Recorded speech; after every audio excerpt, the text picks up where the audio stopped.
Hello, good evening. Hope you're all doing excellent today.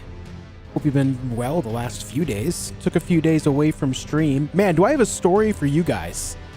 I took a few days away from stream to record a bunch of Valheim content for the other channel, as you guys know. I spent, a good amount of time cleaning the house, just kind of get caught up on chores and getting content recorded, right? So I did all this, right? And then last night I go to start editing the video, part 1 of that Valheim series that I'm going to do. And I find out that all of the audio is tripled up. Now, given this, it's a really easy fix. I just had to, separate the audio because I use a Go XLR, and I didn't realize that for whatever reason, they all went to the same source, so it recorded the same source 3 times, which means that the audio for Valheim is a garbled, nonsensical mess that I can't fix. So I spent a good, 20 hours recording, and none of it's usable. I am not pleased with that. I am not happy at all. I am not happy about it at all. Gobbledygoo. Gobbledygoo is the name. Very good. So yeah, I spent, a few days doing that, and now it's not usable, so I am not happy about that. Yeah, I'm a little disappointed. It was an easy fix, but the fact that it even happened is kind of annoying, right? So yeah, that's where that stands. That's not good. And I did die to Wormface. I did die to Wormface at the very end of the last Elden Ring stream, unfortunately, so we have to start over today. And so that is what we are doing. What's up to Dang Black Witch? Thank you for the Prime. I appreciate it. Majin Kai, Satira, Crimson Damsel, Miffid Blue, Democracy Jones, Ribav, Mooniverse, Purex, Esmed, Quattro, Thomas Webb, hello. Sorry to hear about the audio issue. Hope your new year is off to a good start otherwise. Hey, same to you, dude. Thank you for the kind words. That's okay. It's a learning moment, right? I need to make it a habit to make sure that all of my audio stuff is good to go. It only takes 2 seconds to check. I just need to make sure it's all good to go before we even start recording. It's an easy fix. It is wrong of me to assume that somehow these settings will not change, especially with Windows 10 and 11. Ever since Windows 10 and 11 have become a thing, every time there's an update of any kind, specifically an update that requires you to restart your PC, it seems to reset a lot of specifically audio settings. So, yeah. I don't know why, but that's always been an issue with me across a couple different PCs with Windows, which is annoying. What's up, Barbros? Hey, Barge. What's up, Miffid Blue? Hey, Whitney. Shark. Enjoy. Alan. Dreams. Nimrod. I'm playing as a chick? Yes. What up, Andre? Hey, Josh. Thank you all for tuning in. Hope you had a good few days. Happy, what is today? Saturday? Happy Saturday, dudes. You ready again for Wormface? Yeah, I've got a strategy that'll help out with Wormface. I usually hop off my horse to take on Wormface, but this time I'm just going to stay on the horse so that way I can dodge all the Deathbladies here. Just take nice, easy swipes at his legs. Not sure why I didn't do that previously, but I practiced that after the last death, and it worked really well, so we'll continue doing that. What up, Calrit? Hey, Donna.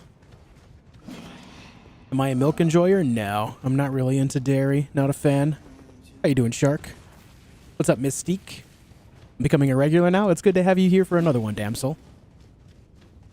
That goes for all of you. Thank you for tuning in. Reminder that I'm also live streaming on Twitch, and having your support there would mean a lot. The name of the channel is the same. You can type !Twitch to get a link right on over there if you'd like to join us. Would mean a lot. Would mean a lot.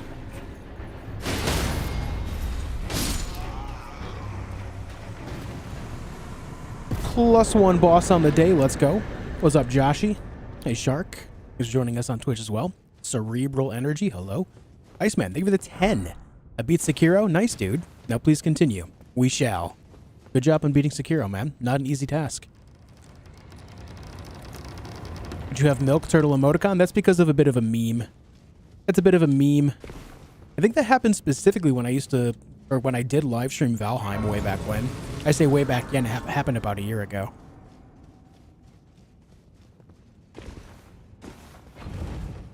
Thank you again, Iceman. Congrats on beating Sekiro, dude.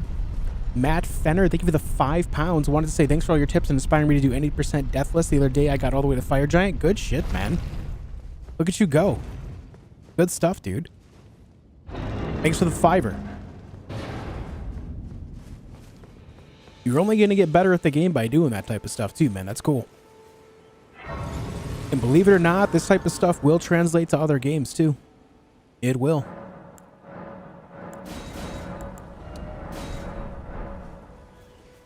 What's up, Mamba?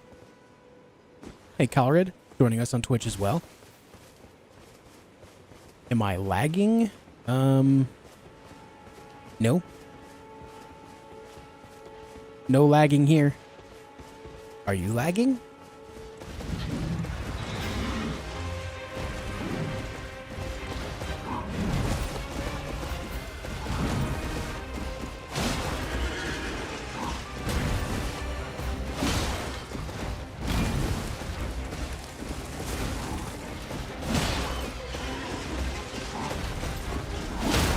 What's up, Elgernon? Stars, thank you for the good luck. Hope you're doing well, dude.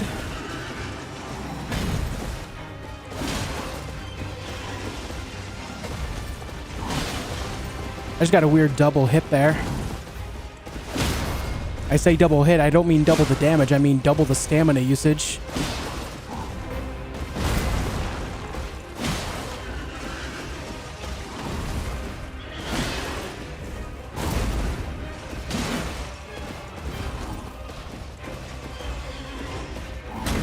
Yeah, I just fought a tree sentinel in a bush for a few minutes. That was weird. Hey, Suzanne. Hey, RFI.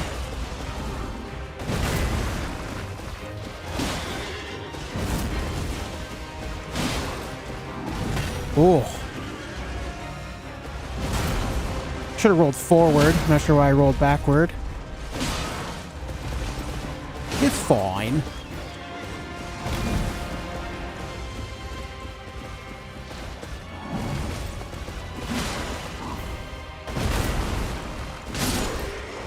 You know what? That was a very clean tree sentinel to start off the day. That gives me loads of confidence, man. After not playing Elden Ring for 3 days, coming back and doing a hitless tree sentinel to start off the day, I think we take those, guys. I think we take those. Also a fan of the dual halberd playthroughs. Dude, this stuff is so good. Dual halberds are so good, man. Hey, Silver Tuna. Thanks, man. What's up, Roberts? What's up, Shujin?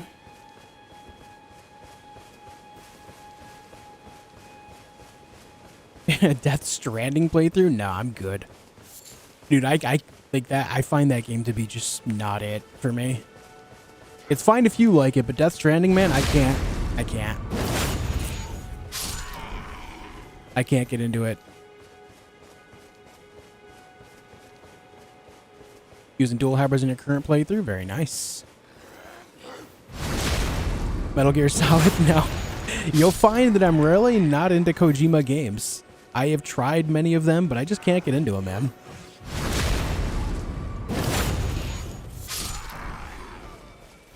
It's why I don't understand the perception of him being a quote-unquote development god. I just don't agree with the sentiment.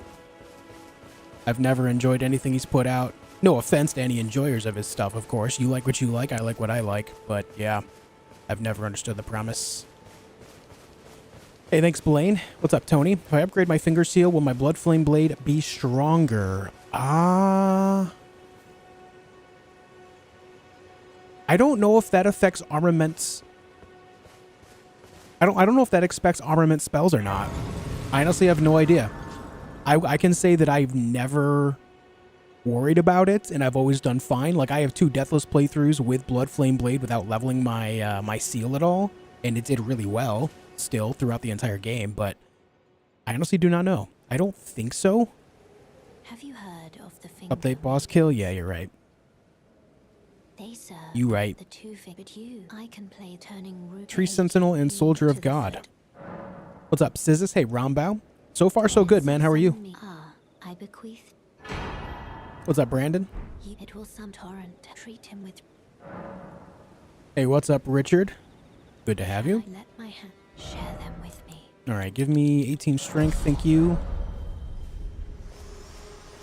Just head straight to Castle Morn for +8 and shortly head to Caelid for the Commander Standard, I think it's called. Yeah, it's not a bad go. If I wasn't doing region locked, I would probably do largely the same. Well, I forgot to put my horse on.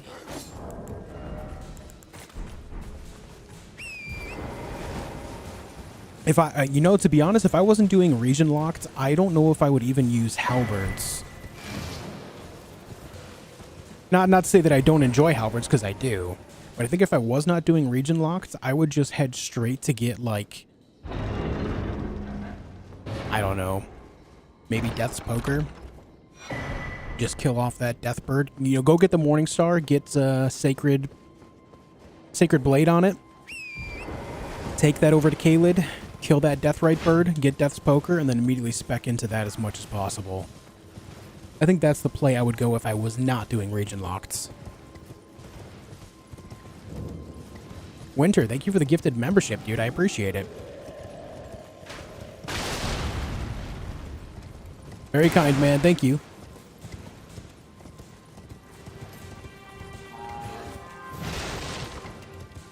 Could you get Golden Epitaph and kill the bird with holy pots from a hill? Yeah, that is true, too. That is true, too. Hey, thank you, Shukakai. I hope so. Starting from the start every time you die? Yeah. It's a permadeath run, meaning if I die, I have to start over. Such is the way. How hard is the Godskin duo fight because it felt easy for me? It depends on how you go about it. For me, if I go in with a parrying shield of some kind, then I find it way easier because I can parry the Noble specifically endlessly. I find the Noble to be extremely easy because of that. If you go in with sleeping pots or any other sleep in general, then it's also very easy. Or, well, I shouldn't say very easy because obviously you still have to deal with, the combat. You just, don't have to worry about it as much. But it really just depends on how you go about it. If you go in completely unprepared, it's going to be one of the hardest fights in the whole game. But if you go in prepared, knowing how to take it on, then yeah, you're fine. Yeah. The range on that is always bigger than I expect. Insert that's what she said joke here. Give me this. Yo, Bren, what up? Thank you for the gifted membership, man. I appreciate that too. Thank you. Thank you, man. All right, let me remember to go get the strengths here. What's up, Mike? Hey, Aqua. Hey, Red Yaga. Hey, Fezzik. Hey, Emmer. Welcome, everyone. Hey, Hellenic. Simfervar, I hope you're doing excellent. What's up, Centipede? If not Halberd, I probably lean towards the Greatsword, Grafted Greatsword. Yeah, those are really good, too. The Grafted Greatsword is actually kind of like a sleeper. A lot of people don't realize how good it can be. But the Ash of War in combination with just the overall Greatsword damage is actually pretty good. It's not bad at all. Very usable. You prepped for it? Yeah, then you're good, man. If you go in prep, then it's not bad. It's just a matter of, doing that. Hey, Pen. Hey, Affix.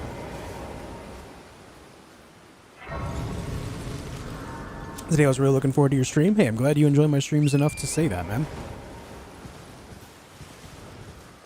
Missed you guys over the last few days.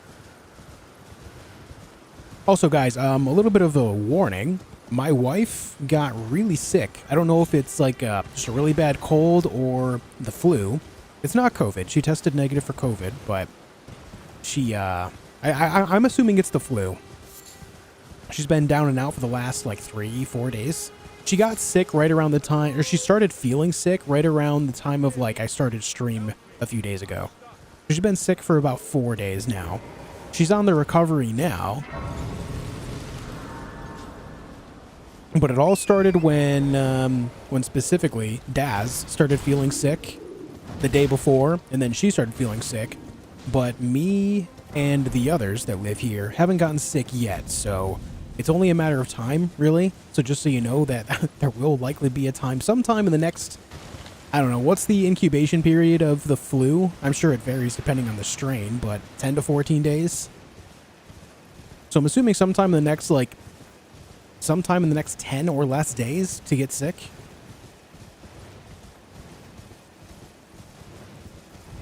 Just so you're aware.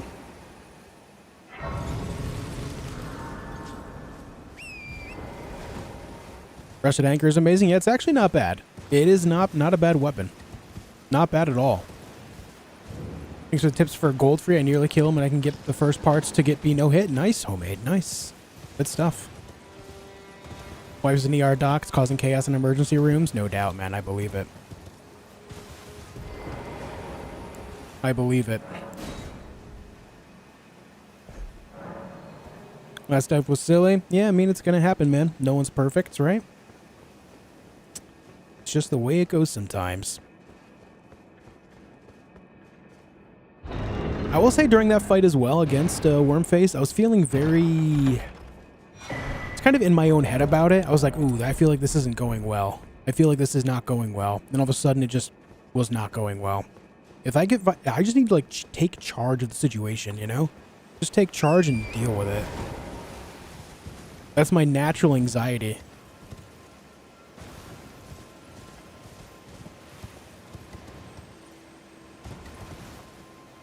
But yeah, I've been feeling really good the last few days, so I'm hoping that I somehow skip it, but generally speaking, that's just not how viruses work a lot of the time, so yeah, I'm kind of counting on getting sick here, unfortunately.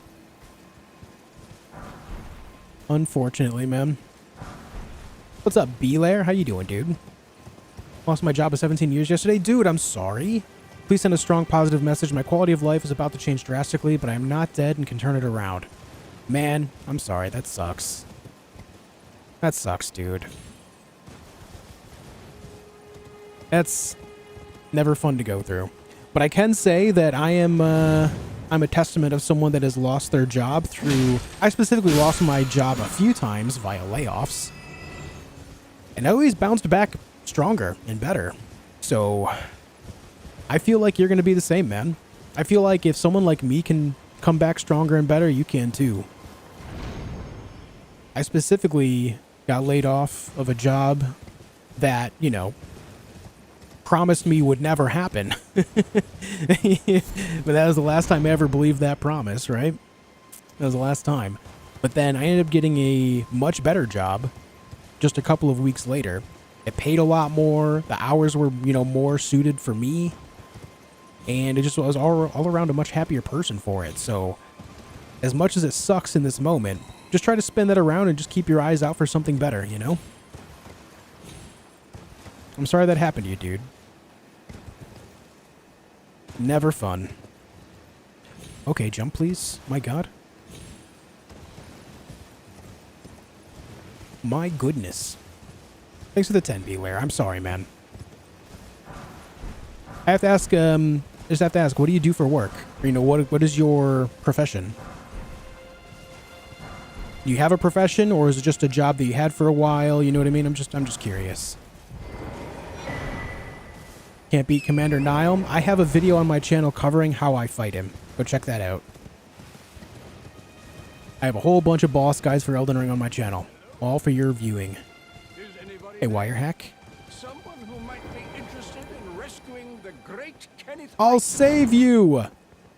No, Kenneth, you have to grab my foot. Grab my foot, man. Okay, well. I tried. I really did. He just wasn't really interested in being saved. Watching from Iran? Nice, Ali. Thank you for joining us from Iran. Hey, Ed. How you doing? Kenneth is dead. Hey, Tro.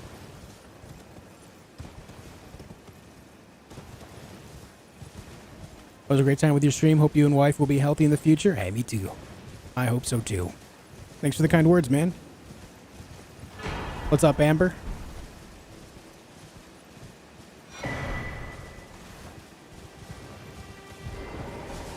We got both of our tiers, so let's set this up.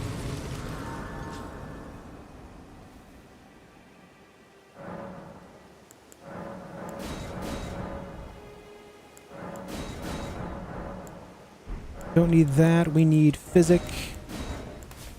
Beautiful. Hey, Vosto. Hey, Dano. Monsieur, hello. Best ending, in my opinion, Flame of the Frenzy. Just because it's the most thorough, the most thoroughly thought out and explained. Oh my god, they killed Kenny. Yeah, much love, Belair.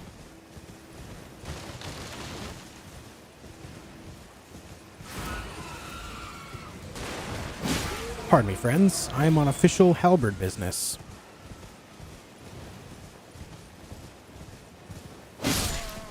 What up, Dunnage? How you doing, man? When did I start the stream? I started 20 minutes ago. Thanks for joining us from Turkey. Hey, Dunnage, thank you for joining us on Twitch as well.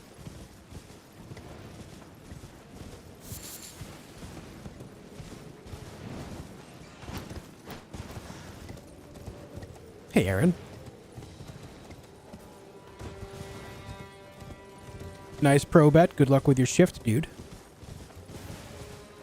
What's up, Noble?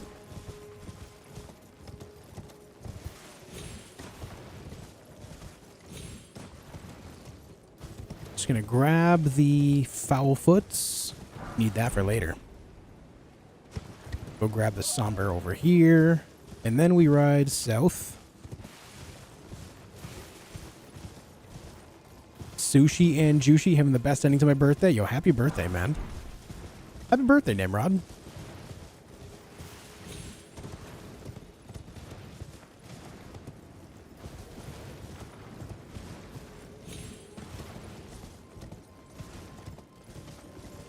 Okay. Off to a good go.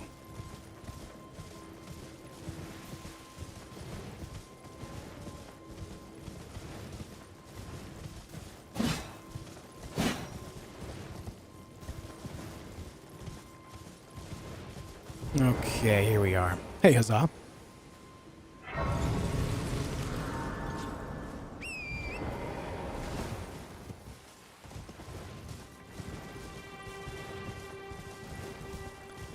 Yeah, I feel that, Calred, but my wife is definitely down and out for the count. She's not like up and working and stuff. So, you know, she's definitely feeling it.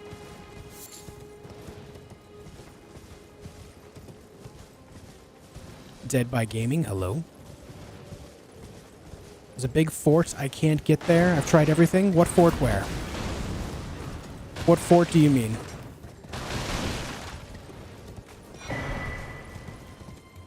This is not the run? Oh, we've been blessed. Finally, someone said it's not the run.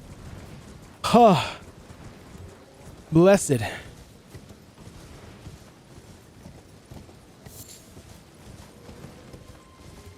Blessed be the run, man. How you doing, Ams?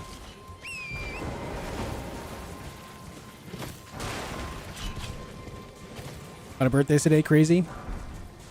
Yeah, so what happened 9 months ago around this time? Why was everyone getting busy 9 months ago? For there to be a lot of birthdays this time of the year. St. Patrick's Day? Are y'all's parents Irish? Your parents really into getting busy on St. Patrick's Day or something? What's going on here? I didn't mean nightfall, I meant daytime.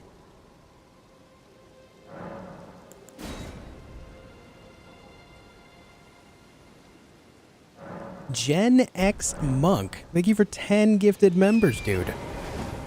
10 gifted members. 10. Thank you, man. Big. Huge. What's up, Psychosphere? Thank you so much for the big 10, dude. I appreciate it loads. My pleasure, dear leader. Oh, baby. Thank you, man. Is near Dragon Barrow West. So you mean Fort Ferrith? Where the other half of the Dectus Medallion is? That one? To get there, you have to go by Grail, the big dragon that's laying on the ground with all the smaller dragons. That's how you get there. You just get on your horse and ride right past them all. They won't bother you any, as long as you're quick.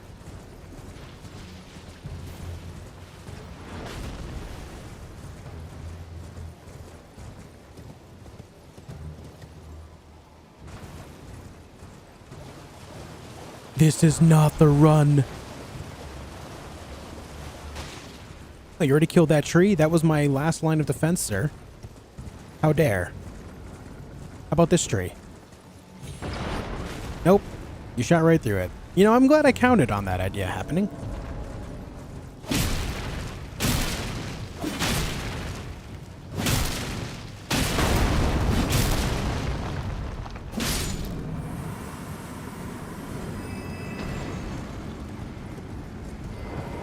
We're almost done with setup already. Just gotta go grab some sacred tears and sight of grace and a lantern. We'll be good to go.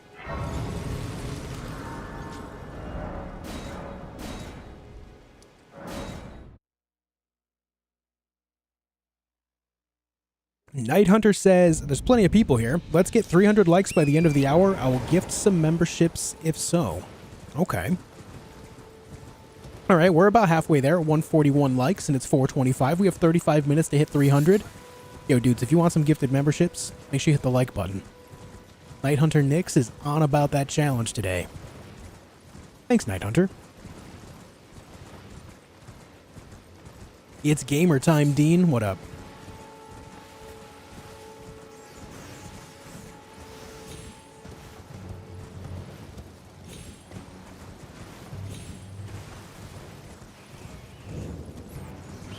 Thank you.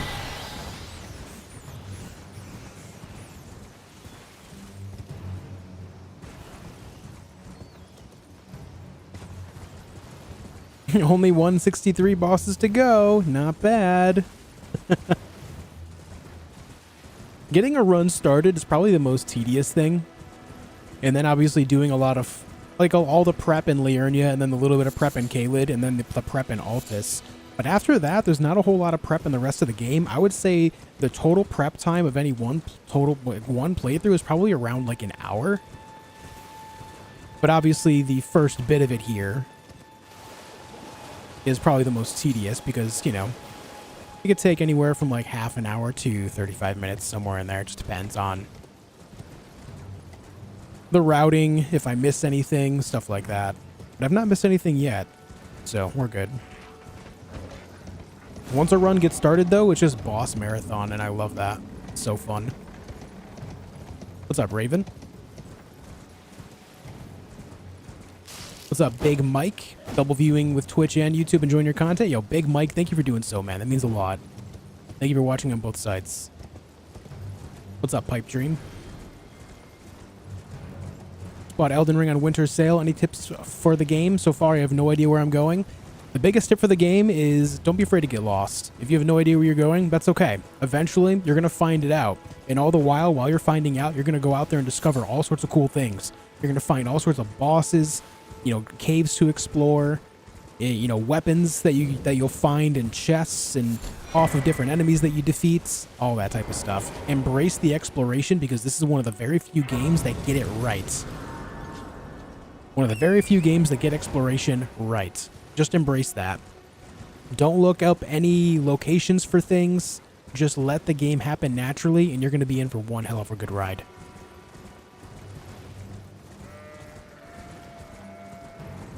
That would be my biggest piece of advice. The second, embrace death. You're going to die a lot. That's okay. Just learn from it. Every time you die, understand why you died, and then apply what you learned next time. Dodge at the right time. Don't dodge at the wrong time, etc.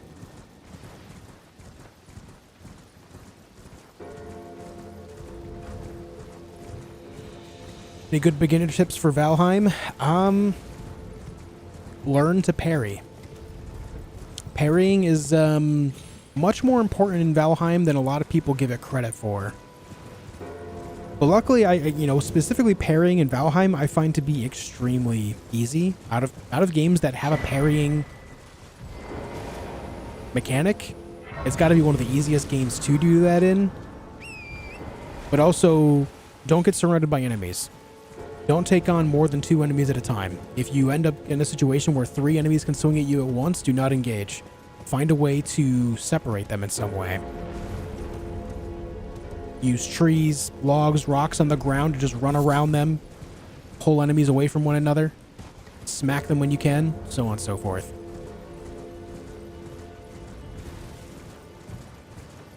Embrace death, Josh 2024. True. What up, Smangler? How you doing? Embrace death. What has been and how can I? Have her safe? Nightlight. Okay, now we can go back up here. Not a cold, by the way. Yeah. True. This way, True. tarnished.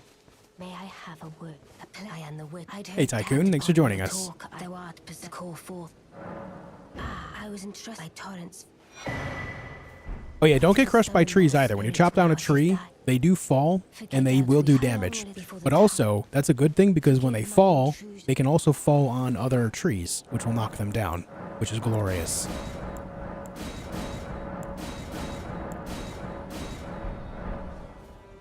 What up, Druzil? Young Dagger Duck, hello? All my homies hate Wormface. That's what I'm saying, dude. Is there anyone out there that actually enjoys fighting Wormface? If so, seek therapy.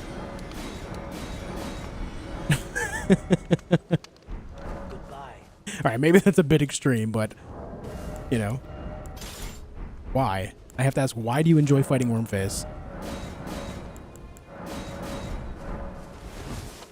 It's got to be one of the worst bosses in the game. Oh, what was I going to do? Level up this, that, and that. We need Ash of War on this bad boy. We're good to go. We got to fight a dragon and a troll. Come with me. I enjoy fighting Wormface specifically for the opportunity to kill Wormface. You know what? That's fair. That is fair.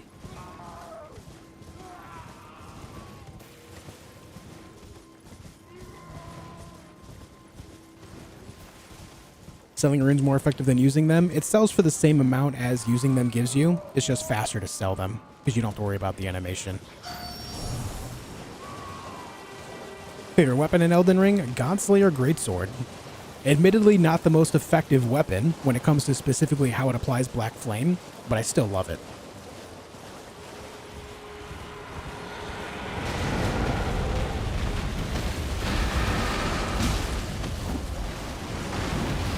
It's dragon time!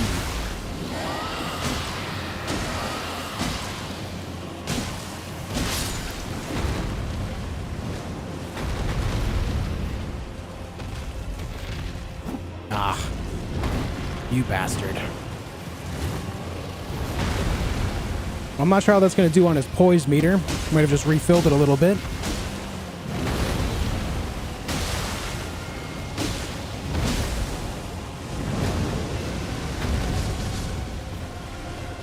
Did I get the bleed proc there? Did anyone notice?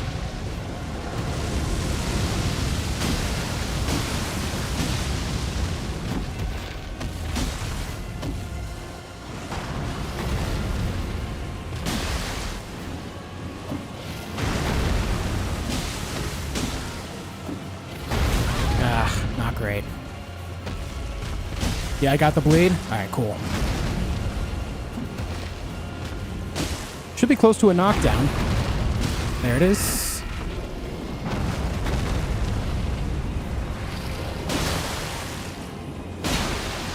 Come here. And therefore, another bleed should be about to happen as long as it doesn't fly away. Right about now. My God, my timing? My timing today? Whew. God damn.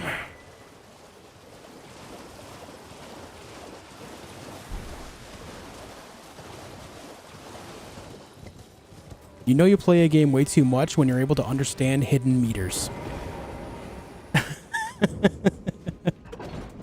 I can understand the hidden meters, and I think that's a problem.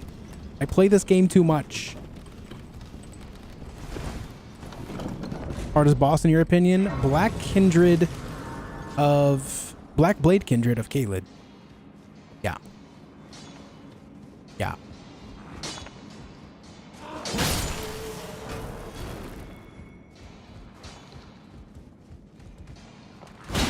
Moving on to Scarface. That fight is going to be a lot easier in the future for sure. It's certainly not an easy fight because there's still, you know, Reduvia involved, but it will be easier this time because, you know, whenever I get there, that is. Because of the idea of the Beast Repellent Torch. Yeah.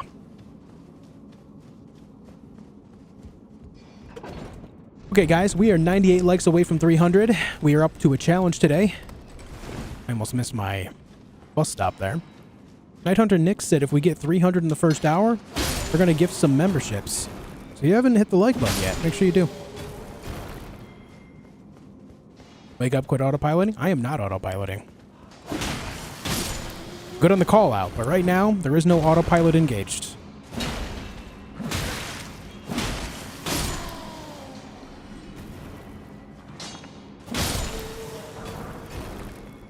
Okay. Also, I am streaming on Twitch as well. Anyone that's willing to, you know, hop on over to the Twitch side of things and watch over there too would mean a lot, trying to grow the channel. Appreciate anyone willing to do so. What up, Hawkwind? Have I traveled on a plane? Yes.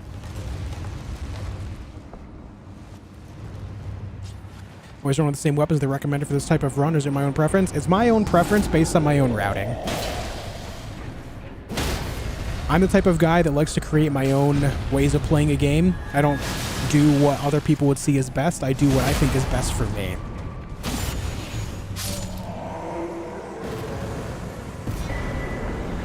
So I am absolutely certain there is a much more effective way to do certain things. And I would say that's undebatable. There are people way better at this game than I am. I just like to do things my own way.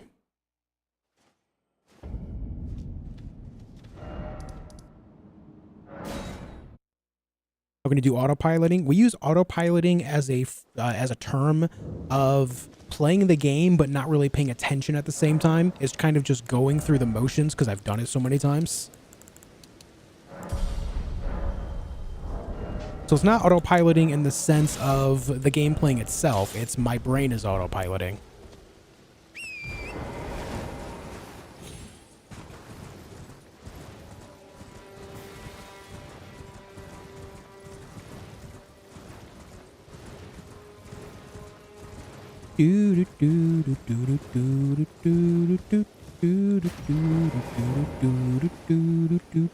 What was your favorite subject in elementary school? Science. Science. Science and math. Science followed closely by math.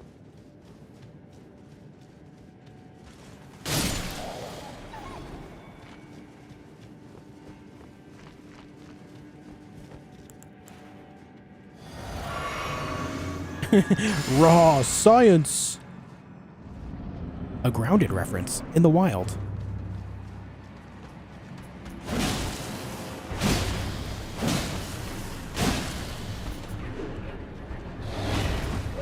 Oh, I am fat rolling. We got to take off everything but the armor there. Well, that could have been awful. And see, that's what autopiloting will get you. That's why we don't autopilot.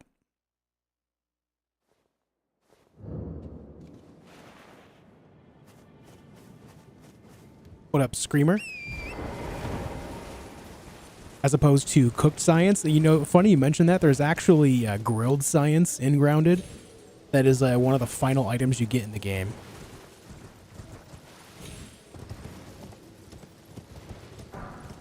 What's up, Urid?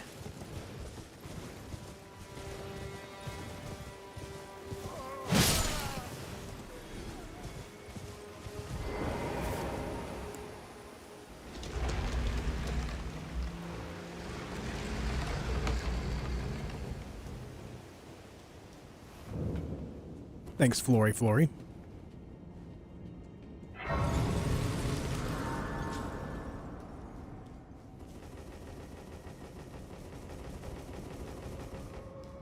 Alright, and here there are imps. Not a fan. What do you like to do in your free time? I usually spend it just kind of hanging out with my wife. If I have nothing else going on, I just see what she wants to do.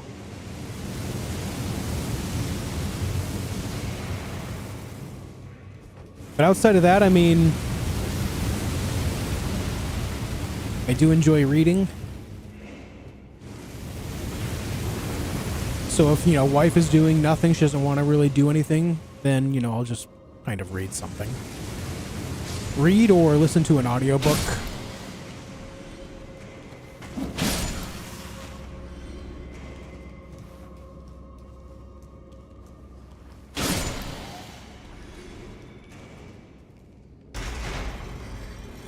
Favorite book? I really enjoy Hyperion by Dan Simmons. I like that whole...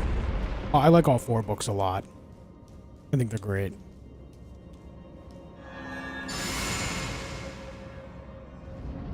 What do you think about the DLC coming out in February? It is just a rumor, so there's really not much to say outside of, you know, that. But I hope it does, man. I hope it does.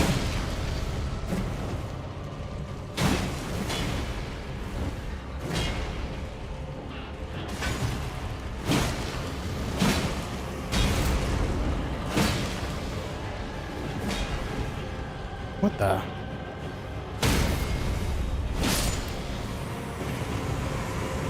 Alright, that guy just kind of acted funny right at the end of that. That was strange. Not sure why he went about things that way, but it is what it is. Ever read Aragon? I never have, no. Never have. I've heard that the book is much better than, what was it, a movie? I think it was a movie. I remember there also being a video game of it that was god-awful too. But I've heard that the book is actually decent. Nice, Andre. Nice, dude. Ever read Count of Monte Cristo? I never have. I never have. Love audiobooks, love being told stories. Yeah, I used to listen to a lot of audiobooks when I worked a factory job. Really helped me get through the day. Because, you know, given that it's a factory job, whatever specific role I had in any one given day, I could just put my mind on autopilot for that while just listening to the book, and it was glorious.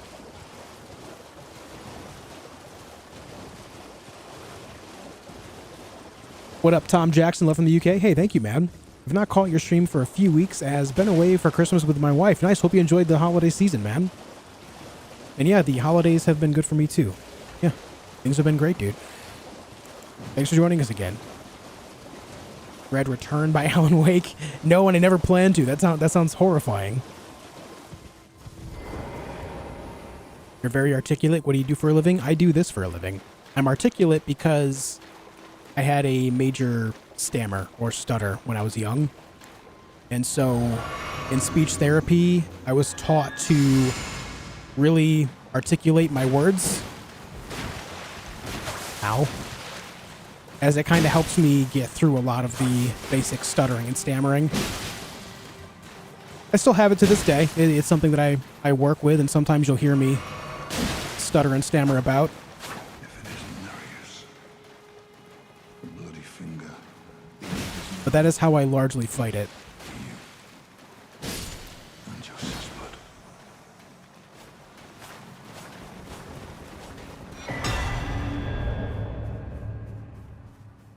Okay. Bloody finger Nereus. Dedge. Dedge. Very good. I meant that you're very particular about your choice of words. Some of the words that I use, the decisions I make to use specific words are because I feel... So this is really hard to explain, but when you have a stutter or a stammer, you can sometimes feel it coming on. You can feel like your brain just knows it's going to happen. So if I feel like I'm going to struggle with a specific word, I'll make a choice. Often subconsciously at this point, it's just so second nature that I will make a split-second decision on whether to use that word and just struggle through it, or I will... Damn it, the Goomba Stomp. Or I will just use a different word entirely with a similar or identical meaning. Just to get my point across, but also not sound like I'm struggling to speak English. Ever watch The King's Speech? No. What a shit show. Peter Piper picked a pepper. Tongue twisters, man. Alright, Patch is dead. Count it.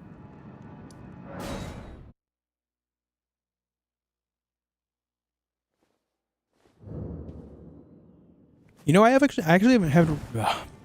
Speaking of it. Speaking of the stutter. Speaking of the stutter. I haven't actually read any Stephen King outside of... Storm of the Century is Stephen King, right? Or am I mixing that up with another Stephen? Either way, I think that's the only one I've read by him. It was a good book. What did Patches ever do to you was a misunderstanding. He has a health bar, representative of a boss, and so he must die. What's up, Killjoy? How you doing? You're right? Okay, yeah. So that's the only one I've read by Stephen King so far. Hey, Kimberly. Hey, Snowboards. Claire, if I didn't say hello to you, hope you're doing great. Welcome back. I've only read it, but it was fantastic. I never read it. My wife has a couple times. She likes it.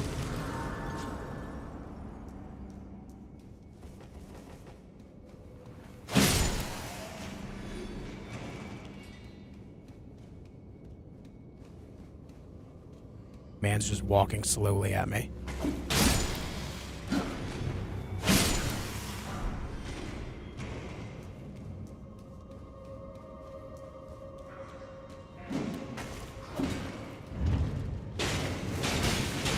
Harry Potter's amazing. I liked them to start, like the first 3, 4. Yeah, the first 4, because Goblet of Fire. I actually enjoyed reading them, and then I just kind of really fell out of favor with them. I just didn't find them as enjoyable. I don't know if that was like a... I will say there was a good time period between the 4th and the 5th book to where I just didn't... I just wasn't actively reading in that time span, and when I got around to reading the 5th one, I just didn't enjoy it much, and I just kind of fell off from there.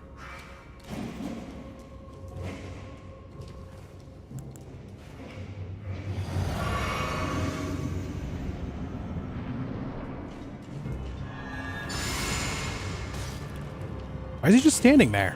There you go. Wake up, man. Wake up, duelist.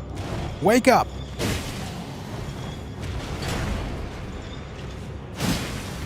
I mean, I feel like that should have been a backstab. But was not for some reason.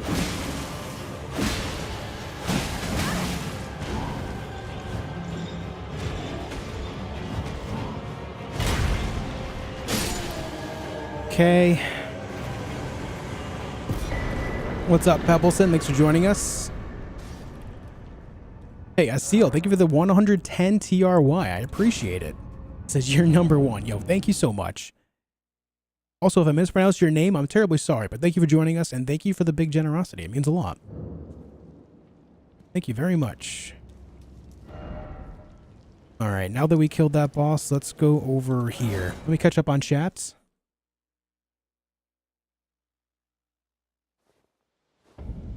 Hope for a response. I mean, I responded. What's up? Did I not give you what you were hoping to hear, or... I'm sorry, I'm just not a big Harry Potter guy.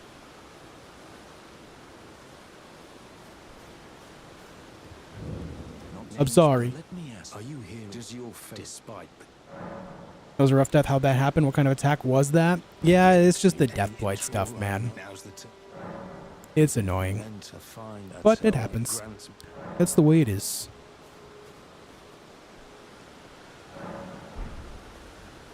Is it nighttime? Feels like nighttime.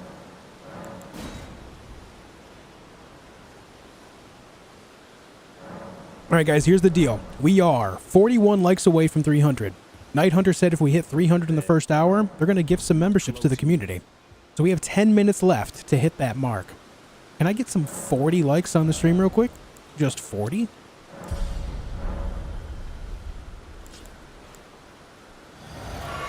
In the meantime, I'll try to hit list this guy for you. Okay?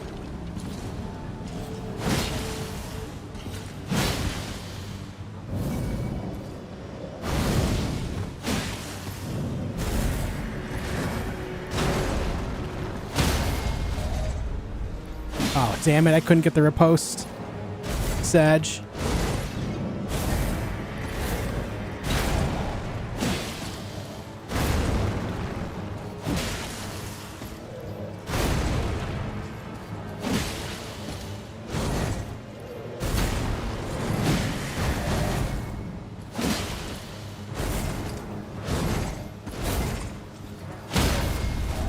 Can get this one though.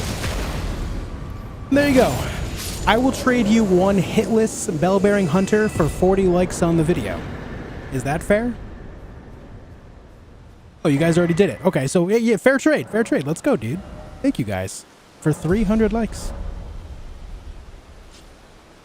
Thank you very much. Yo, Emo, thank you for the 50 bits on Twitch, man. I appreciate it, dude. How you doing today, Emo? How's it going, man? Hey, thanks for joining us, Joe. It sucks that I missed that first riposte, but, you know, we made up for it. It's fine. May I ask how old you are? Alright, so I'm conducting a bit of an experiment now. I do get asked this question, I would say, at least once a day. Now, if you already know the answer, please don't answer. Please don't answer if you already know. But how old do you think I am? And a follow-up question to add on here. Does the age of the content creator you are watching matter? You know, outside of your curiosity, I mean. I'm not saying it in a... how would I word this? I'm not saying it in a negative sense to try to be like, oh, why would you ever ask that? It's not that. It's more like, does my answer reflect upon whether or not you will watch my content in the future? Type question, out of curiosity.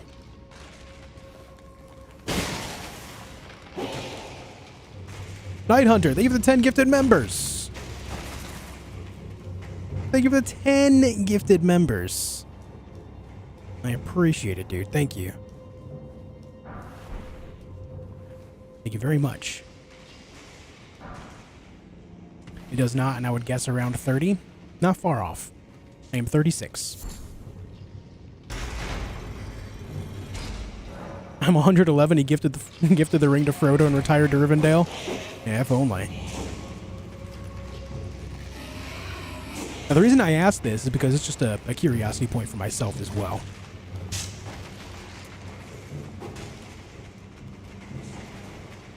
A 12-year-old. I'm a whole 12. Yes. He's so old he considers The Land Before Time a documentary. I used to love those movies, man. I shouldn't say used to. I still love those movies, man. Not that I actively watch them, but watched them a lot when I was young. If those movies don't make you feel things, then you are just empathetically devoid.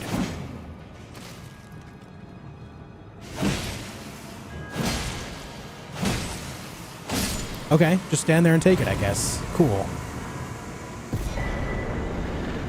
Makes my life a lot easier. Thank you. Oh, did I forget to update the last boss? I did. Good call. Thank you. Thank you. Oh, you know what? I forgot to get the Deathbird. What's up, 3 bran flakes? That makes me, that reminds me, 3 bran flakes. I don't know how you feel about this, but I'm going to put it out there. As someone that is not generally a dairy enjoyer, I am not like someone that drinks milk. I don't eat a whole lot of cheese, stuff like that. If I'm in a situation where I do end up craving it, which does happen on rare occasion, if I want cereal, I almost always go for Raisin Bran. Raisin Bran Crunch specifically. Your name reminded me of it because of the word bran. So I'm going to put this out there. I think Raisin Bran Crunch is the #1 cereal. And I don't care who hates me. when I say that. Raisin Bran Crunch is superior to any other cereal you could ever mention ever. Period.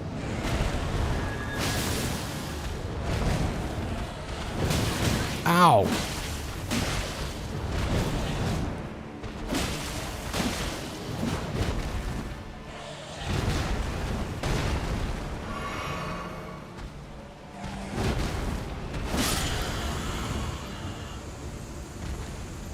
I just wanted to get that out. I just had to get that off my chest real quick. Raisin Bran Crunch, dude? Holy.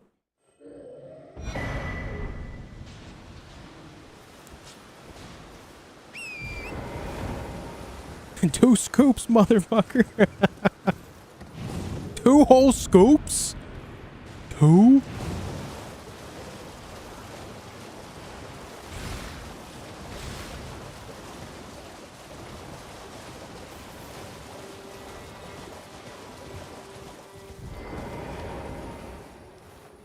Ooh, thank you for the $5 super chat. I appreciate it.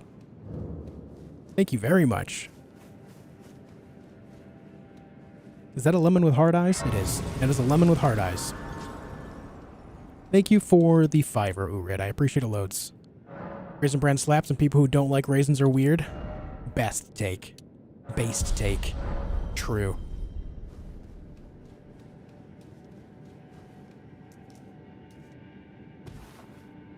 And the reason why I say this, you know, I mean, outside of my own personal opinion, of course, but the reason why I say this, because I feel like there's not a whole lot of, I feel like there's a lot of raisin slander out in the world, but also a lot of bran slander. People hear the word bran and they think that only old people eat bran. That's not the way of it at all, man. Bran is great. Bran is good.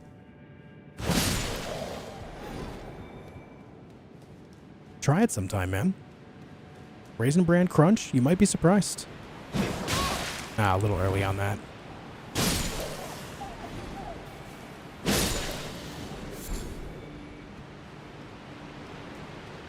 It's not often that I do crave cereal, because like I said, I'm not a dairy guy. But when I do, that is one of my go-to things. I'd say that happens once every couple of years.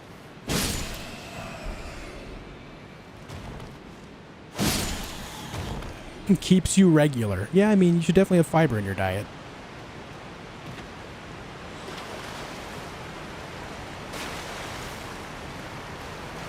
Oh my god, that bat almost ruined me.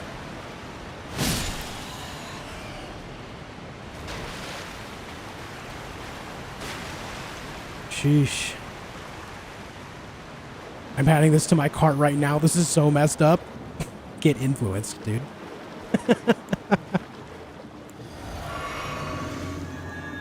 Will I do a convergence mod run? Possibly in the future. I still haven't done one, so maybe.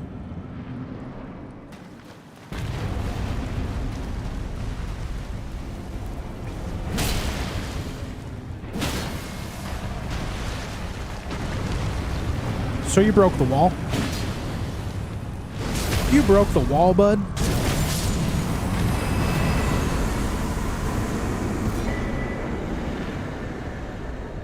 Still in combat.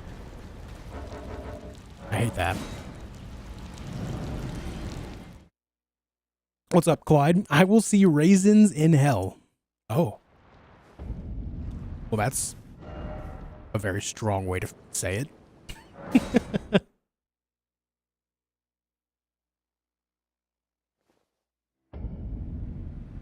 Mom's watching. Her name is Misty Girl. Can we show her some love? Yo, hello, Misty Girl. Everyone say hello to Misty Girl. Right now, immediately. Or banned. Hello there. Why am I think I'm going for Turtle Talisman when I've already got it.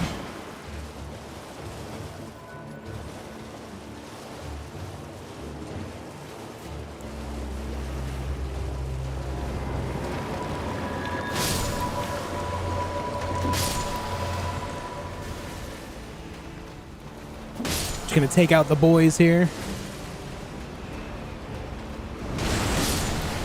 Remove the boys from the playing fields.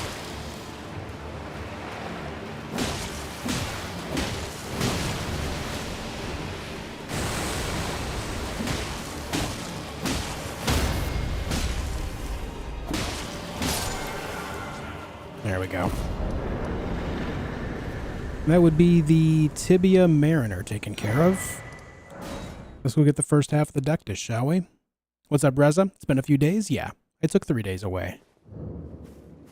I take breaks from streaming and work on video content and stuff. Though I will say, I told this story at the beginning of stream, guys. My my Valheim video that I was going to put out is going to be delayed, unfortunately. All of the... I recorded for about 20 hours so I could make a video. And in that 20 hours of gameplay of Valheim, all the audio was just botched. Because of the way my audio sources were set up after a Windows update, it tripled up the audio onto one single source, so it's just a garbled, nonsensical nightmare. Unfortunately. I even tried using Handbrake to line all 3 things up just to see if it would work, and it doesn't. It's a little more understandable, but it just sounds like I'm echoing myself nonstop, so I just kind of gave up on it, and I gotta re-record. So I'm just starting a whole new playthrough again. Sucks, but it is what it is.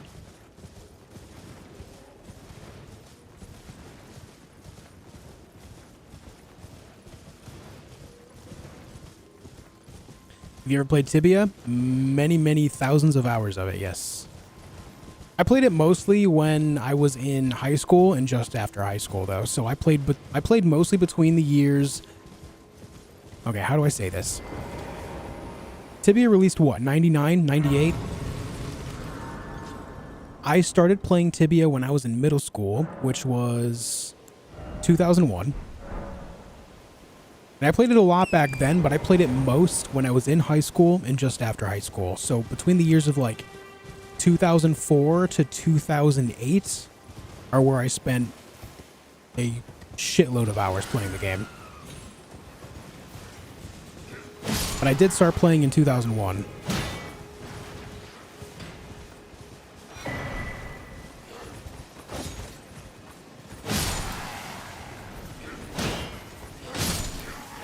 Ow.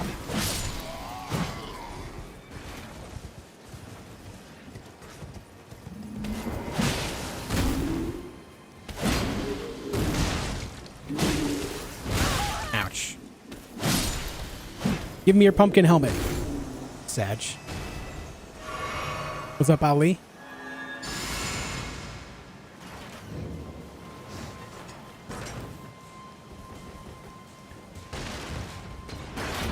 Ugh.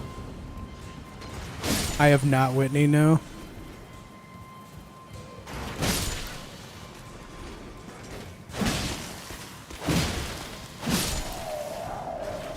That guy had extra rooms for me. Oh, nice. What's up, Damnatic? How you doing?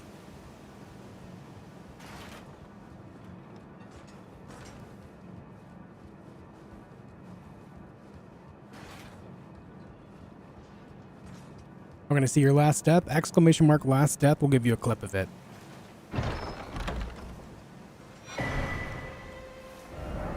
All right, there's that.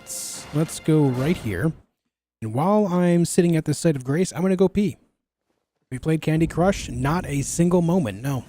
Surprisingly. All right, I'll be right back, guys.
Okay, I'm back. Where are we? All right, we can go see Darwill. Sorry about the wait, guys. I had to pee.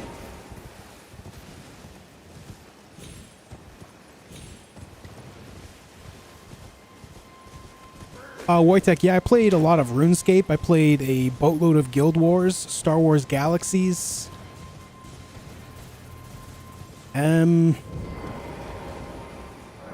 What is the game? It was a free-to-play online one. It was a sci-fi one. Anarchy Online. That's it. Played a good bit of Anarchy Online.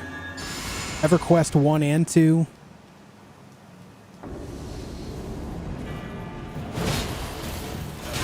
Ow. Rude. Rude! What's up, Eric?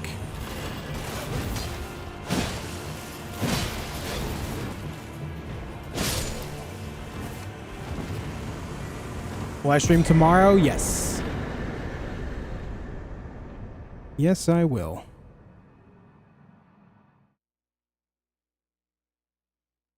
Galaxies was so fun. A severely underappreciated MMO, and the entire archetype of MMO should be something that people should embrace. But unfortunately, it doesn't really have any room for... I mean, I guess it does, but it doesn't have any room for any, like, bullshit in the form of microtransactions and stuff. So that type of model, I just don't really see happening a whole lot anymore, unfortunately. I'm sure there's other MMOs that have the similar archetype, but I'm not sure how popular they are these days. The idea of just relying on the players to create the economy and their own villages wherever they may be, and then, you know, trading, you know, items and resources and buffs and all that. It's like it's just a great barter system that really brought on a life of its own. Not sure if there's any MMOs like that now, but I'm sure there is. Just don't know how popular they are.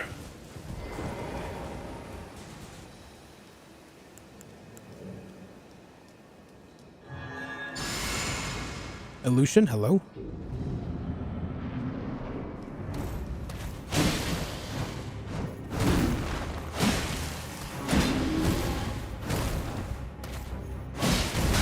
Ah.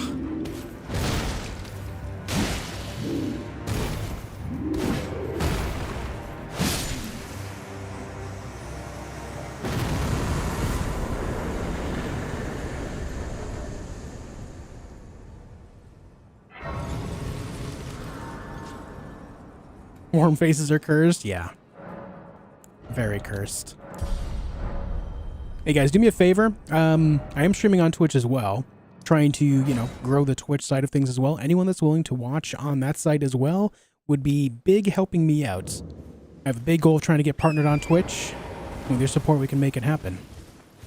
The name is the same on Twitch, theJOSHfeed. You can type !Twitch in the YouTube chat to get a link to it if you'd like. I appreciate anyone willing to do so. You going to max out this weapon? Yeah, eventually it'll be plus 10.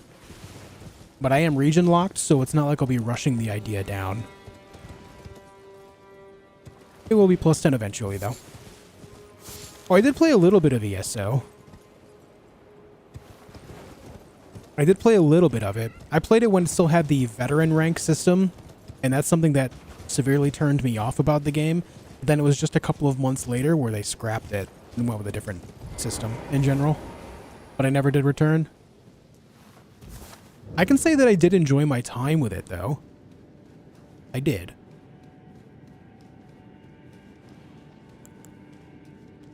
How does that game hold up? This is really weird. I don't have any plans to play it. I avoid MMOs because I just kind of get a little bit too into them. To a point where I'll just pretty much put everything else in my life on the back burner, and I don't want to do that. But out of curiosity, how's that game holding up?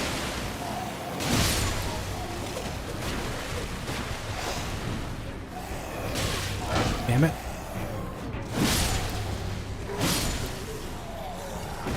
Anything about Guild Wars 2? I enjoyed my time with Guild Wars 2. I thought it was fun. I like Guild Wars 1 a lot more because of the overall skill system being so much more just having a lot more choice overall in the first game. I enjoyed that aspect a lot.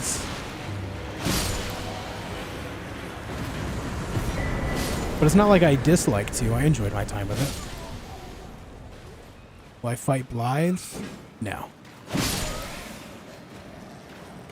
No, fighting Blythe wouldn't do anything for me on my playthrough here. Alright, that's Demi-Human Chief Duo. Alright, let's go south.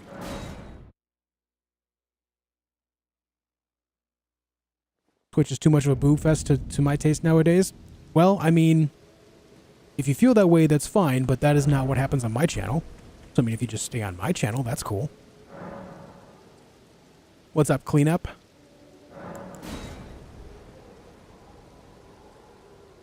Favorite advanced weapon in Lies of P? Salamander Dagger. Salamander Dagger on specifically the acid spear handle.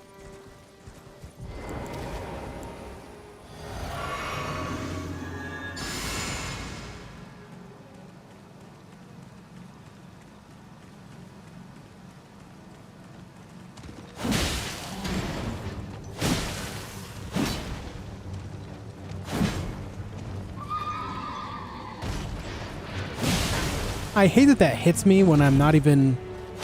Like, I'm on the side of him. You telling me the, like, nose of the horse does that damage to me? That's... I mean, I understand it's just a basic hitbox. It is what it is, man.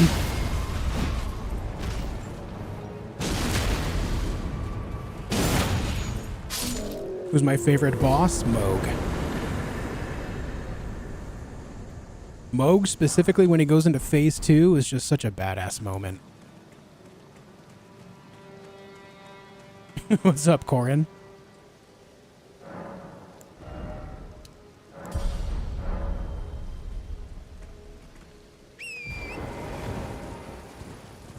Do do do do do do do do do do do. All right, time for a Deathbird. Which one is Moog? He's the one in the palace with Mikola.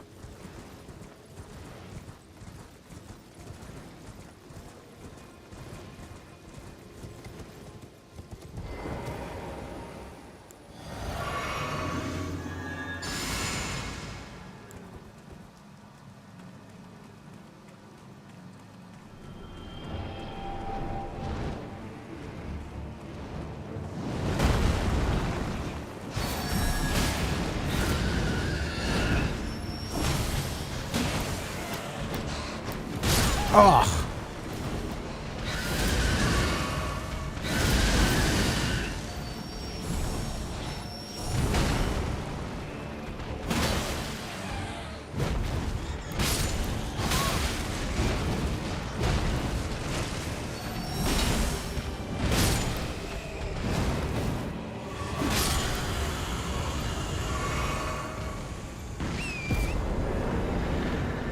Those bats are just so annoying, man. So annoying.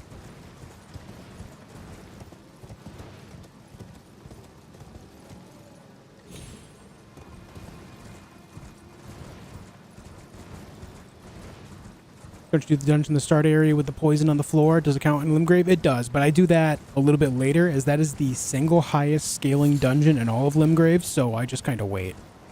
Not that I couldn't, it just is way less riskier if I build up a little health first. So that way I can withstand a couple of hits, you know what I mean?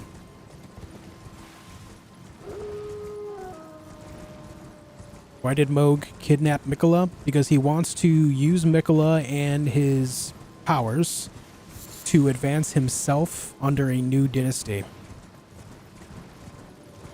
Basically just trying to usurp the throne, take it for himself, become the guy. He wants to be the guy.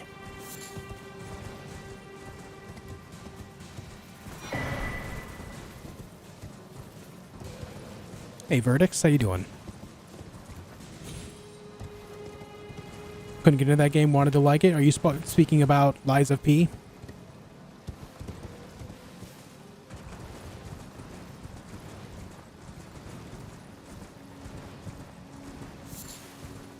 Can you say Dynasty again? Hey, we're not doing this. It is fine pronounced as Dynasty. Dynasty and Dynasty both work. They're both proper pronunciations of the same word, okay?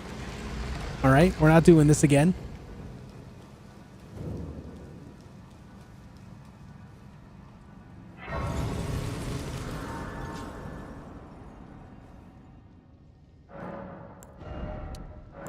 Okay. Already at 25 health. Look at that. Would you look at that, dude?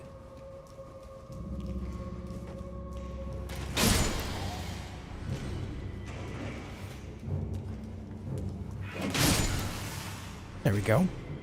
Someone told me Moog was helping Mikola cure his youth curse. I mean, maybe, but I haven't seen that anywhere myself. I don't see where that would be in the lore. Oh, dodgy guy.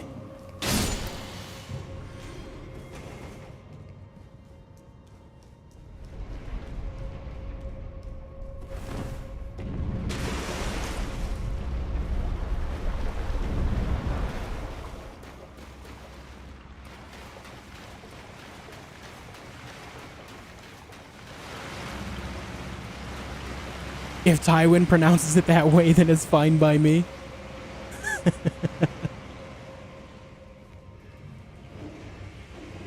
I want to say that most of it just kind of relates to which specific English dialect you're using, but I think that specifically in the US, both work. Ooh. Have a good night, Tycoon. Yep, Melania is a part of this as well, Miso. All bosses is all bosses.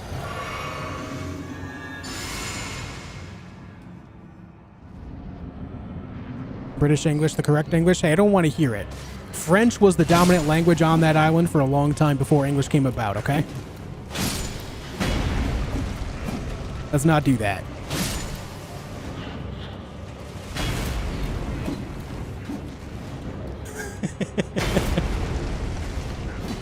I'm getting hit. It's fine. Imp is dead.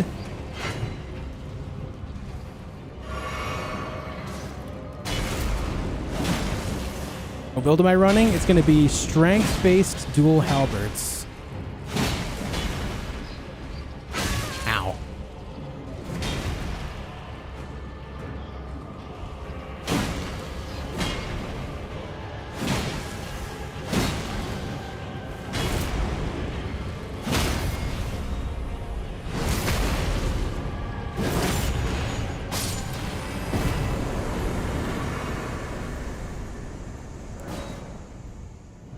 And that is the Erdtree Burial Watchdog of Impaler's Catacombs. Check. Check that off the list. Now let's go over here. What's the hardest boss you think I'll face? Blackblade Kindred is definitely the most difficult boss for me in this run. I have struggled and died against it several times. Though the last time I fought, I actually killed it without taking any hits at all, so hopefully I'm just getting better at it. Hopefully so.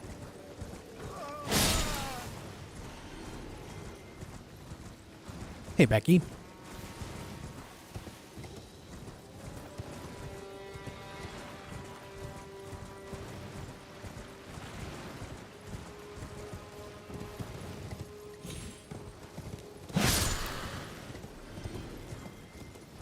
Kill this guy over here. This New Game Plus? No.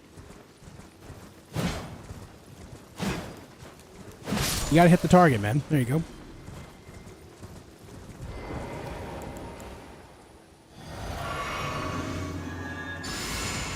Best stats to upgrade when you're a new player? Vigor. Vigor directly correlates to the amount of health you have. For new players specifically, I would recommend building 1 Vigor for every stat you put into your main damage stat. So say if you're building a strength build, for every 1 strength you get, you should have 1 Vigor point 2. Building up the health stat will just make it so you can survive better. It's better to be able to survive an extra hit than it is to be able to do 10 more damage. Think about it like that.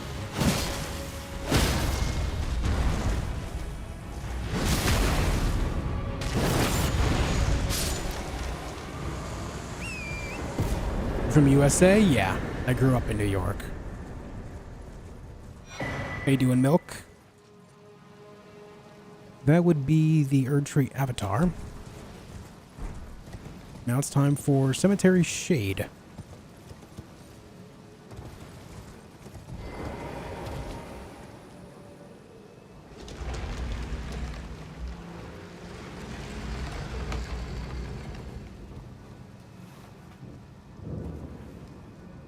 Make me want to play Elden Ring again. Haven't even played it through.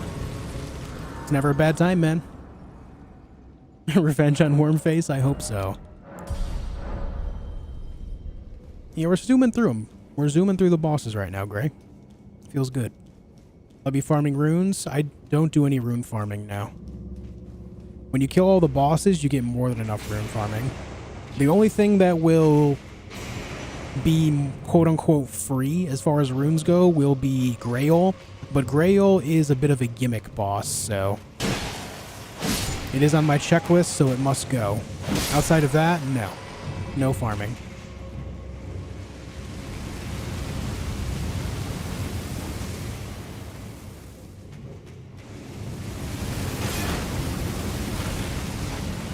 A skeleton actually blocked the fire.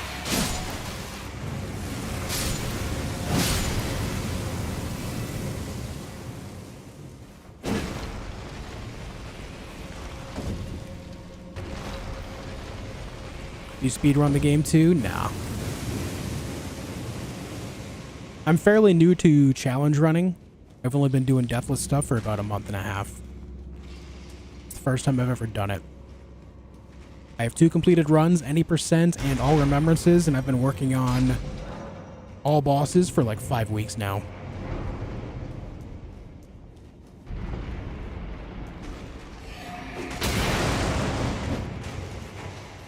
Fire burns. Not good.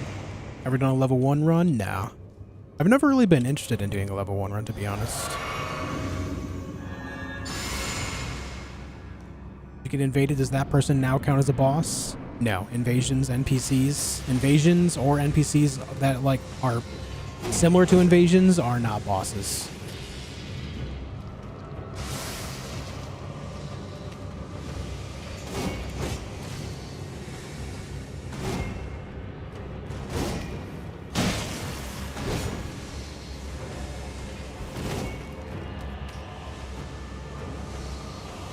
What are you doing, man?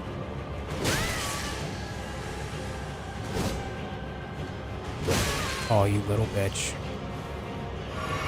Now you're going for your walk? Okay, dude.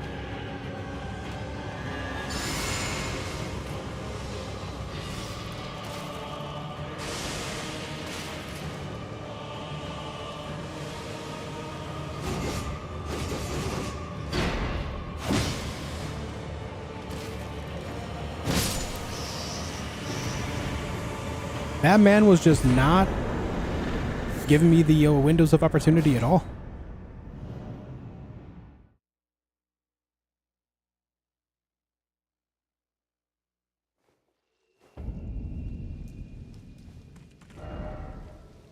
All right, let's go over here.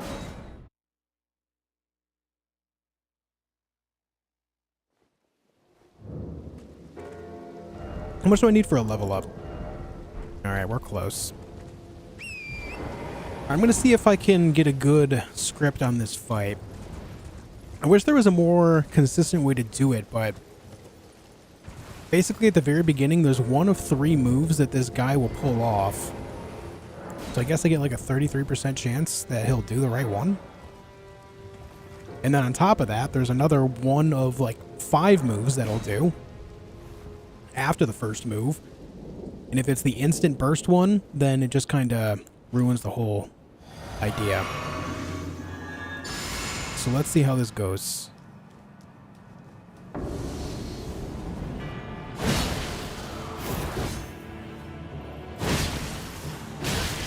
Okay.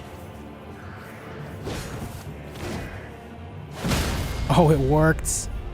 Cool. I still took a hit, but it wasn't enough of a hit to stagger me, so it worked out. Nice. Things you love to see.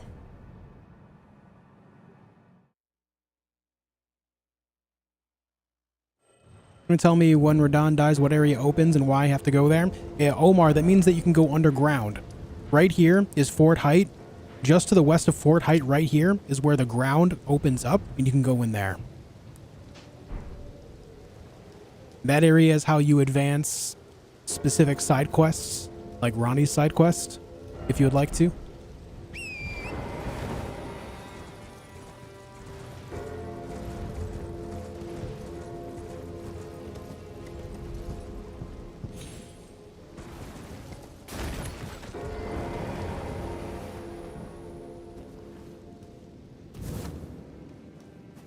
.148 is my PB. PB is personal best.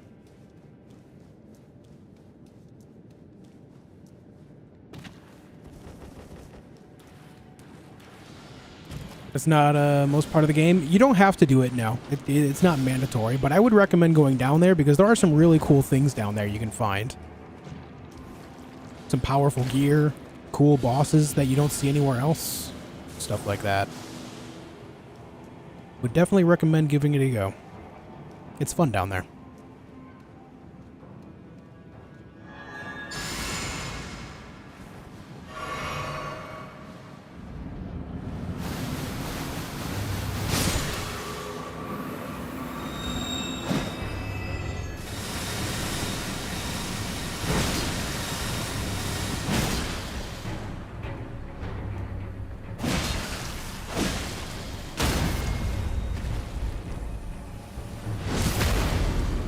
Whoa, this boss is crazy.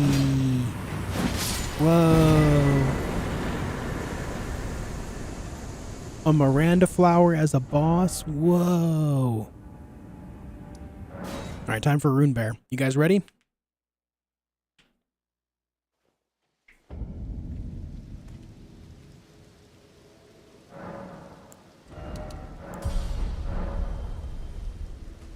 Yeah, that flower is unreasonably tanky for being a flower. I agree.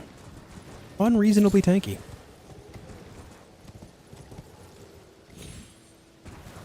I think you need to kill Radon to kill Fortisax. That true? No, there is an alternate way to get down to the deep root depths. After you defeat Morgott in the city of Lanedale, you can go down and defeat the sewer version of Moog, the projection of Moog down there. After you kill Moog, you can then attack or roll into the altar at the back of the room, which opens up a secret pathway. When you go down that secret pathway and you do the little bit of the platforming puzzle to get all the way down to the basement area there, there's a secret wall that you can hit that will open up to a small hallway with a chest in it. When you open up that chest, you can roll into the wall behind it and it'll open up another hidden hallway, or I'm sorry, another hidden door into a giant area that leads directly to the deep root depths. I just kind of went the wrong way. I autopiloted while explaining that. So yeah, there's two ways down there. You don't need to defeat Radon in order to get down there. You never knew that? Yep. There's two ways down to the deep root depths.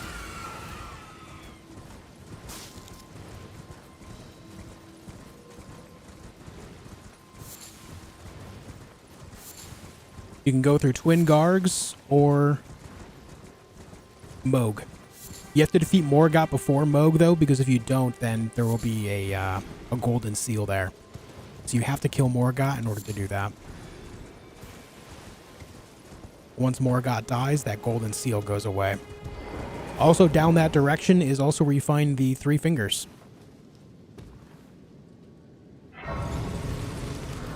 What's up, Wu Shane?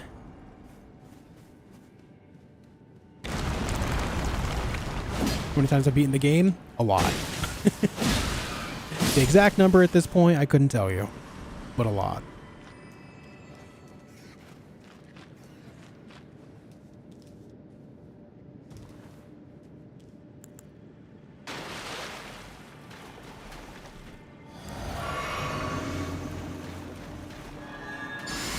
All right, time for the Rune Bear.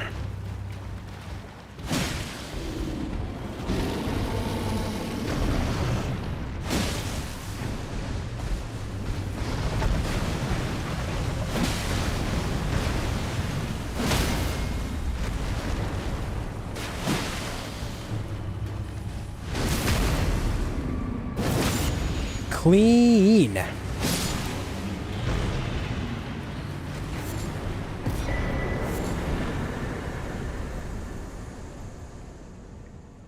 Hitless Rune Bear. Let's go.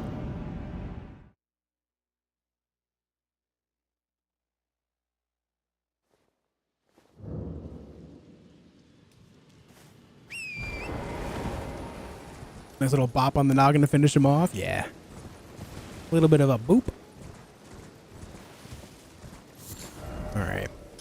Need to go this way now.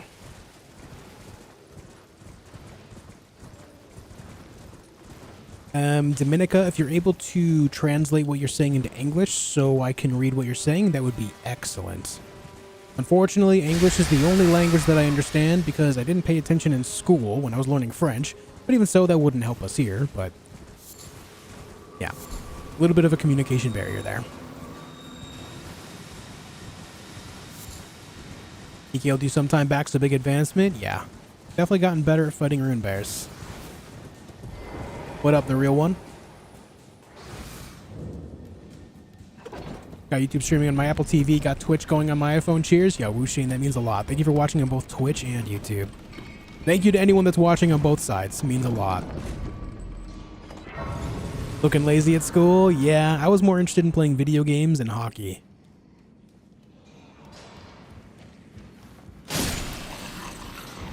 I was one of those kids in school where if I paid attention, I did well. The one thing that was always my thing is I absolutely refused, and I mean absolutely refused to do homework. The only time I ever did any homework at all is if it was like a major report that was going to be a big part of the overall grade or something.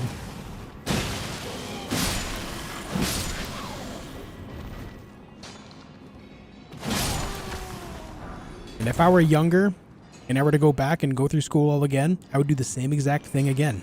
There is no way in hell I'm doing homework. I'm sorry. I go to school to learn.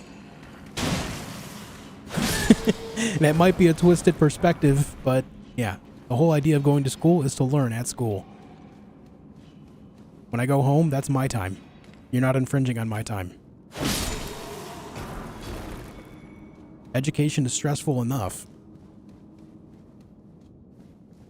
No need to add to it.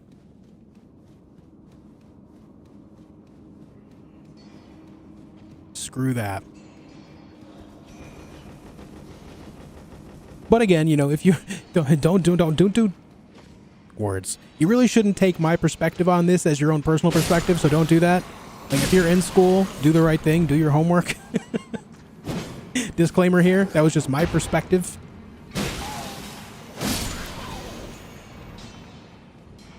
Definitely be a good student. Okay.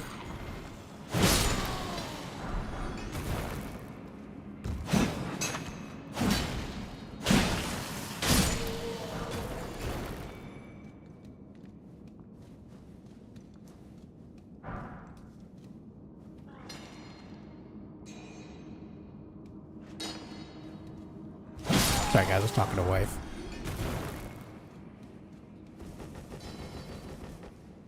That would be impossible in Poland. Here, homework is a part of the school duty. It depends on the class here in the States. Some classes, like specifically some teachers and professors will include homework as a specific portion of the grade. So that way it really forces the student's hand into doing it more. Like, I've taken some courses where homework was like 40%, sometimes 50% of the grade. It just depends on the course, but overall, if it was something that was, you know, if it was a much smaller portion, then I just didn't do it. I just didn't care. Oof.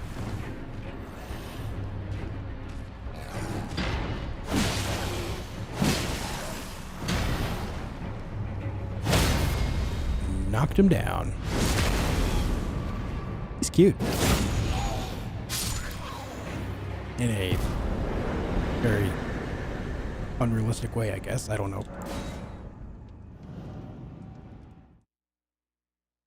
What's up, Kasianka? Can you get more than 60 FPS in this game? Not normally, no. The only way to do that is by getting a mod, I think, if a mod exists to do so. Okay, did I count that boss? We are at 22 according to the counter. Scaling Misbegotten is 23. A lot of teachers in my school have given up on the whole homework thing. A lot of our kids are just trying to survive at home. No doubt, man. No doubt. Yeah, see, not to go into my own personal life too much here, but the whole idea of me trying to do homework at home was, like, it wasn't just a matter of me being lazy and refusing. There was a good portion of it where some parts of my home life were just not good. And so that's why, like, I was always playing video games at friends' houses, or I was out playing hockey. Like, I was part of a hockey team for a long time in middle and high school. And that was mostly just to get out of the house because home life was not always good. And so that left me very little time to actually sit and work on homework. Can be viewed as an excuse, but very legitimate reasoning in my eyes. What's up, Mock? How you doing?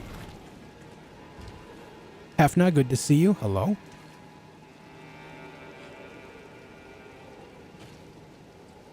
What's up, Biggie?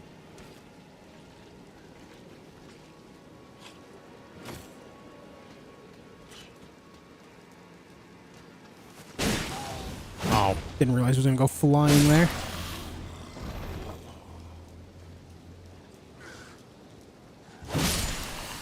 Okay, one guy fell off. And that guy decided to not fly. Weird.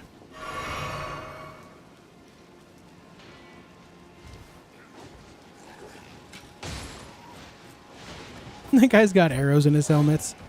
When does my stream usually start? 4 p.m. Eastern time. Whatever time it is in your time zone, I started stream 1.5 hours ago. So that'll be the time that I go live for you in your part of the world.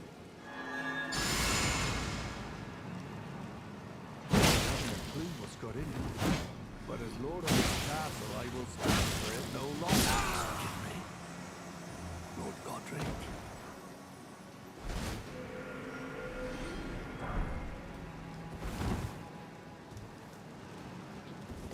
Okay. My man is backstepping like crazy.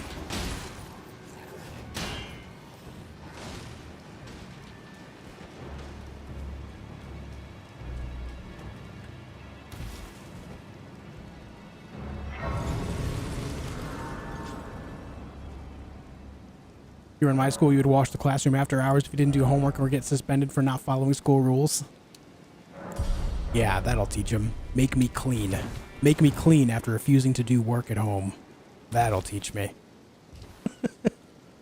Yeah, get me out of the house and the classroom even more. Yeah, that's gonna teach me the lesson. Yeah. That'll teach me. Surely.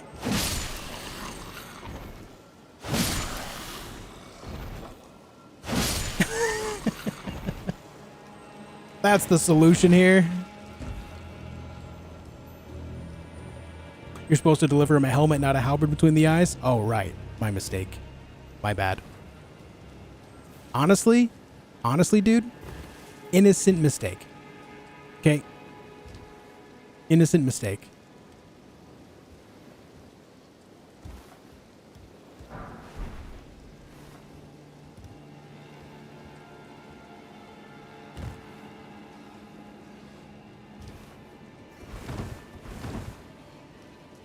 Why do homework when you can jump attack with 2 halberds? Yeah.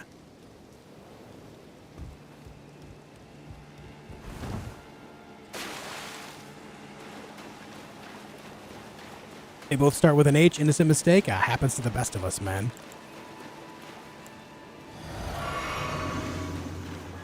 Is it true there's a door that won't open in Castle Morn? I cannot recall. It has been a long time since I fully explored this castle, I'll admit.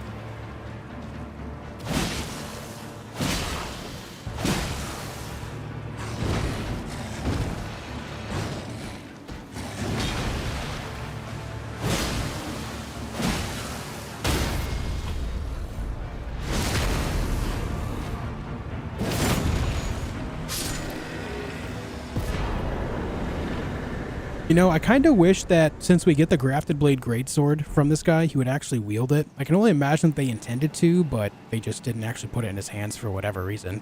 Because they did for the Crusader one in Consecrated Snowfield. They should have also put the Ruins Greatsword in the hand of the one over at the duo fight with the Crucible Knight, too.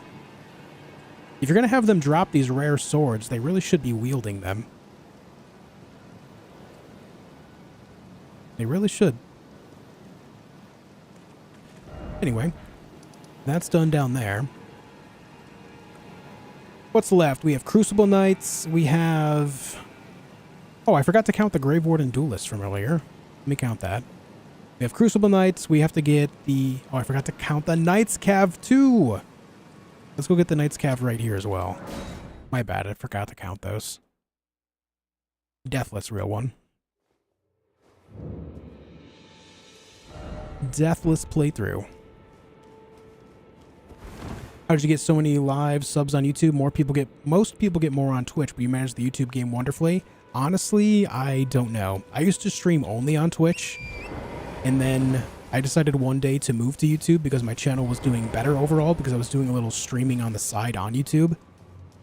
And then the very day that I stopped streaming on Twitch to go full-time into YouTube is when things started blowing up. It just kind of fell in that way for me. My overall idea is that I just kind of filled a niche market on YouTube that didn't really exist on the platform, but did otherwise on Twitch quite a bit. That's the only way I can really think. I was just kind of right place, right time. We die to a non-boss, you start over. Yep, any death at all, Chase, means a reset.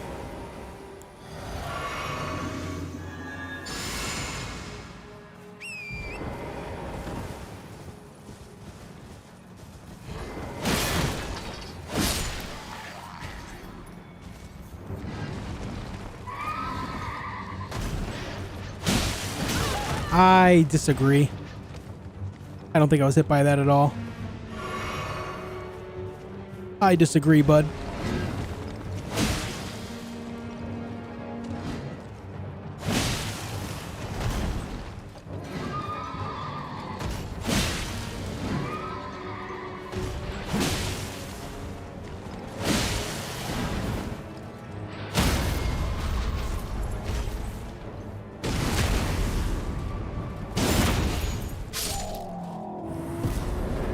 Alright, that's done. Crucible Knight time.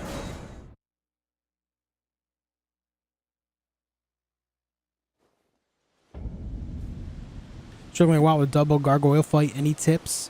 Use strike weaponry and focus on the first one. Even if the other one appears before you can kill the first one, focus on only that first one no matter what. If the other one gets closer to you, just run away from it and get as close to the other one as possible, so that's the one that engages on you. Take care of the first one first, so that way you can eliminate it the quickest. Once one of them is gone, the fight becomes a lot simpler. I don't know how many full playthroughs I have Darklime, but I will say that I've been putting myself up to the challenge of Deathless stuff for a month and a half, 2 months now, and so I've just gotten a lot better at it. Do crystal darts work on them? I don't think so. I think they're one of the very few stone enemies where it does not work. Just say no during a fight. You cannot legally hit you if you say no. True. True, man. It's that simple.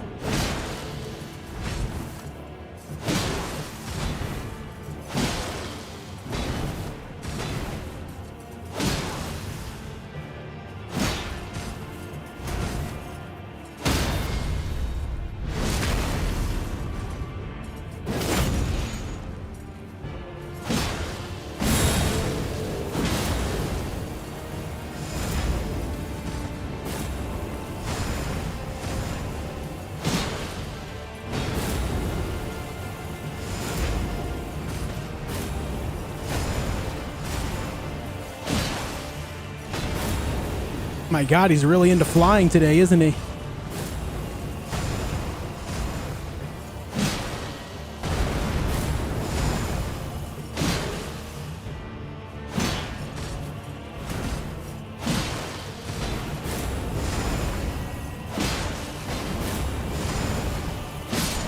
Okay.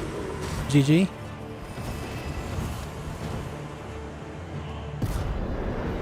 Man would not stop flying. What's up, Omi Gun? How you doing?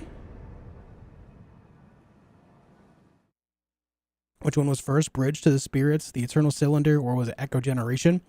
The Eternal Cylinder is something I made content on before any of that.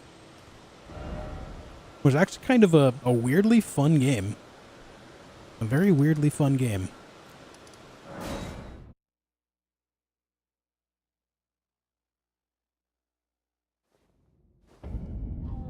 Yeah, I'm doing just fine, Biggie. Thanks for joining us, buddy. Thank you for the kind words. Crucible Knights are fun to fight. Yes, they are. He's like, I got the new wings. Look at the new wings I got today. I do like the Sword and Shield Crucible Knight more than the Spear one, too. I just think they're more fun to fight. Both of them, though, aesthetically, are really good looking. I love their style. Am I poisoned here? I think I'm poisoned here. Barely, damn it.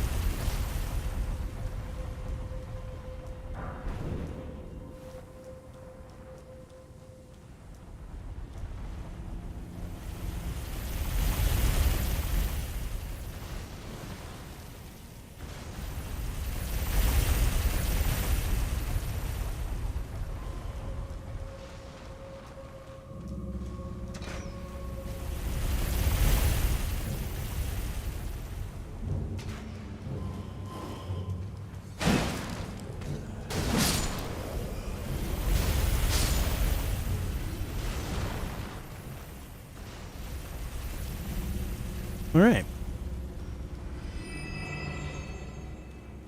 They do remind me of the Titans from Destiny as well. I agree.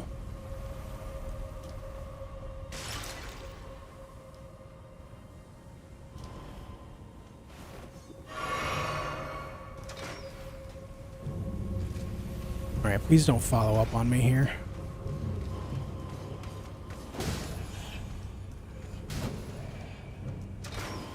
Well, it doesn't seem like he's following me. That's good. I don't care if the other guys do. It's just not the chariot. I don't want that guy chasing me down.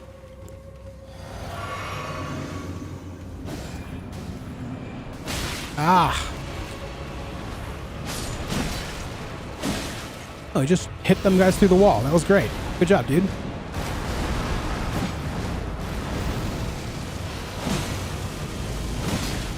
Good job.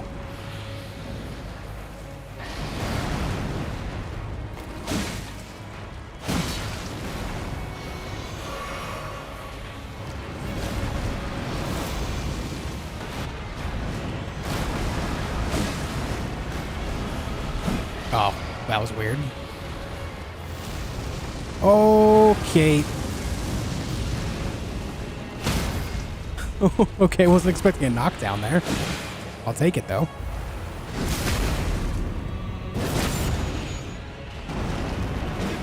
Whoops. I missed.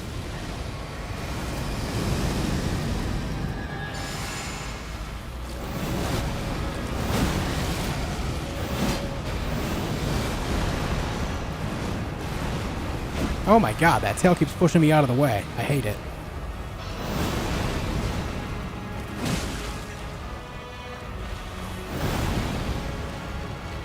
No follow-up there? Okay. I'm gonna take a sip of the juice here. Don't want this guy to one-shot me if I do get hit.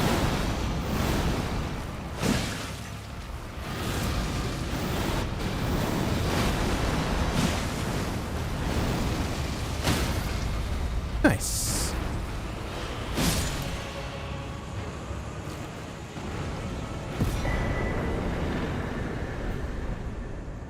Very nice. Off to market we go. I'm using the Bloodhound Fang for most of my playthrough. Should I switch weapons now that I'm mid-game? No, the Bloodhound Fang is relevant at all times. Most weapons in the game have their own, like, flow to them, and you'll end up feeling a certain flow to them surely at some point. But Bloodhound Fang specifically remains relevant throughout the entire game. It is one of those weapons that just does well. Does well, rather, universally. It does whales. Yes, it does whales.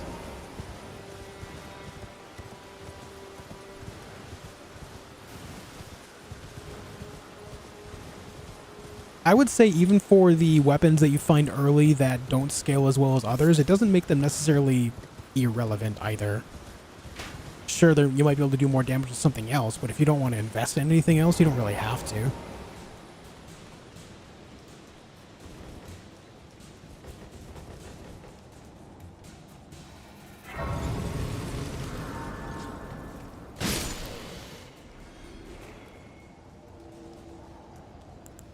All right, Margit, you ready? What's up, O's Nose? Thank you for joining us on Twitch, man.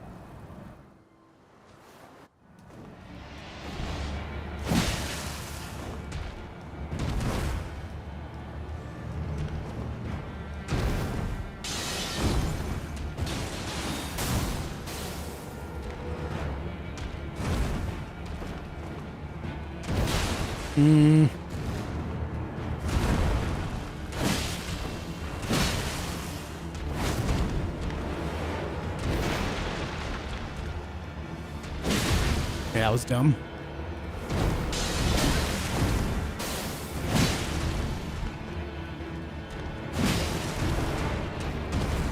Well, thou art a passing skill.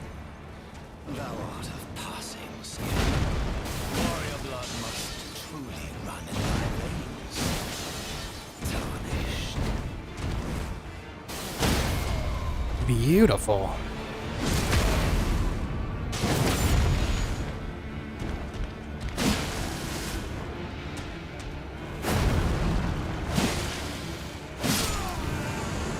That's one of my better Margit fights in a while. I did make one bad play where I just kind of jumped in for a poke because I was just trying to bait out some action, but overall pretty good.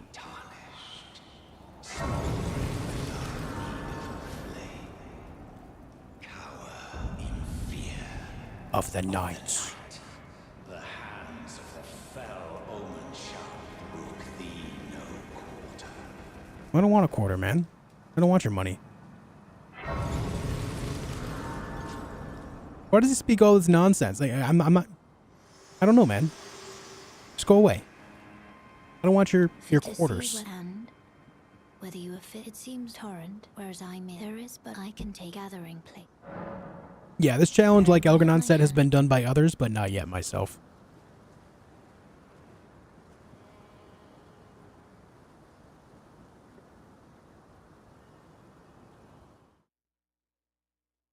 Okay.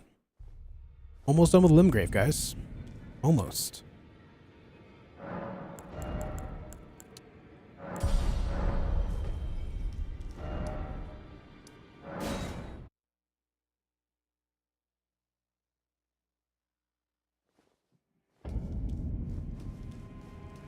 Hello, Gostic. Gostock. However you say your name. God, you'll breach the... Well, but of course. The gates. The gates! Open the gates! What's a deal? Step back, you wretched tarnished. Man takes a long time just to swing that little knife he has. Really takes his time with that, doesn't he?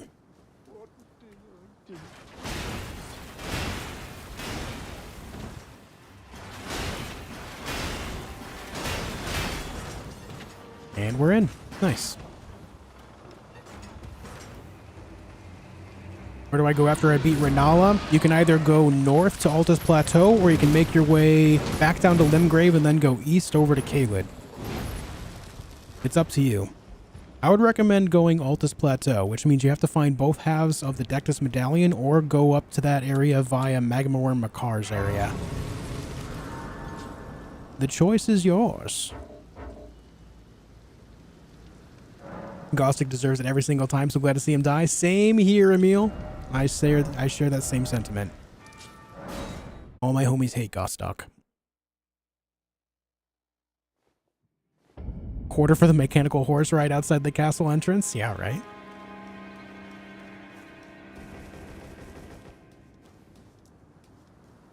You should spare Gostok next time so we can see him stomp Godric's head.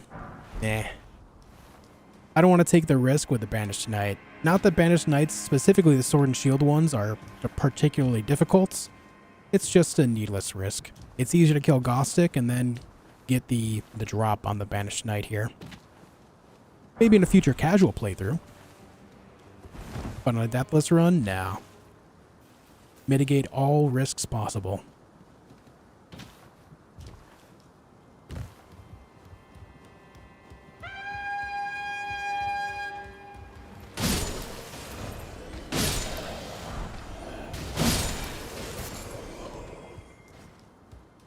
How you doing, Joe?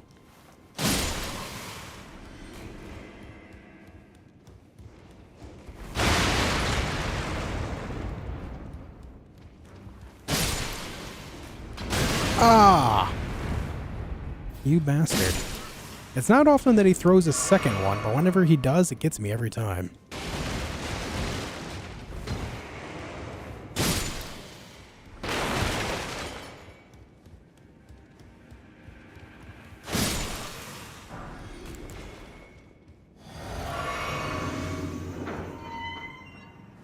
Alright, I should be able to one-shot this guy with this.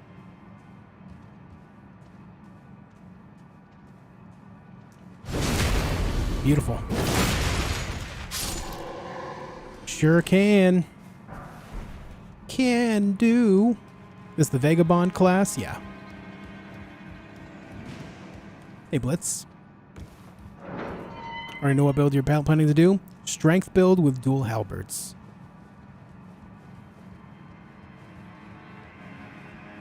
Level recommended for Altus Plateau. I think if you can handle Renala and get through that, you're fine for Altus. Specifically the beginning areas and the stuff you'll get into there, you should be fine. If you're not feeling confident about that, consider taking the well over in over in the woods in Eastern Limgrave to go underground. Fight some stuff down there to get some extra levels. Your level will be relevant for that area as well, so no harm, no foul.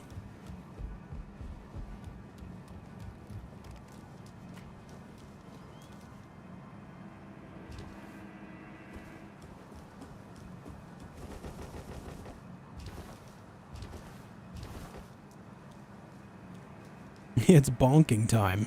Yes.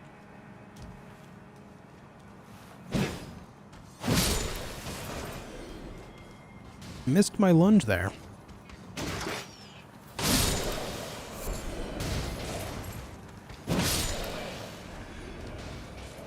These guys are dropping a lot of items, huh? I think all 4 of them dropped something. Ever completed the challenge? Not all bosses yet. I've done any percent as well as all remembrances, but not all bosses. Working on the all bosses still. Stuck on Fire Giant today. Anyone got any tips? The second phase is obliterating me. I have a video on my channel that has helped out hundreds of thousands of people defeat the Fire Giant with a strategy that I devised when the game first came out. I recommend going to my channel, looking up that video, and seeing how it goes. Using that strategy for yourself.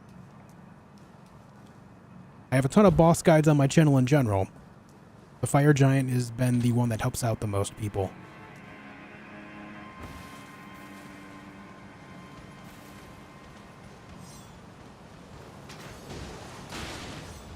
Yeah, Stormvale's a great area. I enjoy it here. I enjoy it a lot.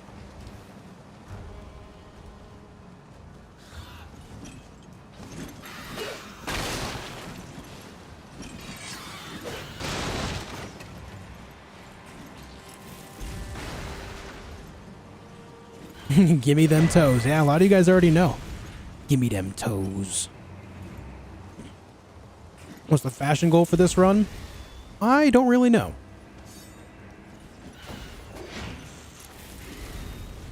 I don't really know.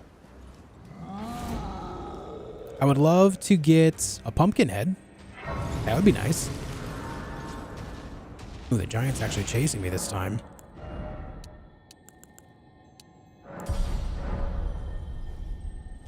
Right on, OD. Glad to help, man.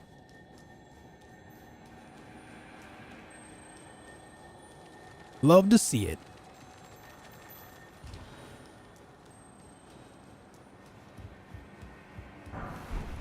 There's our kukris.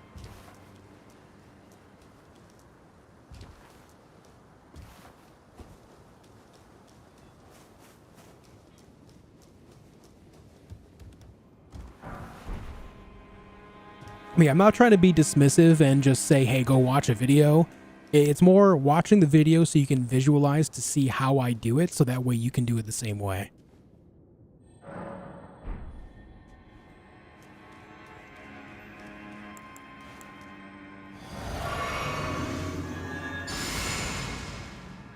Godric time. I forgot to count Margit. Let me do that real quick. All right, now let's kill Godric. Hello, friend.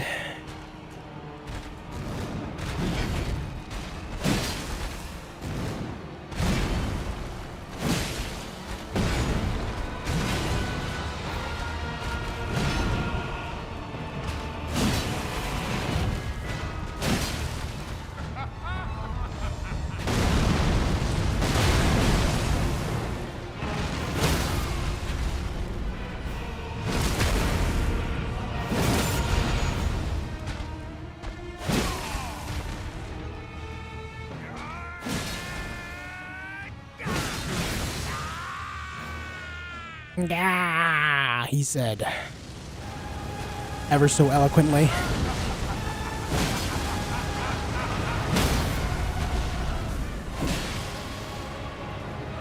No riposte for me? Okay.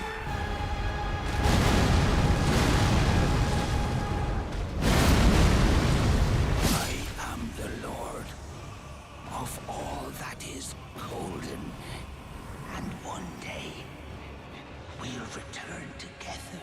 Goodbye, Godric. Goodbye. Bathed in rays of gold. Did I use the talisman? I have this one on right now. I don't use the other one until I get the other halberd in my hands.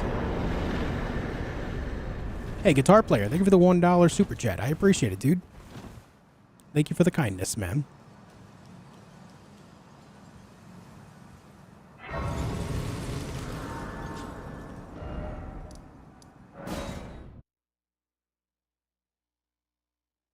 Okay, that is Limgrave complete. How much time did that take? 1 hour 54? Okay, so my best time for Limgrave, I think, is what, 148? So that was a little above my usual. Certainly not terrible.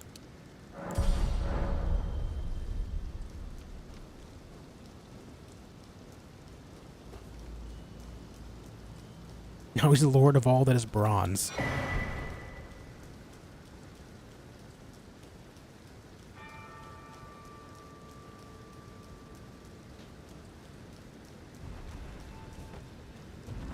Hello, friends.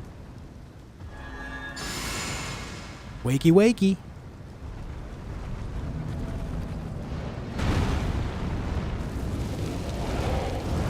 Oh, that sucks.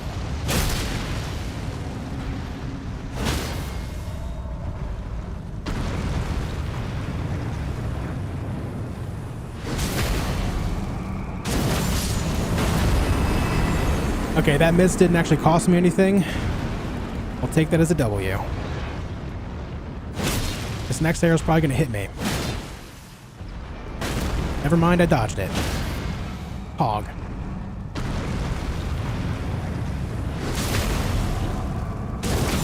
Use the same two halberds till the end. After a while, I switch over away from the Banished Knight halberd to the Knight Rider's glaive. I do that when I get to Altus Plateau.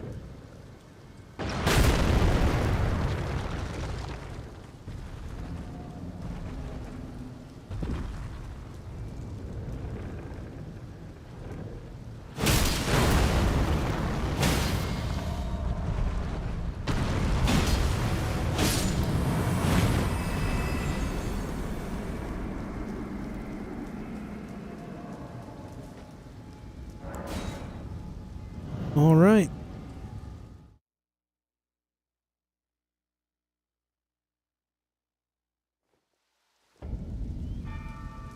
Now we just got to activate this Great Rune, and then we go get a Rune Arc over in Liurnia. We have to do a little bit more setup action, but then we go on another boss-killing binge.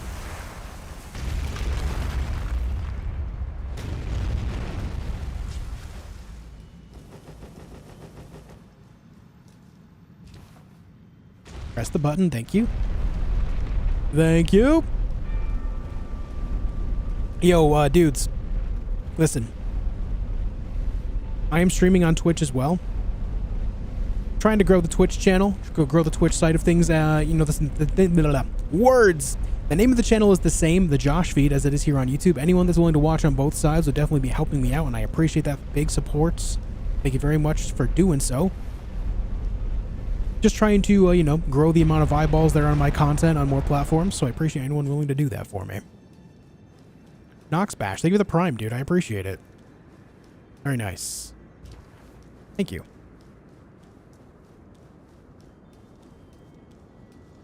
Hold on, guys.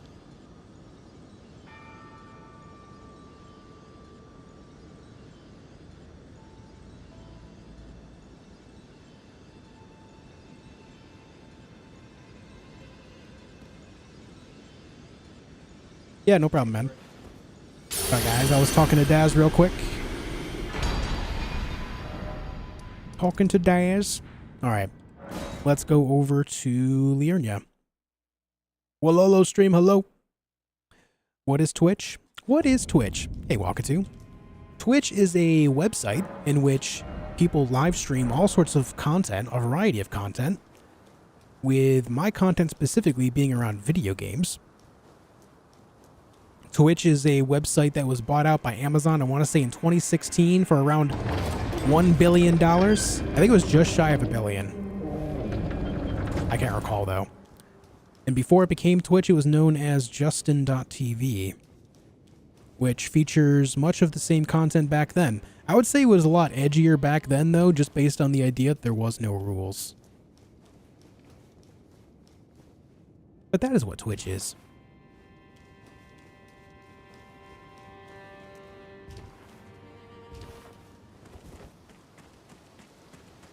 Twitch sucks. I mean, you know, if you feel that way, that's fine. We have you here on YouTube as well.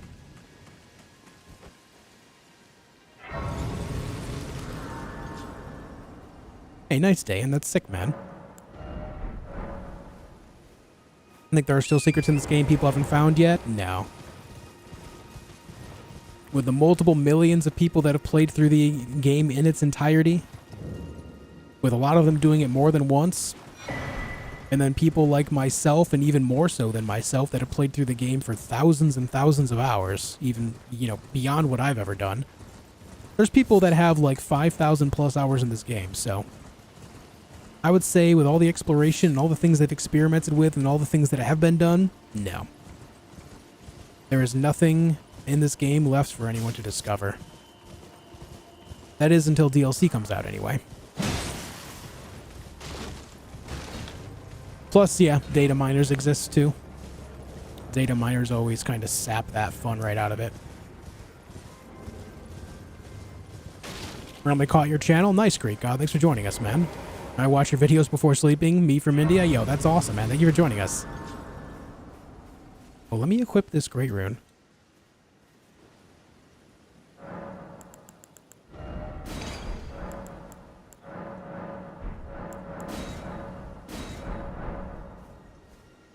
Worst part of Twitch with the ads when you click on a stream makes it so hard to find new streamers. Yeah, it's rough.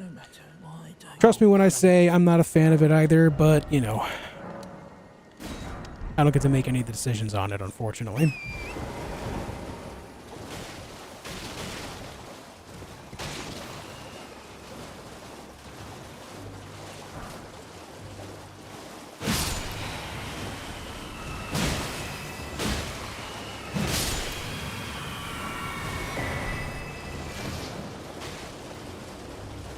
Hello, Devanus. The game's twisted and complex like Demon Souls tendencies in mirror mode. I'll be honest, I would rather if they strayed away from overly complex things like that that are just really hard to follow and understand for the masses. It's only, like, I'll be honest with you, it's only the real hardcore players that ever get interested in that system. I have played through Demon Souls a few times, and not once did I ever care about any of that stuff. I think they're better off just kind of leaving that to the wayside and focusing on other things to, you know, make the game better and give it more life in other directions. While more niche things like that can be cool for people that are really into it, the fact is the majority of players won't even ever hear of it, so.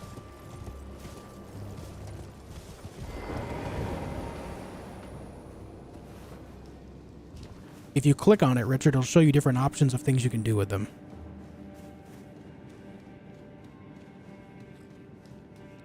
Ah, damn it.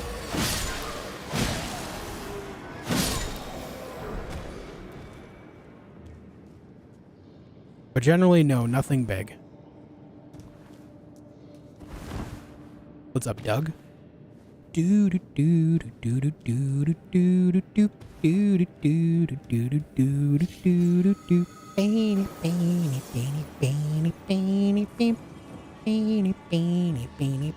I'm sorry. I'm sure you get that a lot. I'm so sorry. I just can't help it. I love that intro theme so much. Trust me when I say, Doug, I sing that every day. Like, take it from anyone in chat. They'll tell you. That's something I sing every day. It's just your name obviously triggered it, so it just kind of is. I'm sorry. You okay? No. No, I'm not.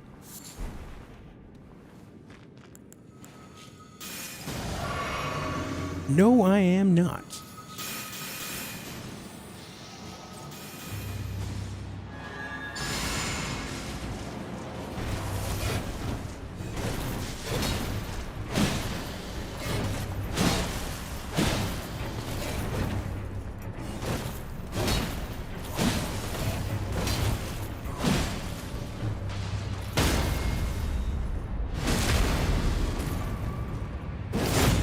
Oliver Fowler, hello. Just started Dark Souls after finishing Elden Ring, and I'm not enjoying it. Does it get better? Started Dark Souls after finishing Elden Ring.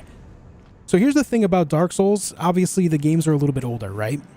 I would say if you're looking for the best experience, most similar to Elden Ring, but still features something new for you, then you want to go Dark Souls 3 specifically. Dark Souls 3 specifically will give you the best experience in comparison to Elden Ring for all the other From Software games. If you're looking for something as similar as possible. The way Elden Ring is built, you really can call this just Dark Souls 4.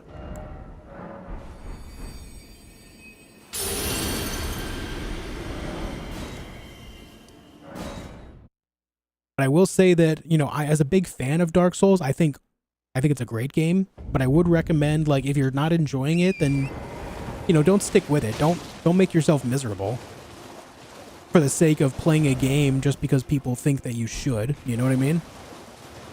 I would say if you want the most similar experience, go for Dark Souls 3 right away.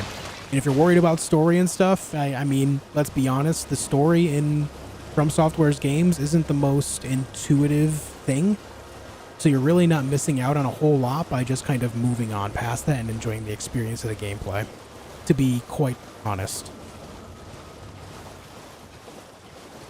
Started Dark Souls 3 but couldn't get over not being able to jump. Yeah, I mean, it's definitely a stark difference. Yeah, there's a lot of people that enjoy Sekiro as well. What's wrong with your PS5 controller? Do they not last for a very long time? For me, I have 3 PS5 controllers and all of them got really squishy buttons. Specifically the square and X buttons on all 3 controllers got really squishy in a matter of a couple months. I've kept all 3 of them because I will eventually open them up and see if I can fix the issue, but yeah. Also, if you do have a PlayStation 4 or PlayStation 5, yes, please play Bloodborne. Bloodborne is my personal favorite of all the Soulsborne games put out by From Software, and, you know, while it isn't quite Elden Ring, you know, because it's not open world, it does have a lot of uniqueness that makes it stand out in its own personal way, and it's definitely worth something looking into.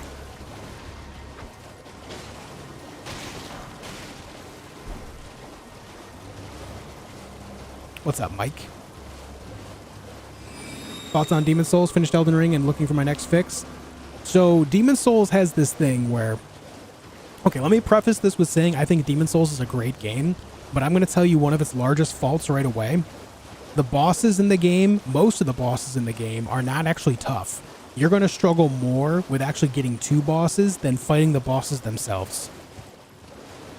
In fact, I can only think of one boss in the entire game that is legitimately difficult. Whereas a lot of basic enemies and the way the pathing works and all that stuff is way more difficult than the bosses themselves. And because there is no, like, close bonfires and the way the routing works, the run back to the bosses, if you do die to the bosses, is potentially irritating. But that said, again, I do think I do think Demon Souls is a great game and should be given a go. But just embrace that idea. Yeah, and if you like Liza P, Bloodborne, then Liza P. Yeah, Liza P is a great game. Just because it's not from Software doesn't mean you shouldn't try it. Stakes of Marika were a clutch ad, yeah. Did I play remastered? Yes. If you're talking about Dark Souls remastered, yes. If you're talking about Demon Souls remake, also yes.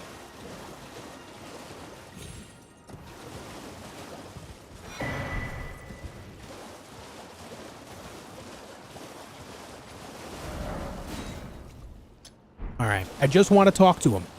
I just want to talk to this guy. My halberd really wants to say hello to his forehead.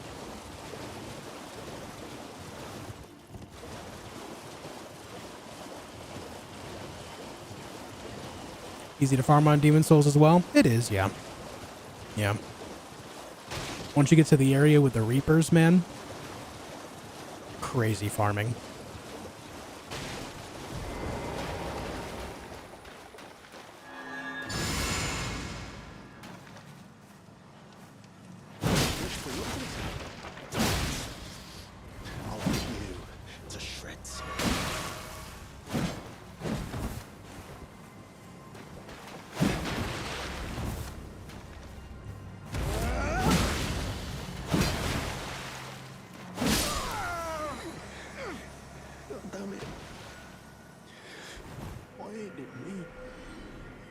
Worm face, Oliver.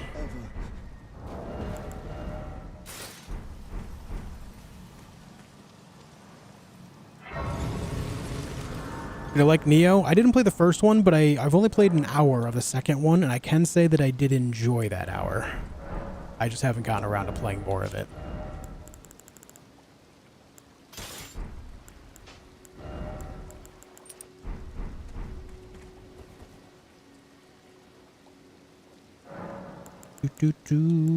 Ashes of War.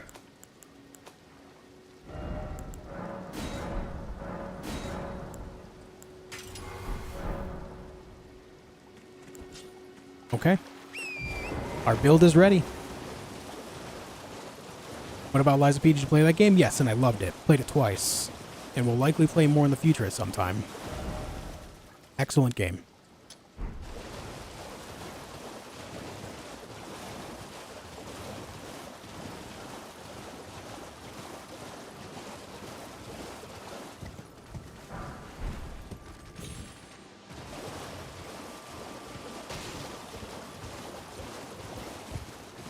Oh, no lobsters actually saw me there. Let's go. Nice.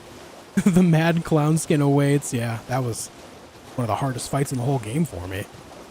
Not even a main boss. Could have just walked right by it and never looked back, but instead I decided to suffer.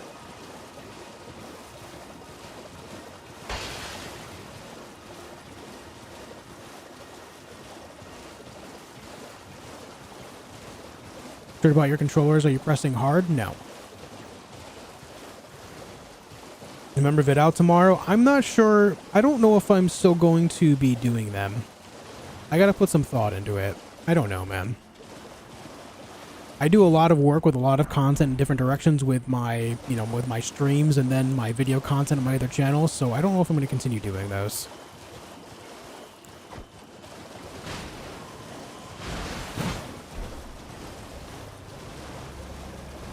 It's not lightweight Gissy, but it is double halberd.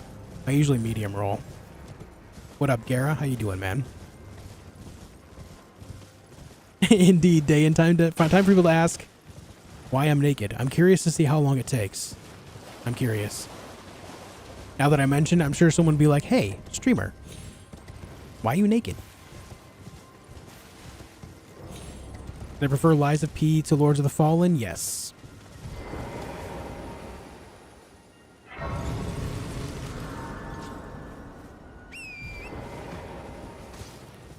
I'm picking off that one Reaper for hours in Demon Souls. Yep. forgot the name of the area, but the one with the flying manta rays. Yep, that's exactly the area. Very easy rune farm there. Or I'm sorry, soul farm.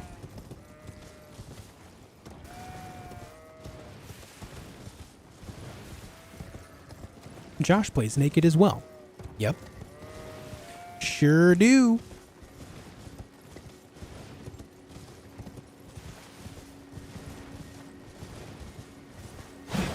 True that faster weapons are more OP in this game, Lies of P. I used a pretty slow weapon in my first playthrough and did just fine. I used the 7-coil spring sword, which is a 2-handed sword. I did just fine with that myself. I just think that a lot of people feel that way because of the way the combat system works.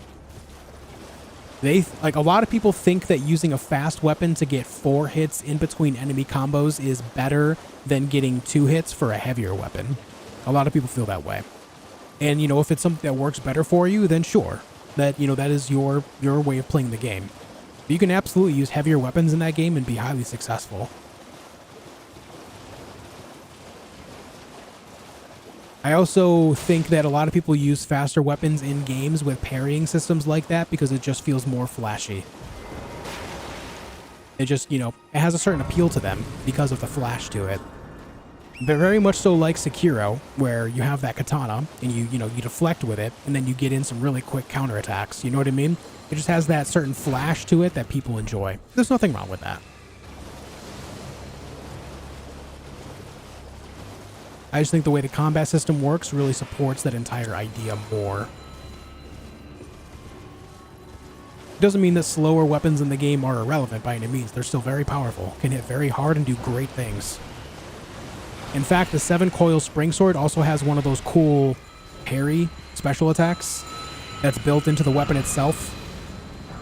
One of the weapon arts. I can't remember what the weapon arts are called in that game, but it has a parry weapon art as well that's really cool to use. Like, a lot of people like to use the katana in that game because of that weapon art, but the 7-coil spring sword has that very same thing. A lot of people don't know that. And it's a 2-handed sword, so... yeah.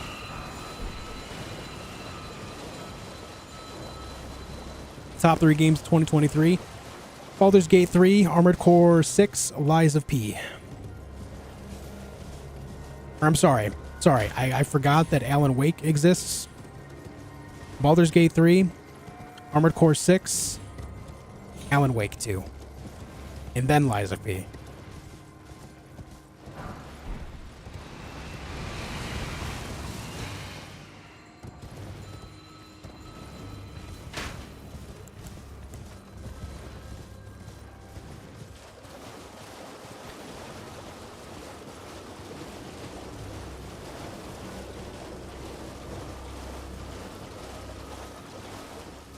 Tears of the Kingdom exists too? It does, but it's still not top 3 for me.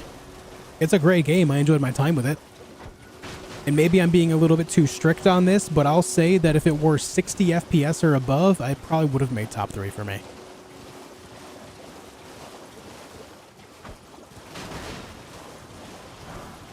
As much as I do enjoy the Nintendo Switch and the idea that it is portable, as well as it can be, hard docked and used on a TV or a monitor, I think that Nintendo's hardware is extremely lackluster, and they definitely need to do a lot more work there.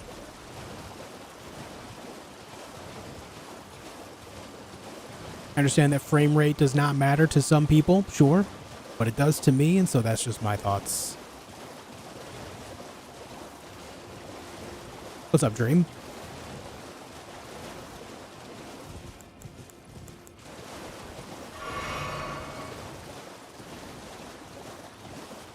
Frame rate elitist? Yeah, I guess so. I'm fine with that, though. I'm fine with that. Yuzu mods? Yeah, but, I'll admit that when it comes to specifically Nintendo, I am very afraid to do anything that skirts the line of the law because Nintendo has been known to take down channels on a whim.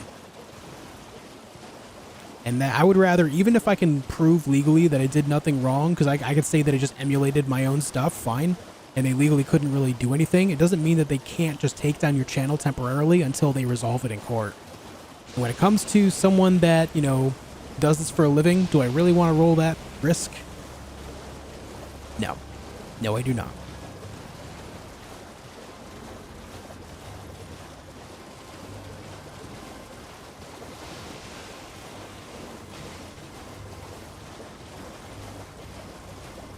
We're not sure, Ahmad. No one has any specifics about it. Anything that you hear about Elden Ring DLC right now is nothing more than rumors.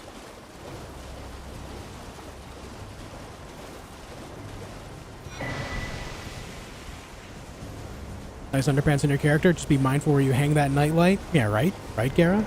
True, man.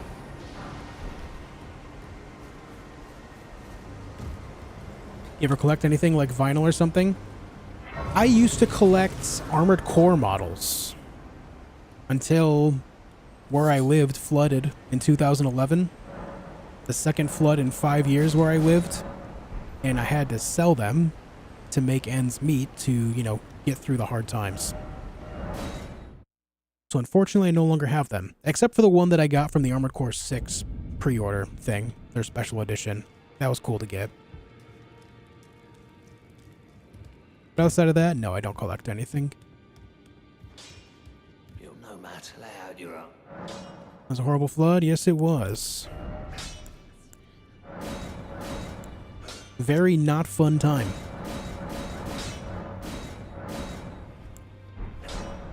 Zero out of 10 would not do it again. Okay, let's go kill bosses. Biggest risk in life is not taking one. Hey, the biggest risk I ever took was putting my life on the line with going from Twitch to YouTube. That was my income on the line there. That was enough for a good long while. I'm lucky that it went well. Will not take a risk like that again for a while. Lord of the Rings, Gollum, Kong, and Redfall. You're right, dude. You're absolutely right. How could I ever forget those games?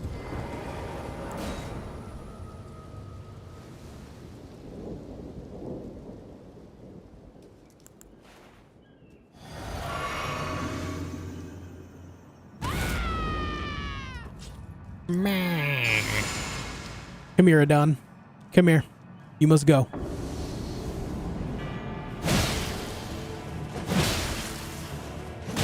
Ah.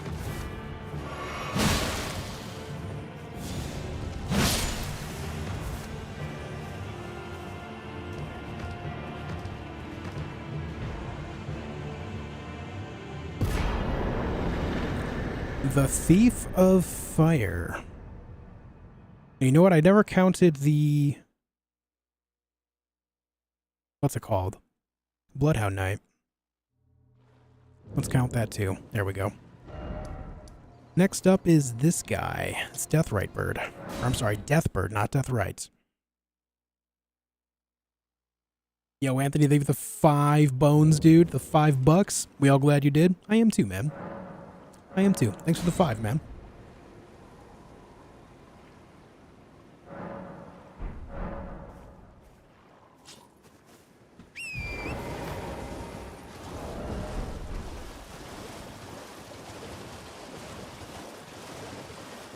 Game of the year was the day before. Amazing game.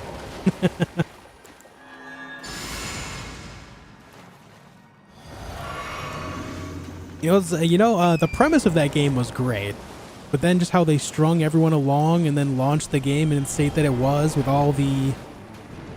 I'm not going to get into it, but it just... Man, it could have been amazing.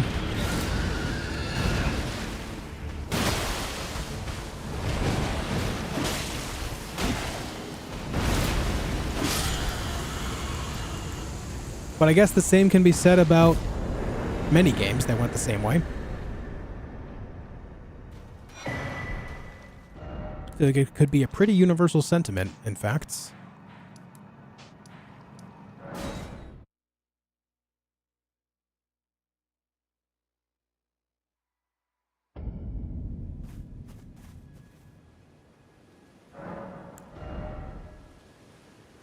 Do I have a favorite album?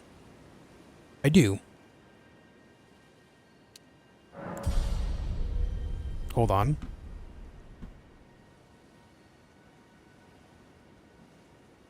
I'm getting a phone call, but it's like it's a number from where I used to live.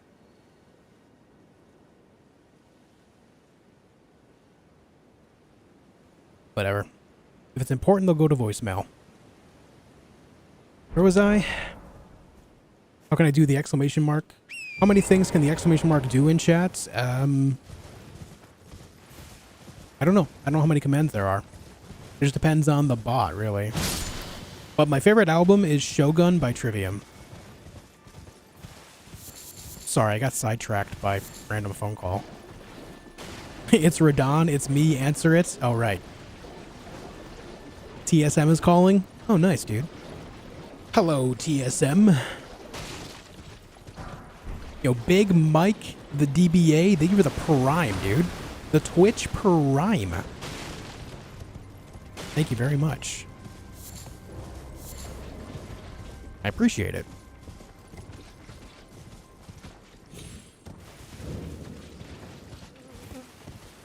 Wormface called. He has some black spikes for you. Son of a bitch. Son of a bitch, dude.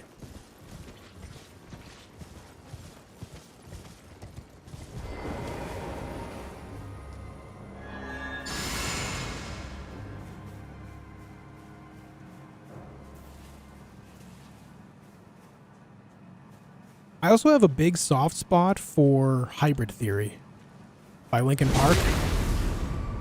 Without that album, I would have never discovered the metal that I enjoy listening to now. That album was a gateway to all the music that I know and love in my current age. Please no. Please, no. Me. You merciless brutes. Let the curse take everything. So while I don't listen to Linkin Park so much anymore, Hybrid Theory will always hold a place for me because of the nature of it leading me to so many other great things that I enjoy so much now.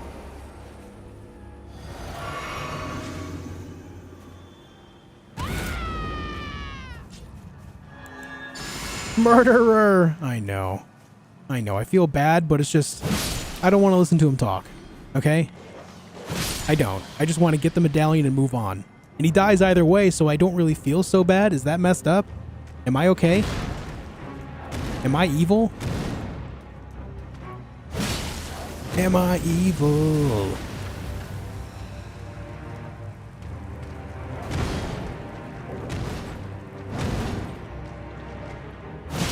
Oh my god, dude. Can you give me the double sword slam, please? Thank you. What a nice guy. Which bands do you listen to? My favorites are Era, Gojira, Spirit Box, Trivium, In Flames. Yeah, those would be my top. I'm also big into, recently I've been really big into, what's it called? Holy shit, I'm drawing a blank. Let me clear this first. Omen Killer, we got that. I've been into Strapping Young Lad a lot lately too. An older metal band, they don't really do music anymore, but you know, the lead singer still does a lot of music, but that band broke up a while ago.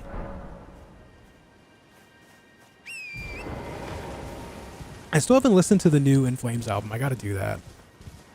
I've been meaning to. I just haven't gotten around to it. Oh, he's going Beyblade mode. He do be spinning. But he do not be winning. What's up, Samuth?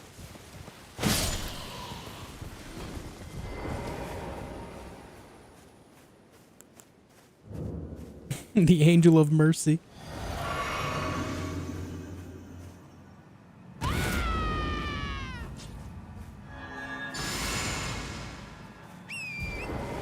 Devin Townsend is amazing. Completely agree.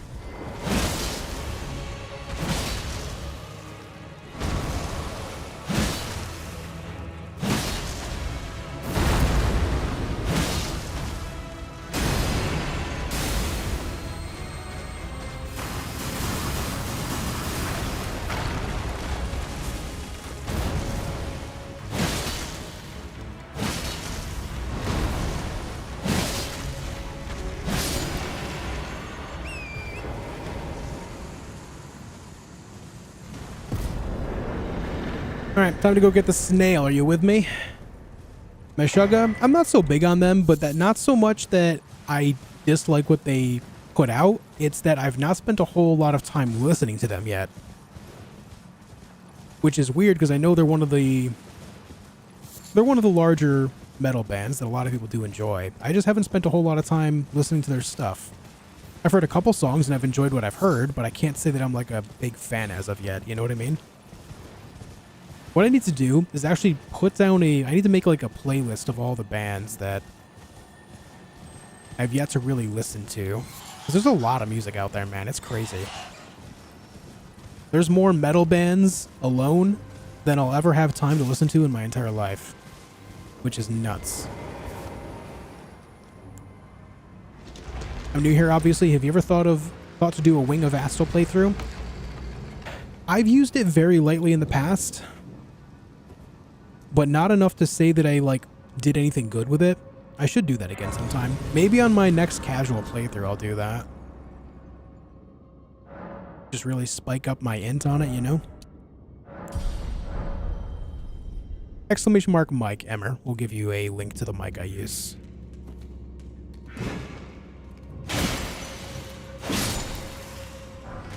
Oh, I was hoping for the helmet.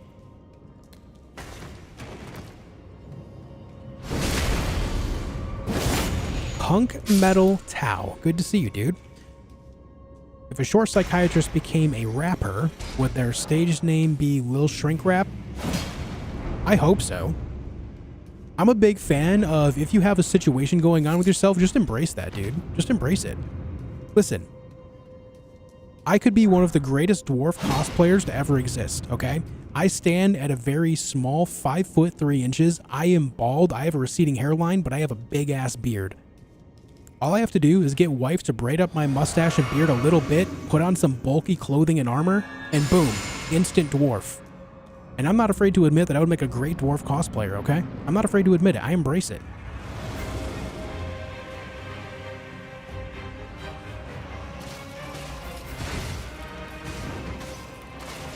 I never buffed my other halberd. Uh-oh. Shit. I done messed it up. It's fine. Yeah, I could do a Viking as well, albeit a short Viking. Vikings are generally taller, no? I am playing the game Shappenherder. It is a live stream, not a pre-recorded video. Alright, where do we want to go next? Oh, right, we're going to go north. We're going to go kill balls. Thank you for 9 months, Punk Metal Tau. If you're asking the question because I'm talking to people that you're not able to see in chat, Shappenherder, it's because I'm also streaming on YouTube, and I'm reading both chats. YouTube is actually my main thing. I just started streaming on Twitch about a month ago.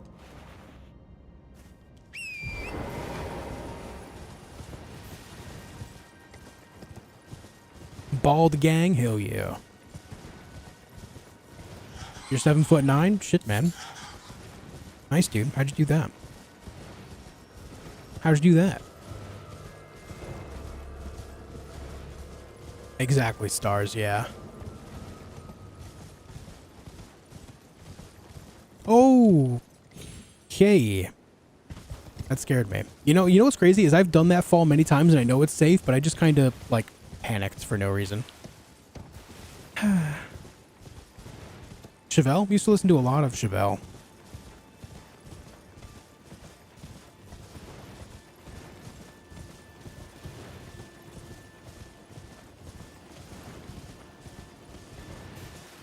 Thanks, Frets.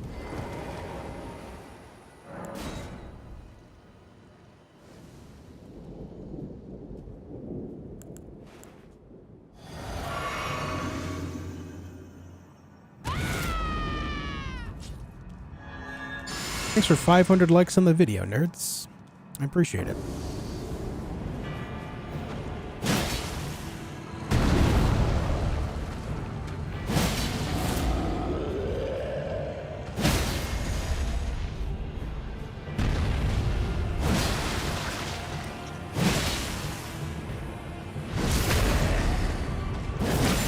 Balls has been crushed.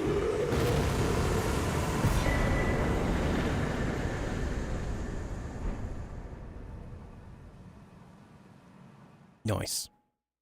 Very nice. That would be 148, yo. 148 is my PB.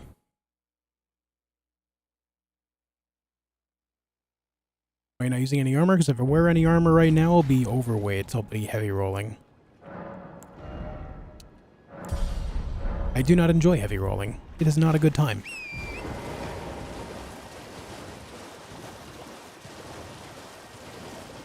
Balls hurt now.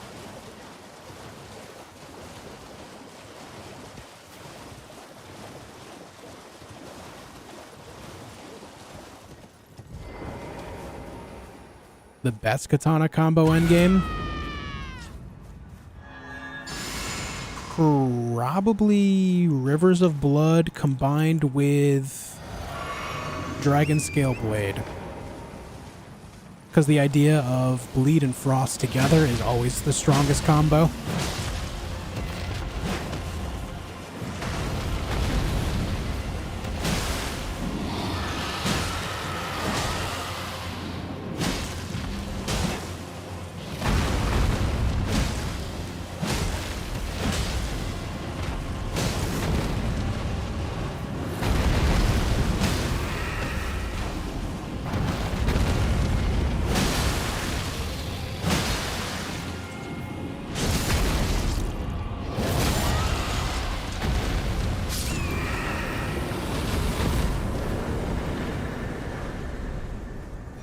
Yeah, I don't use summons. No summons from me.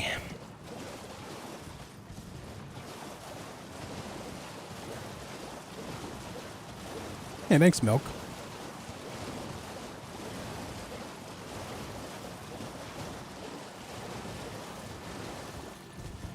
That was incredibly clean. Yeah, I've got that one pretty scripted at this point.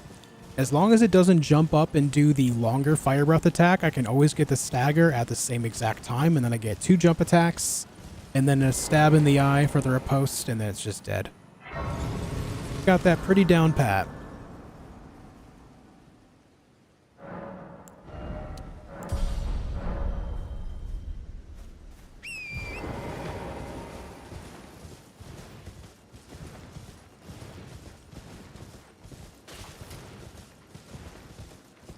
Hope Americans switch to Imperial metrics.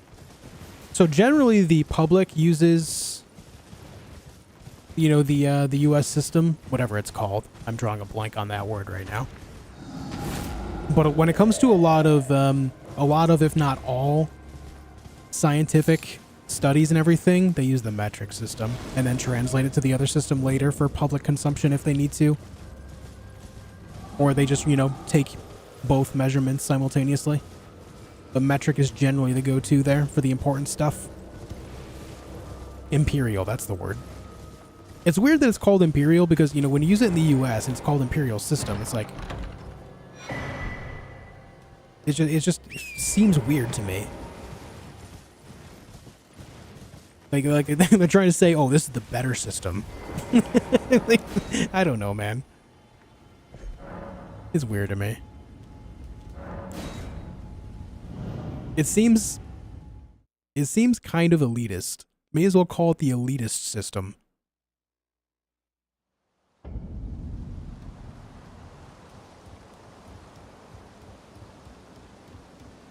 Doesn't make a big deal either way, but yeah. Just kind of how it reads on paper to me.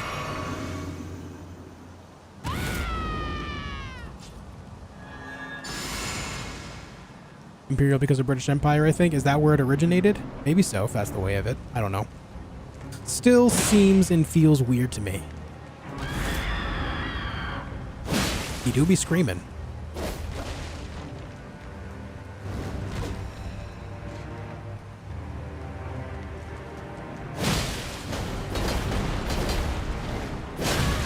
Nice roll, Josh.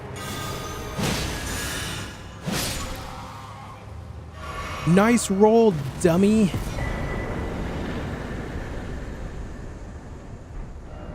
Imperial was made by the Roman Empire, was it? I don't know the history of it, so you could be just lying to me and I would not know. I'll be honest with you, I never thought to look up the origins of it. We are the galactic measurers. Can you imagine? Yeah, this is the galactic system.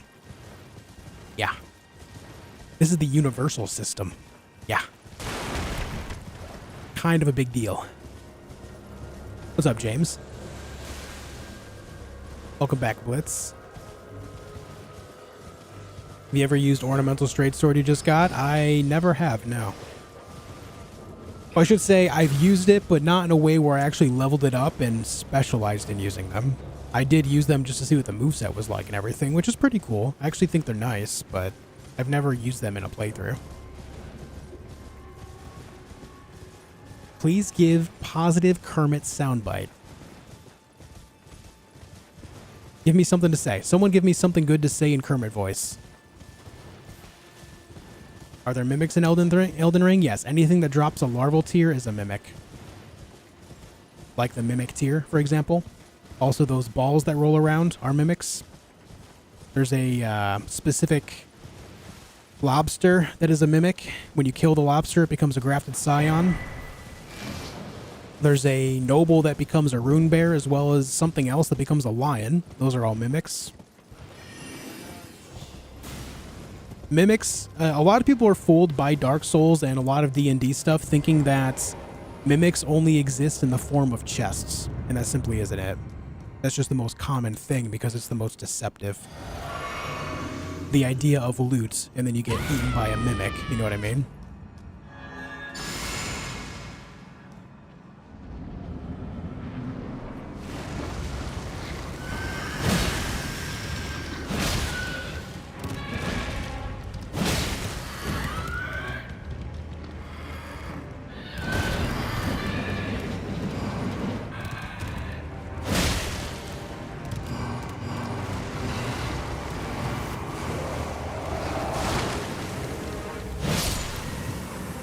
All right, clean. Clean.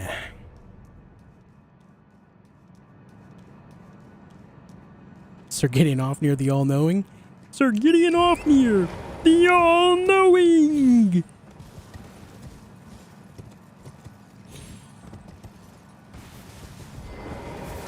Yay!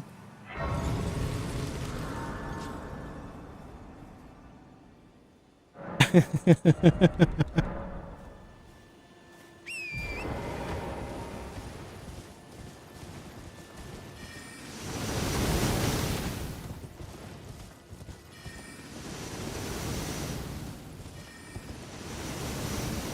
I do an impression of Gideon's voice? I don't think I could.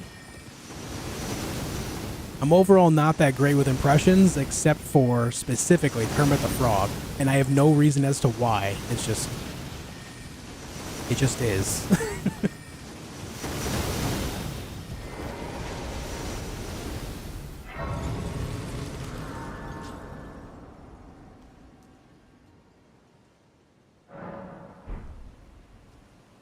I'm gonna kill Wormface in the face. I'm gonna kill him until he dies to death. Alright, you can't use your horse in here.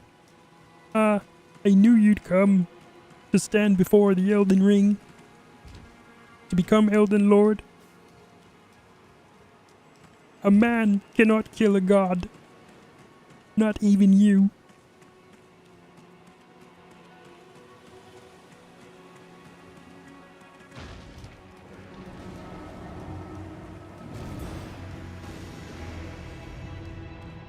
I am Melania, Blade of Mikola, and I have never known defeat.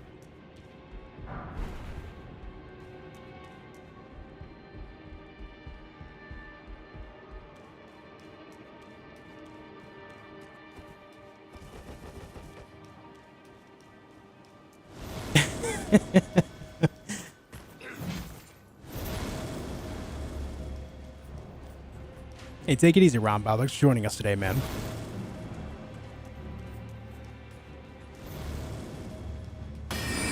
Kermit voice mod when.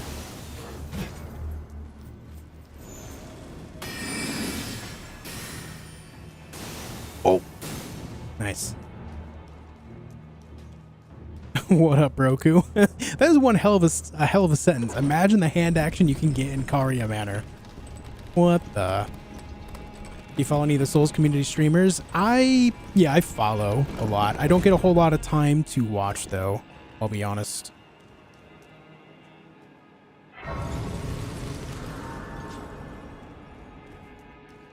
I run this channel as well as, you know, hang out with my wife a good bit, and then I also run a second channel, or try to. I'm trying to run a second channel. It's been hard when I mess things up like I have been lately. But yeah, I don't get a whole lot of time to watch stuff.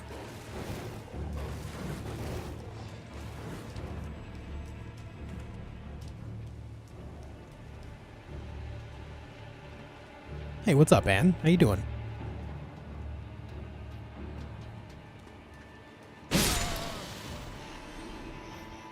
I didn't mean to crouch there. What's the second channel about? It's a channel about me telling the story of my experiences of my adventures in survival games. Something I launched just about a month and a couple weeks ago.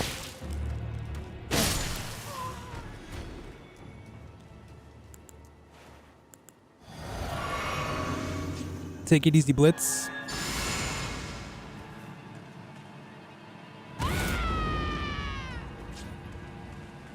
Or feel just burnt out and don't feel like streaming or playing video games?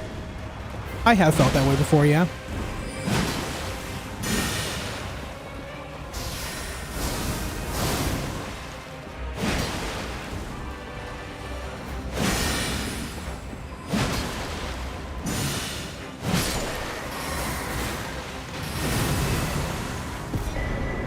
Back when I played a lot of Battlefield, I felt stuck in that. Same with Warzone, I felt stuck playing that.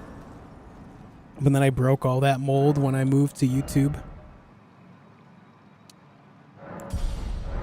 I would say one of the biggest driving forces behind me starting on YouTube was feeling burnt out specifically, which then led me to trying different games as well as trying to make different content like I did with my YouTube channel. And here we are now.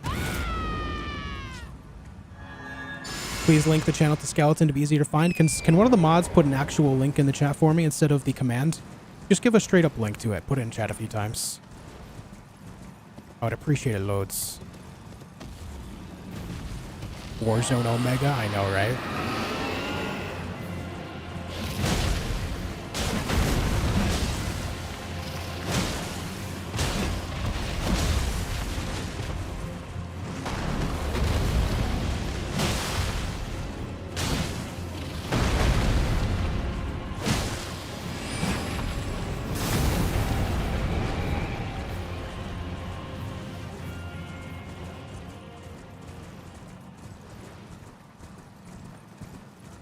Yeah, I'm glad to have you here, Belair.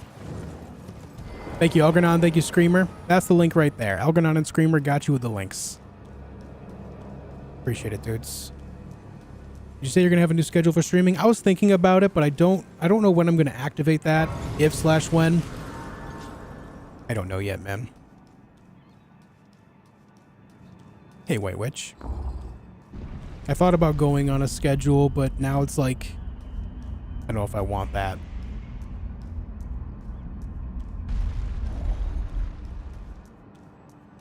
On one hand, it might help me out. On the other, I feel like it would be detrimental, you know? I believe I said it please a tarnish. I have no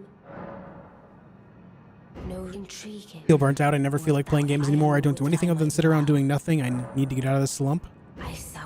Yeah, I mean, one of the things that definitely helped me out when it came to that as well, like specifically before I started streaming, whenever I felt like burnt out of a game or a specific type of game, I just started trying indie games out, just trying different things out. It's what led me to experiences like FTL, Dead Cells, and a whole bunch of other indie games, way too many to list. It's why I always have indie games on my radar now. They're some of my most appreciated games at this point. But also, man, like, sometimes, like, if you're feeling burnt out, the only thing that's going to fix that idea is just walking away for a while. Go do something else. Try out some different hobbies. I'm situated the Eternals. I'm planning to go see if I can. See if I Try focusing on something else. Read some books or make it a regular thing to go for walks, and during that time period that you would like play video games instead, just change it up, you know? A change of pace can go a long way. Especially if you kind of like if you forget about video games and then one day you suddenly feel that urge to play a game come back, it's like, holy shit, dude. Now you want to play video games again and you're good to go. You know what I mean? Shut up, Celavis! Love, love, love, Enter the Gungeon. Yeah, good game.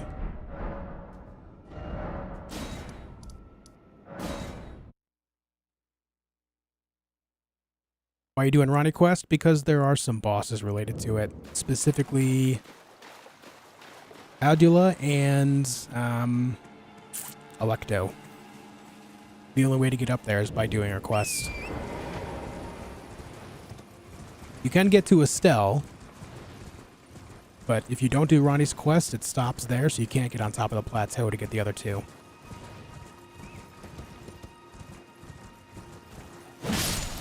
Aqua. Hey, you're 5 gifted members, dude. I appreciate it. Thank you very much, Aqua. Very kind. Very kind. Thank you. Yeah, Hollow Knight is a very popular one, too.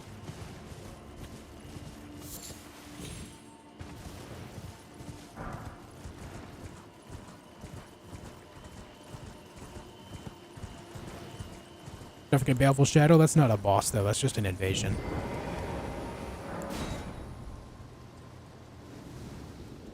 Thanks for that, Aqua.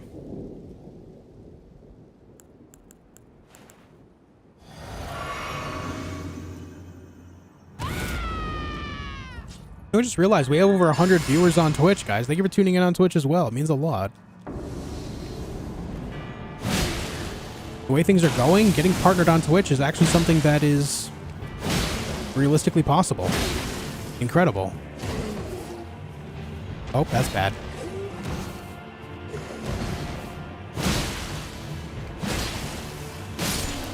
Nice.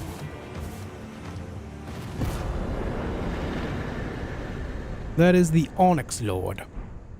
Hey, Lorenzo, thank you for gifting a member as well, dude. Thank you for that.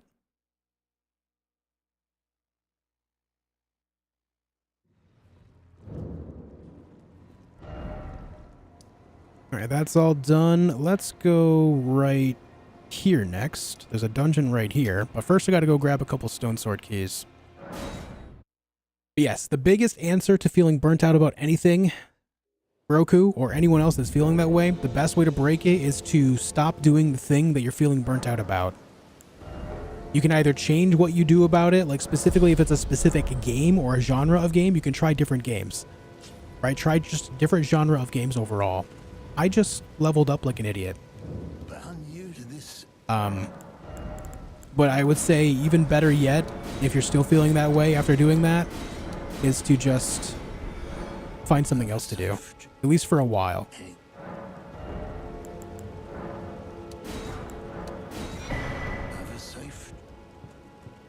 Yeah, Chase.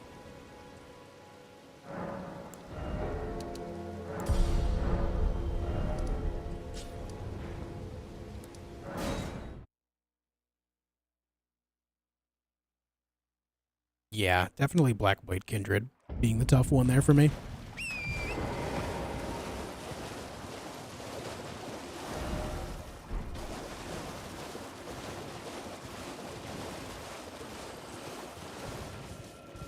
Same here, Daz. Same here, man. I think everyone could agree. We're all just kind of clamoring for the DLC.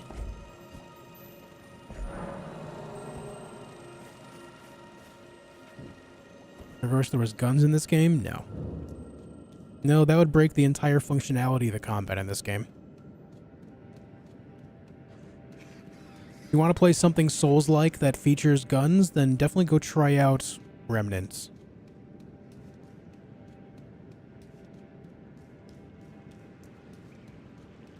It's a unique to approach it all to it all. Works very well there. Quality game.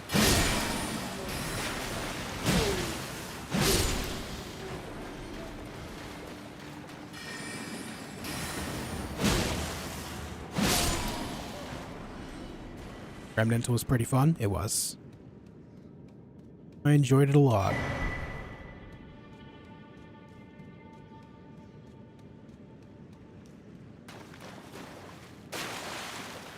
Just bought Remnant 2. Haven't played it yet, though. Man, it's so good, dude. Some of the toughest bosses and how they work and everything, but so good. So good. Yeah, there is spells as well. That's true. There is spells. But yeah, the idea of guns in this would just break the functionality of the game overall, I feel. Ow.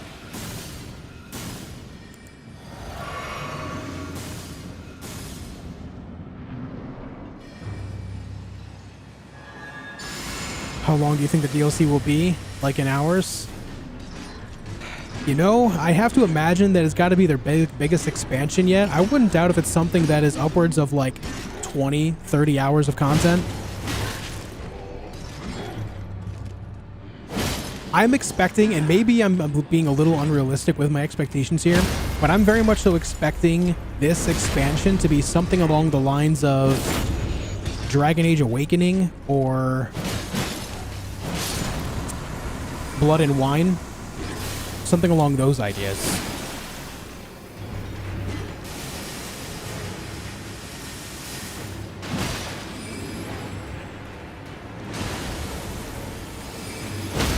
Awakening was huge, yeah. I'm expecting this expansion to be something along those lines there.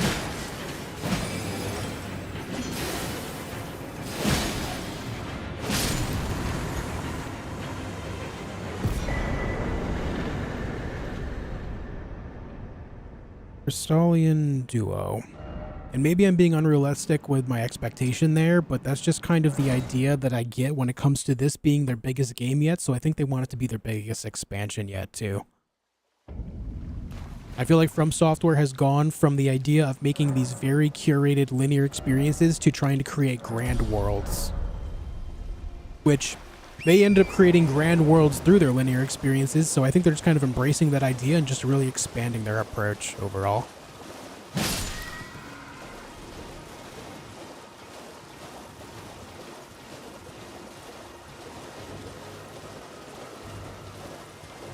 I recommend Atomic Hearts. If you... it's not nighttime, is it? Shit.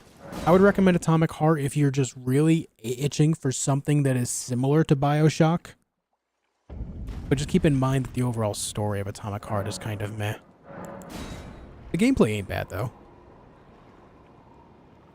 Awakening is so underrated, yeah. Yeah. In fact, I remember when Awakening came out. When it first came out, it was a $40 experience that you could actually buy as a separate disc away from the main game. That's how big it was. It was such a great experience that it was equivalent to almost its own full game. That's how big that experience was overall. I'm very much so expecting that with Elden Ring's expansion too. And again, maybe my expectations are a little unrealistic, but when you have a grand game, you got to go for a grand expansion, right? You can't just do something small.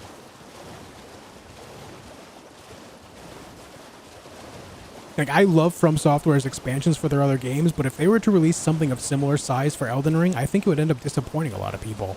Not to say that it couldn't be a great experience, but more so that it's something that they missed the mark on what people are hoping for.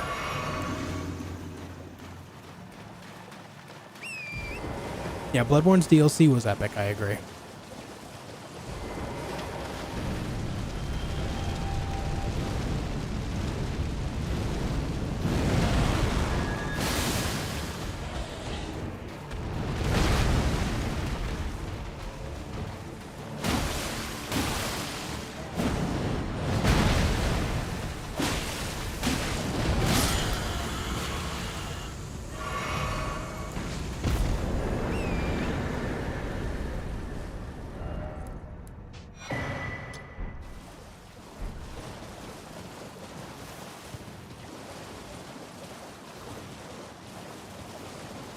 What I know about Atomic Heart is those sexy robots. Yeah, let me tell you, the internet had a field day with those when they were first seen. The internet went nuts for a while. Rule 34 went a bit crazy for a bit.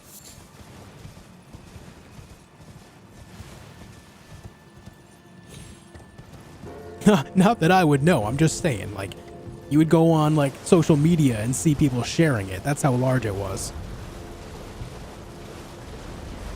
You know? Not that I would know. Crispy critters, dude. Holy. What up, Preston?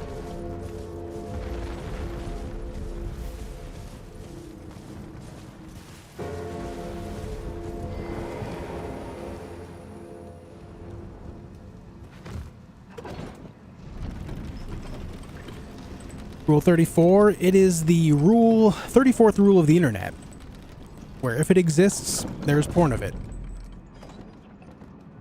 Yep.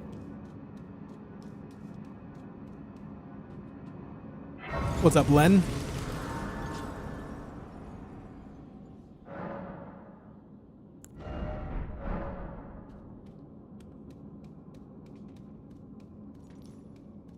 Hello, sir. It got really quiet in this dungeon, didn't it? You hear like the splashing of the water outside when you're walking around Liurnia on your horse. Riding around, I should say. You have like the walking mausoleum stomping around plus the huge bell.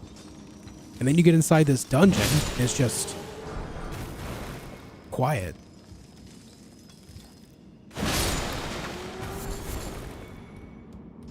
It's peaceful. Sounds accurate? Yeah.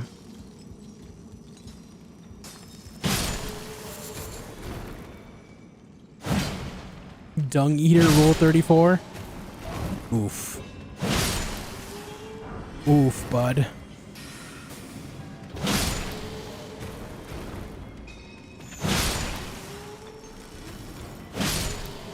Okay, I actually remembered all these guys were here. We took care of them before they hit me. Feels good, man.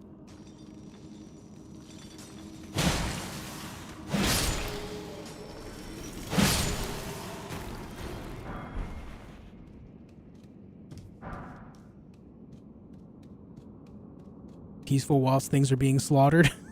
I guess I should say it's audibly peaceful when I'm not smashing things with a halberd. The most noise you hear in here is like the elevator and then the actual magical drills working on the stones. That's about it. Yeah, I bet it'll be huge too, Mike. I have every reason to believe it will be. Like I said, this is their largest game yet, so why wouldn't it be their largest expansion yet? Is Faith good? It certainly can be. In my opinion, specifically, one of the spells that you can start with on Prophet is called Catch Flame. Is one of the single best spells in the entire game. It can put out massive amounts of damage as chain castable, which means you can spam it in between your enemy's attacks to lay down even more damage. Has a very low mana cost. The only downside is the low range. But if you know what you're doing, the low range ain't so bad. You're just kind of being a melee caster at that point, right?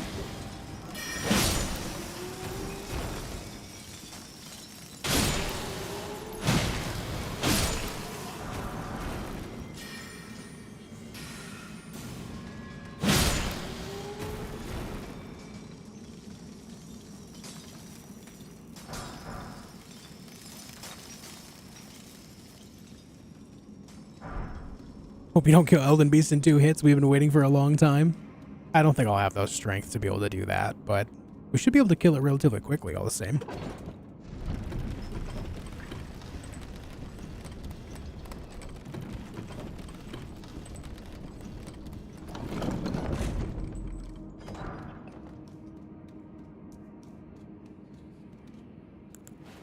This is just a Crystallian, so we go in with 1 halberd. Do you count Draconic Tree Sentinel before Malacath the Blackblade as a boss? No, it doesn't get a boss health bar, so therefore it's not a boss. The only Draconic Tree Sentinel in the game that is a boss is the one in front of the back entrance to Lanedell.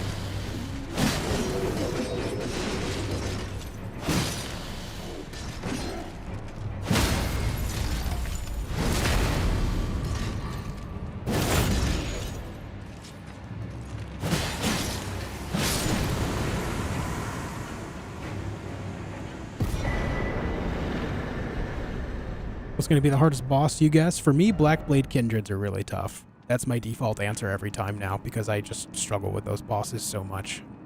I realistically shouldn't, but all the same, I do. Okay, now it's time to clear out the eastern side of Liurnia.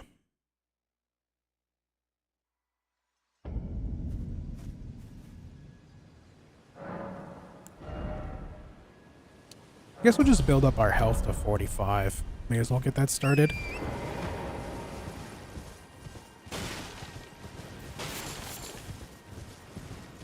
What up, Prof? Oh, hey, Prof, you think that the year is relevant when it comes to porn? Not at all, my dude. Not at all. What's up, Mad Matt? Oh, my lobster. I forgot there's a lobster there. Terrifying. What the hell was that? You guys see what? Something just flew under me? What even was that? Did you play Armored Core 2? I'm a big fan of Armored Core. Specifically, Armored Core 2 Another Age is my favorite Armored Core game and overall my favorite From Software game. I'm a massive fan. I think it is a very good game.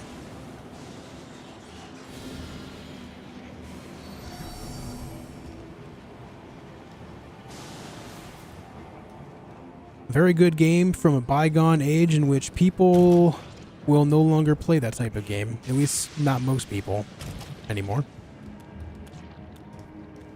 One bad thing about a lot of early 3D games like that is they did not age well. And so that just kind of holds a lot of people out from ever playing them, unfortunately.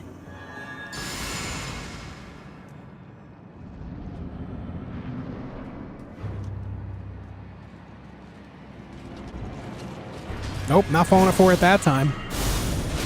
Ah, he still hit me anyway. Dude, stop it. Relax.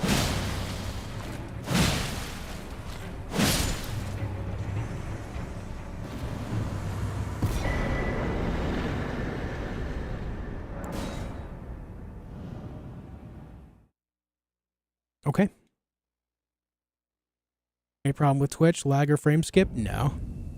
I have no drop frames on anything. What's up, Ross? Oh yeah, you saw the worm face death? I went to the wrong side of grace, son of a bitch. On the beast torch already? No, we don't buy that until we're over in Caelid.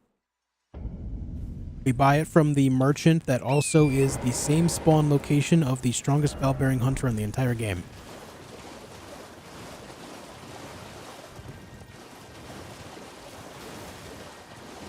What's up, York? Oh my god, I just... Yeah. What's up, man? How you doing? Words are hard for me today, apparently.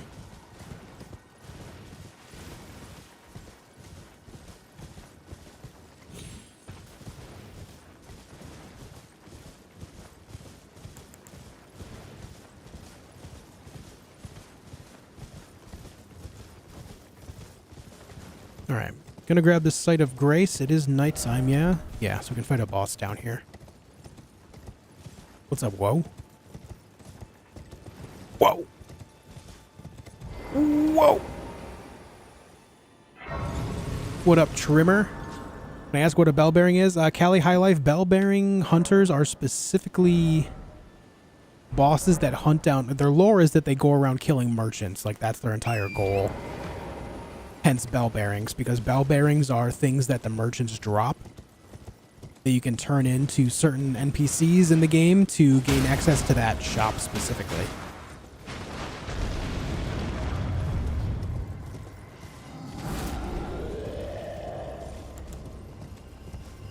Oh, Pain! Watching with the missus? Nice. You won't play the game out of fear, but can watch you play? Hey, if that's how you want to experience the game, there's nothing wrong with that. There's games that I don't play that I enjoy watching. See, the difference here is like I play games to be challenged. That's why I play games. I want to challenge myself and try to overcome something that would otherwise be insurmountable, right? And so because of that, I don't play a whole lot of games to relax, and therefore don't play like the relaxing games in general. Like, first one that comes to mind is like Stardew Valley. right? But I can watch other people play that game and have a good time with it.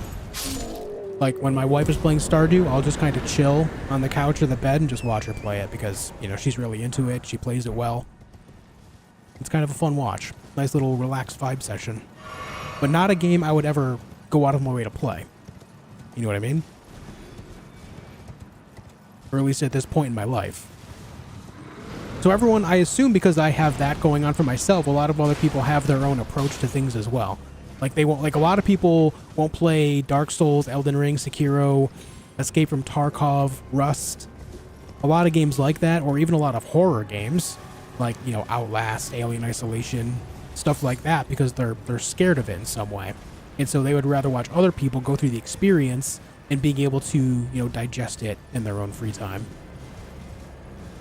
But still, you know, they're interested enough to be there, but they don't want to go out of their way to play it.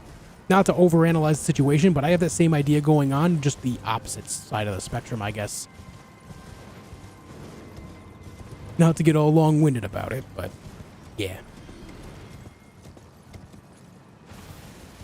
She's dying, laughing. Stardew Valley and Minecraft is her sort of face. Yeah, so I'm the opposite end of the spectrum here. Yep. I totally get it. Ah, he bamboozled me. I feel like he always goes the opposite side of which I'm actually looking.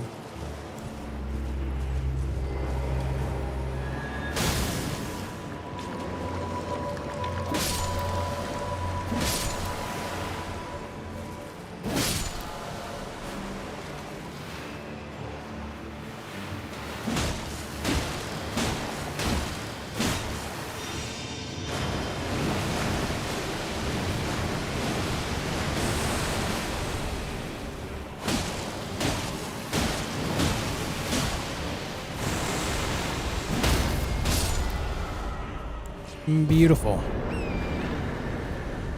Oh, I forgot to count the Knight's Cav as well. Let's do that. And now we must go down here.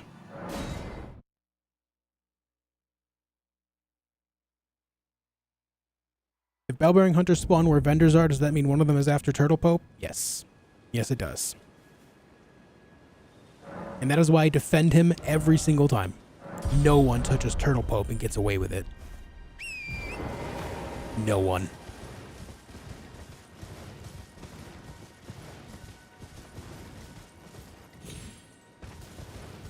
That's okay, Tro. I mean, you gotta play games too, right? I'll be here when you're done.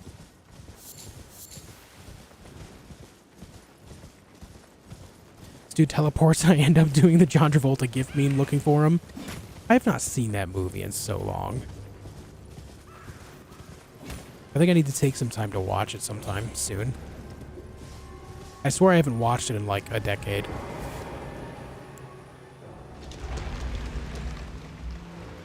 Is Elden Ring complicated? I'm thinking of buying it. It can be, but I think a lot of people when they play this game definitely overcomplicate it. This is definitely the type of game that, because of the nature of it, can be easily overcomplicated by the player. Is dexterity important? It depends on how you want to build your character. If your weapons scale off dexterity or the weapons you're interested in using scale on dexterity, then yes, it's important.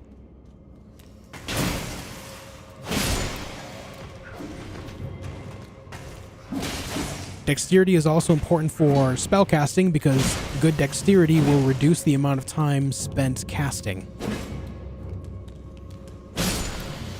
If you're ever curious, something that everyone can do, if you press the start button, go to status, it'll show all of your stats. What you can do, see on the bottom how it says help, click whatever button is in correlation for help is on your controller. In this case, an Xbox controller is the share button, so I click that.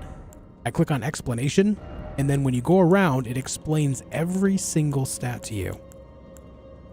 So in this case, dexterity, attribute required to wield advanced armaments, specifically that, you know, weapons that scale on dexterity. Also boosts attack power of dexterity scaling armaments, reduces casting time of spells, softens fall damage, and makes it harder to be knocked off your horse. That's something that everyone that plays the game could and should do to get a base understanding of every attribute. Ah, damn it.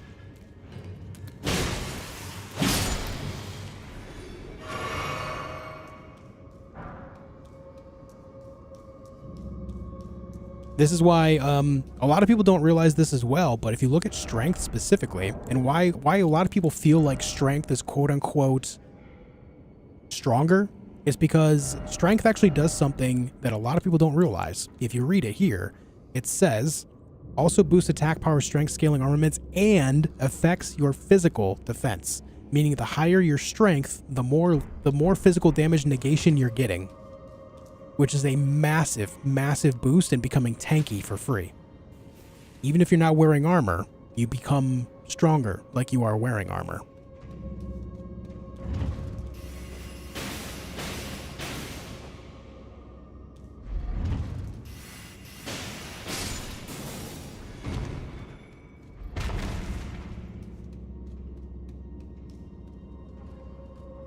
Have you ever tried Guinness before? Yeah.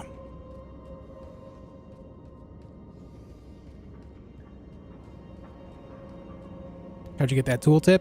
You press start, go to status, hit the share or back button, go to explanation, and then just look around. It'll show you the explanation of every single thing on this page.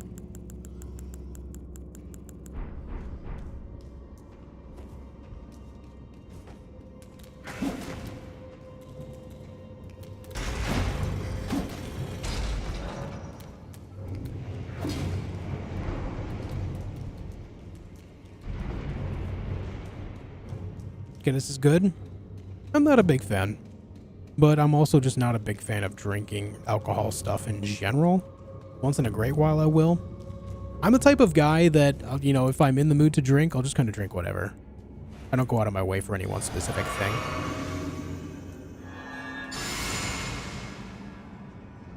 What's up, Adrian?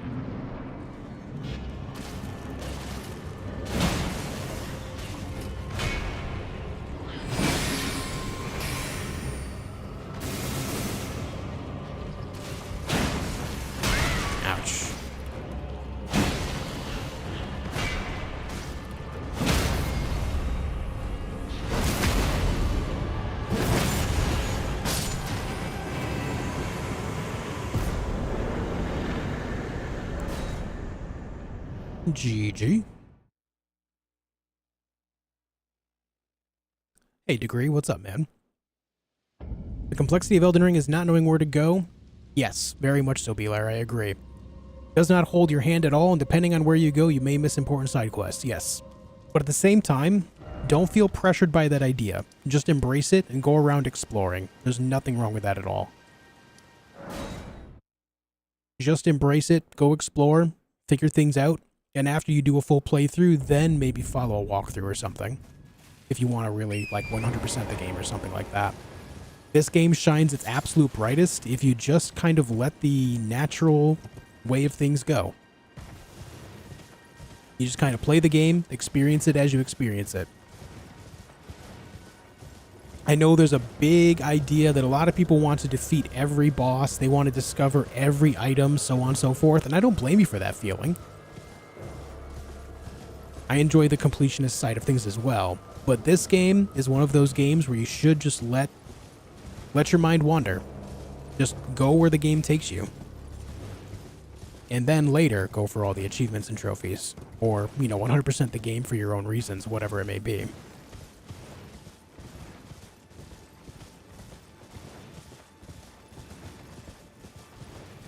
I definitely feel that, though. I definitely feel that. I do agree, Belair.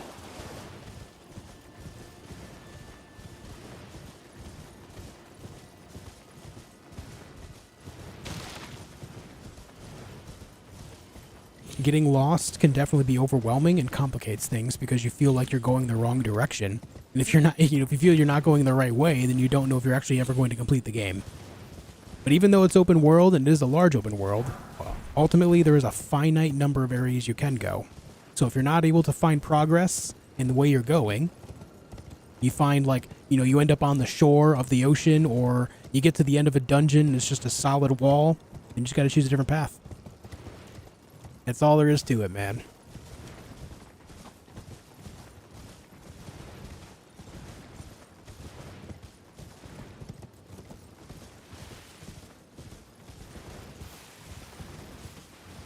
Have a problem with drink, is why I gave it up on January 1st. Hey, right on, man. Right on, dude. Best of luck. Hope you stick with it. And listen, dude, seriously, whenever I'm streaming, if you feel like you're having a struggle day, just come here and hang out. Just chat it up with other people in chat. You know, just come here to distract yourself. And this is not a point of me saying, hey, come watch me all the time. It's more of I'm willing to, like, be supportive of you because I know that shit's hard. That shit's hard, man. Seriously. Even one of my mods here is, you know, they've been going through, like, you know, that they went through that whole thing a while back, and before I even met them, and they've been sticking to their guns all this time. It's incredible. Takes an immense amount of strength to get through it. It really does.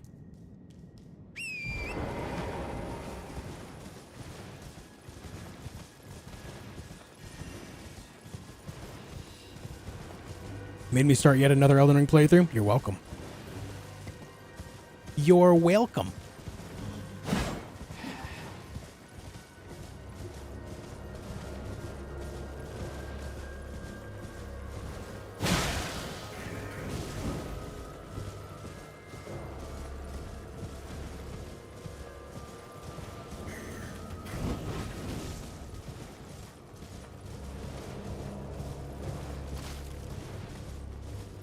So I've stuck around with Josh and the Not Cult, kept the urge to drink at bay with the positive and loving family support. Hell yeah, baby.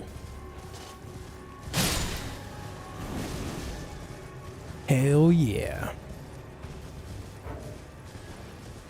Alright, it's time for a bell-bearing hunter. After we speak with the Turtle Pope. You guys in? Are you ready?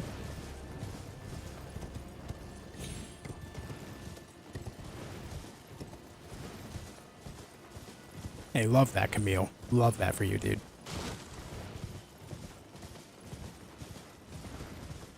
Hell yeah, Mythic Blue. Yeah, Mythic Blue's been at it for a long time too. Love it. What's up, Cole? How you doing? Hello there. How much time do we have in the night? None at all. It's about morning now. Turtle Pope must be protected. Hey, right on, Yegor. Yeah, dude.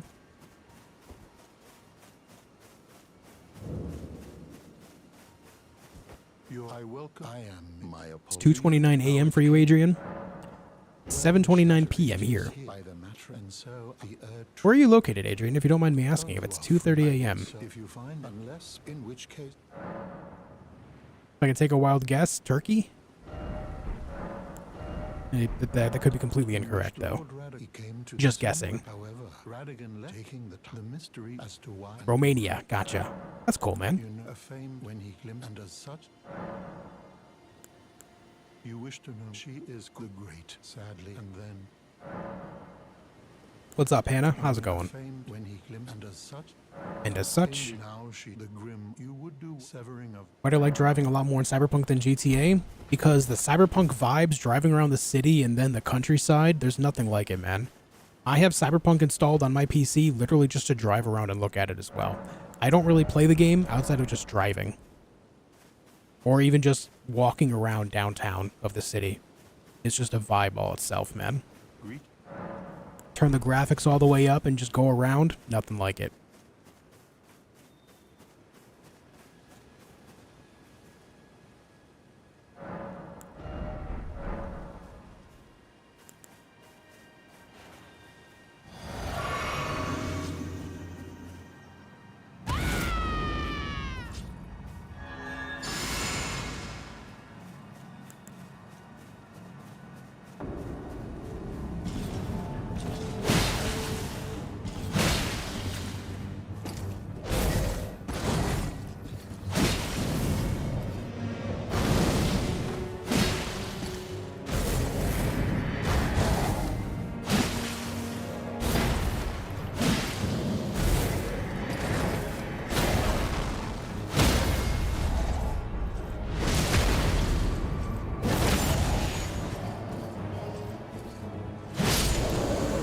Nice.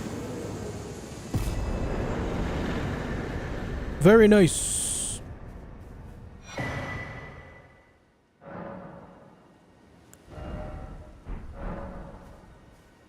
swords from Star Wars? Yeah. I wish we could do more of the attacks that he gets with that sword. Unfortunately, we as the player only get specifically the drill one, which is weird because the Mariah's Executioner's Sword is considered a legendary armament in this game. It is one of the 10 legendary weapons, right? Or however many there are. So why not give it something a little bit of extra? Why not make it so, like, give it something similar like the Sword of Night and Flame, right? Hear me out. Maybe on the right trigger, you get the drill attack, but on the right bumper, when you're holding down L2 and then right trigger, do the drill. But then maybe if you tap L1, you can wave it around. And then maybe if you keep tapping it, you can keep waving it around like he does. But it uses more and more FP every time. Make it similar to Karian Slicer, but with a full-on sword. Right? Just make it so every time you press R1 in that combo, every time you wave it around, it just uses more FP. I feel like that would be... I feel like that's such a massively missed opportunity for that weapon to make it even more legendary. You know? I feel like it was such a missed idea.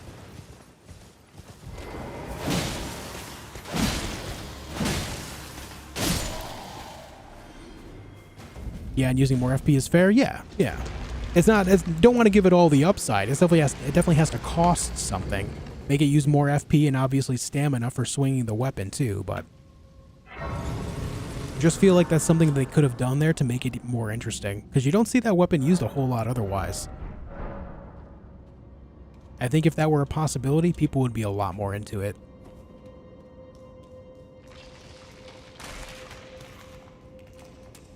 I would seriously make an entire build around that, just to use that sword like that. I mean, I made an entire build around it just to use the sword as is, so give me the opportunity to do it again? I would do that in a heartbeat, dude. I love that sword. I think it's so cool. Same can be said for the Regalia of Yokade as well.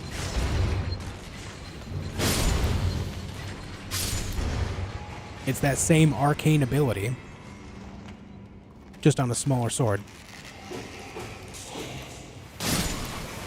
Hey! Hey!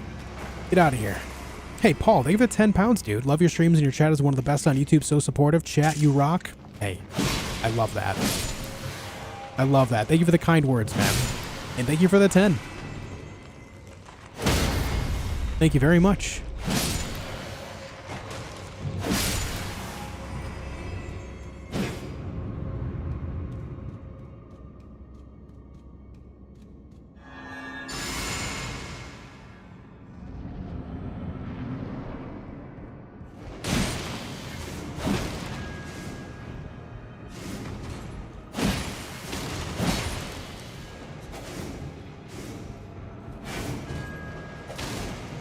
Oh my god. Where did I go? Camera went nuts.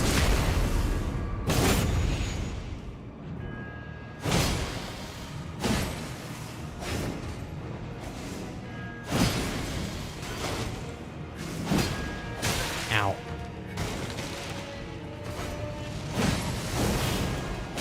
Ow.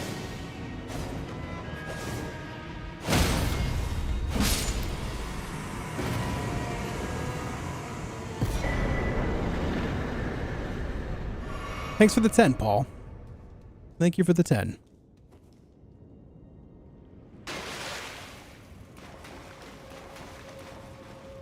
Possible to play this game from start to finish with a buddy.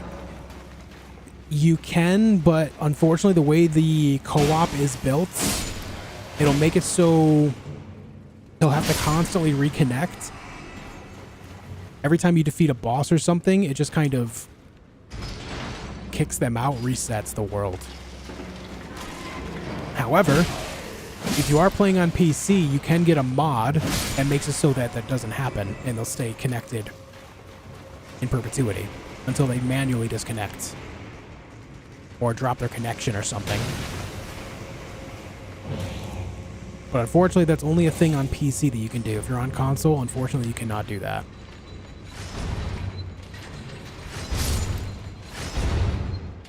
I never have, Corey. I'll be honest, I don't have a whole lot of interest in it.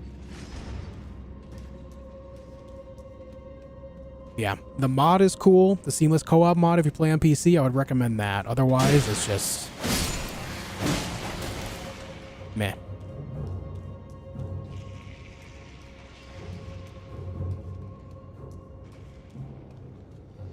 Oh, wrong one. Like, where's the site of grace here? 30 plus points for using in perpetuity. Nice.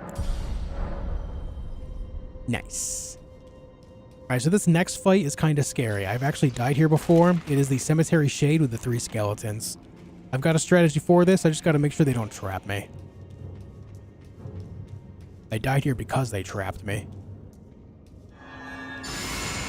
Can't let that happen now. Gonna pre-buff this so we can one-shot the skeletons.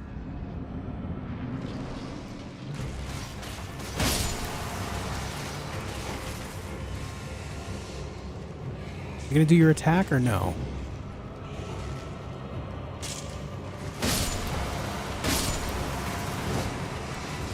I guess not.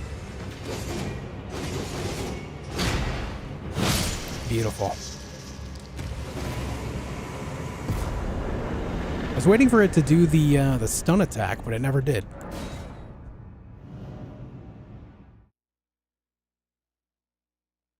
Which weapon? Raggedy Man. I was talking about Mirai's Executioner Sword and Regalia of Yokade. The weapon that Elimer of the Briar and the Bell-Bearing Hunters use specifically. But then the Regalia is the straight sword version of it that you can get over in Caelid.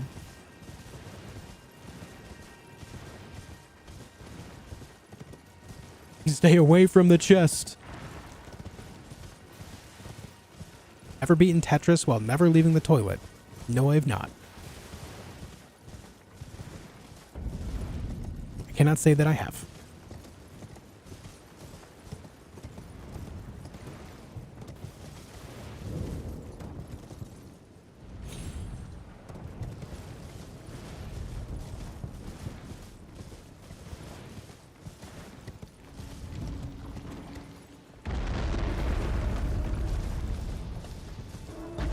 Hello, walking mausoleum.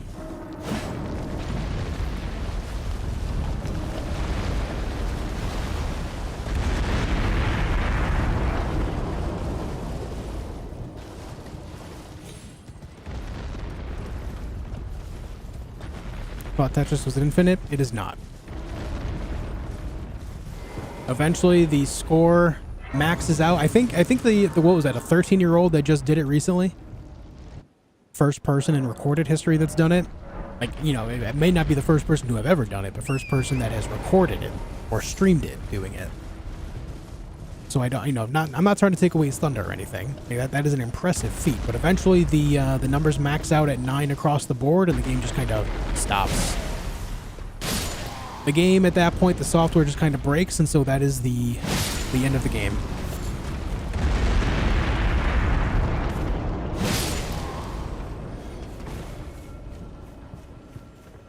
Some news had crapped on his achievement. Oh my god, he's playing a video game. Video games are bad.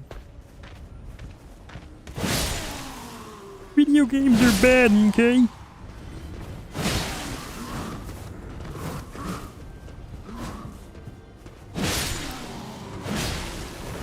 Ow. Ooh, they're in sync. Or they were in sync.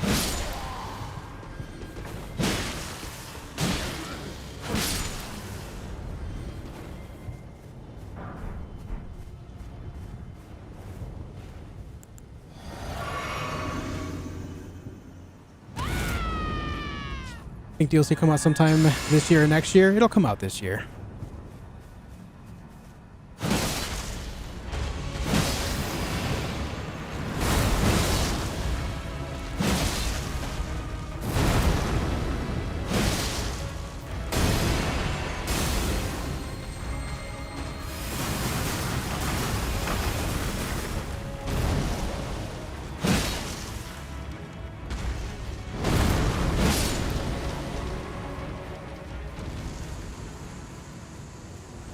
I forgot to count the Black Knife Assassin earlier, too, I think.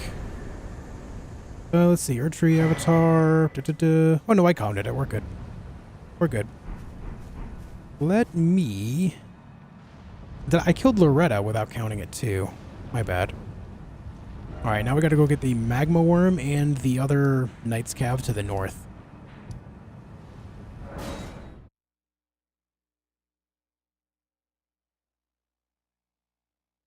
She had a wake-up call, but she was like, not impressive, go outside. Oh my god. Here's the thing about that. If the kid were to go outside and just play outside, like what would be considered quote-unquote normal for her and people in her life, then she would have never known about this kid. This kid would have not done a feat that has never been recorded or live-streamed in history before.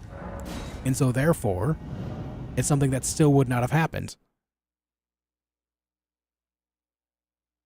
The hell? I'm playing on PC, Robbie.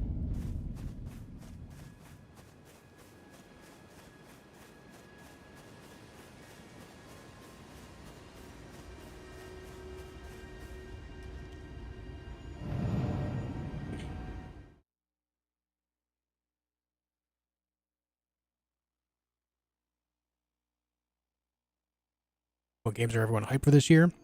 Stalker 2 is my biggest one right now. Looking forward to Enshrouded entering early access in just a few weeks here. Less than 3 weeks now, that's cool. Looking forward to the Wukong game.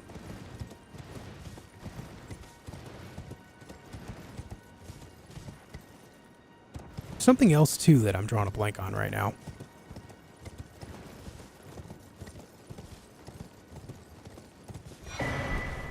Yo, Paul, thanks for becoming a member of the channel, man. I appreciate it. Thank you very much. Should he see me get that Donkey Kong kill screen? Yes, sir. Died on the second level. Turn that shit off. Nice, dude. Good job. Dolmen 2. Oh, God.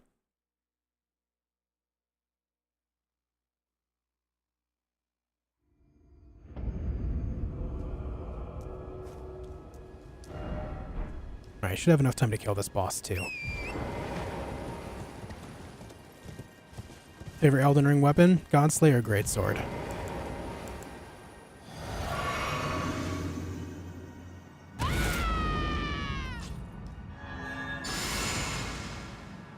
Come here, dude.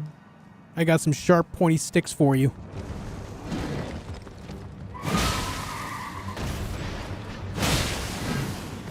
I can't believe that didn't hit me.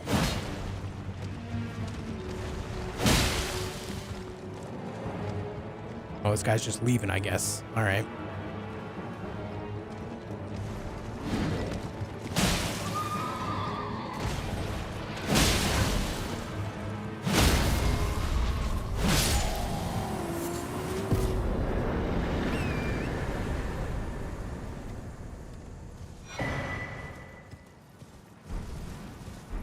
Okay. Kerza, what up, man? Thank you for 20 months. Nothing like seeing an expert at work. These Joshmos don't even stand a chance. Thank you for 20 months at tier 2, dude. It means a lot. Thanks for keeping it going. Happy New Year, man. Hope you've been well.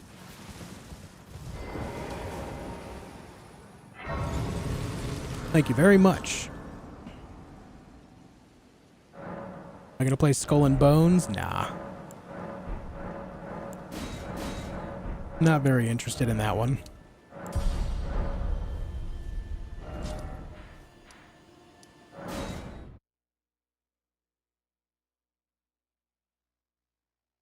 I feel like there's a game coming out in like February that I can't remember. Can someone do me a quick favor? Go look up what games are releasing in February. I want to say it's like February 22nd or 24th or something. There's another game coming out, but I can't remember which game it is.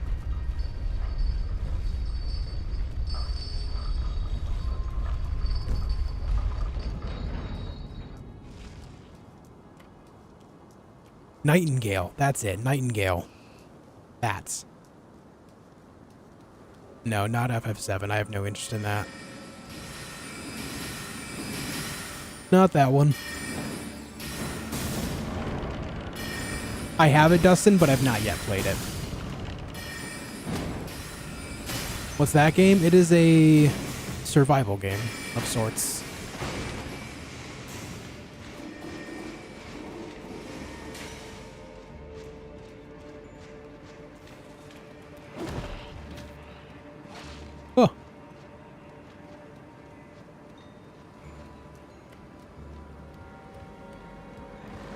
Yeah, I think Frostpunk 2 is coming out sometime this year as well. Cole, thank you for 15 months as I get shot in the hamstring again. My God, I'm in pain. Streams and vids are always entertaining. May the not a cult continue to grow. Keep up the good work, Josh. Yo, thanks, man. I appreciate it, dude. Thanks for the continued membership.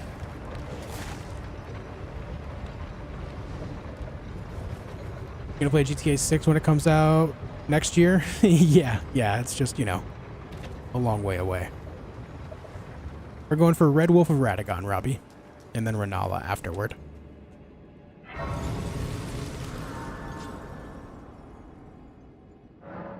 Pow World this month, 16-player survival crafting Pokemon like with guns. Yeah, I saw that.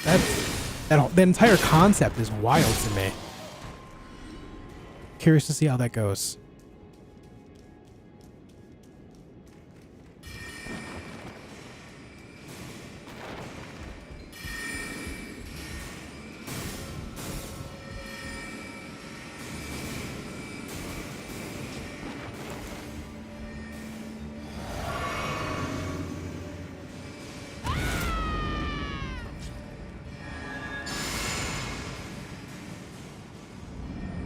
Okay. Hello, Wolfie.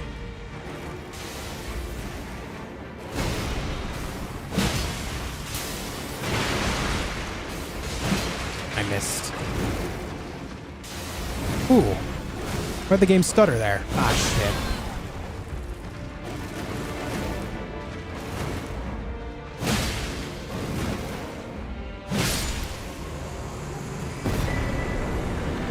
That was a big old stutter in that moment. That wasn't good.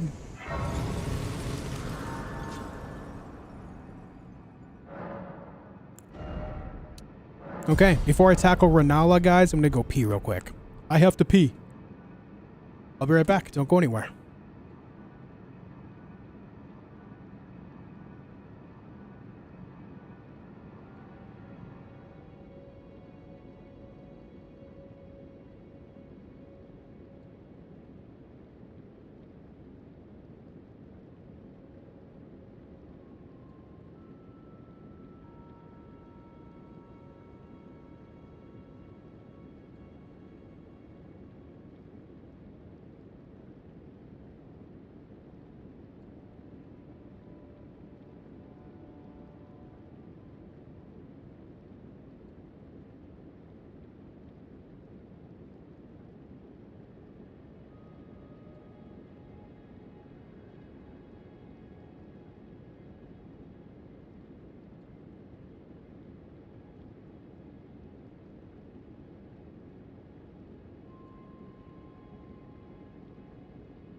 All right, gamers, I'm back. What's up, Bourbon? Did I count that boss? Red Wolf of Radagon is dead. That's boss number 56. Oh, wait, hold on. Before we go on to Renala, I need to go get the Magma Worm. I forgot about Magmy Boy. And then we'll get Renala. Sorry. I forgot about the Magma Worm. What did you think of Lego Fortnite? Great premise. I just wish that it had more content to it. A survival game, specifically that features a lot of more in-depth building, is cool, but the enemies are very thin. The overall content to the game is very thin outside of building.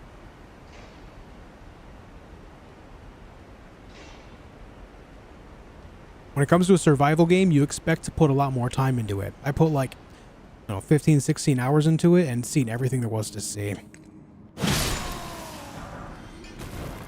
Which was kind of unfortunate. Otherwise, it was good. Back on the night shift? I gotcha. What's up, Jules? How you doing?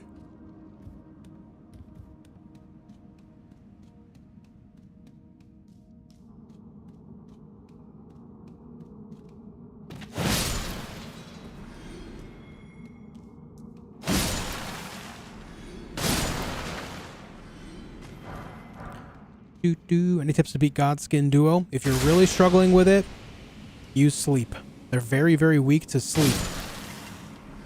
You can put one of them asleep and then just kind of beat up the other one.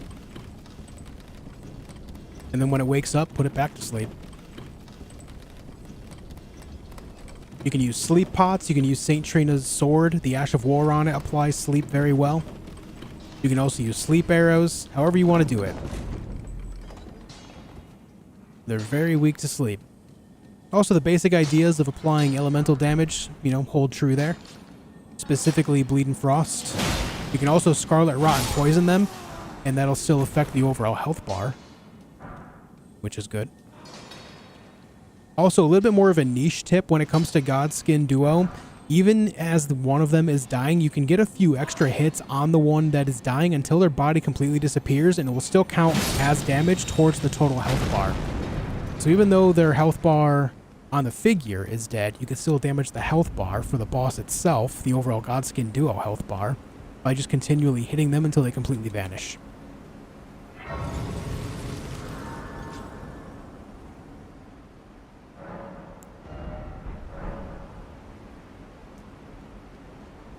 You can also sleep yourself. The next day you'll be refreshed and take them out. Hey, true. What's up, Shio? How you doing? Started playing this game again, second attempt. What's your advice on beating Margit? I got him down to under a quarter of HP left, but then he kicks my butt. So I have a whole bunch of boss guides on my channel, individual videos featuring a ton of different bosses throughout the entire game, Gravehearts. The best way to give the best explanation is via watching those videos, because I have a visualization of me fighting the boss and explaining how I'm doing it every single time. So go on my channel, look up the Elden Ring How to Defeat Margit video, and that should help you out in a lot. The big thing about Margit is that he has a lot of very delayed attacks, so it can be difficult to dodge properly because of that. It makes it hard to react. But hopefully the video will be able to help you visualize things better if you're not actively fighting and just kind of seeing how other people do it, so that way when you see those same animations happen, you can counter it the same way. Hey, Tom, have a good night, man. Thank you for being here.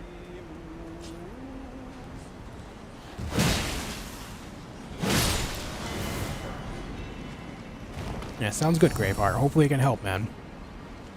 What's up, Vanessa? Can I ask when you're ending stream? I usually stream right up until 9.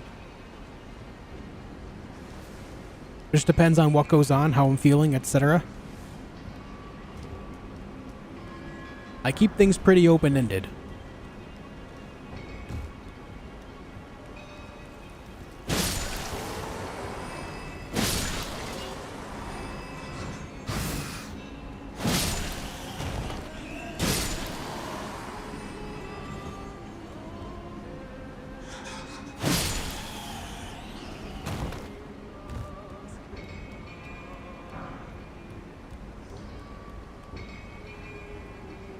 Beautiful Sunday here. Right on, man. Right on, dude. Pointy, pointy, pointy, pointy, pointy, pointy.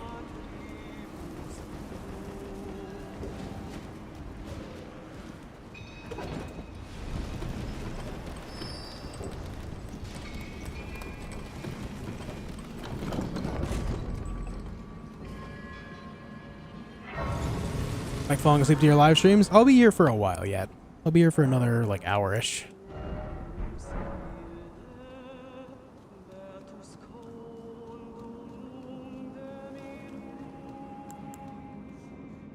All right, Magma Worm Makar.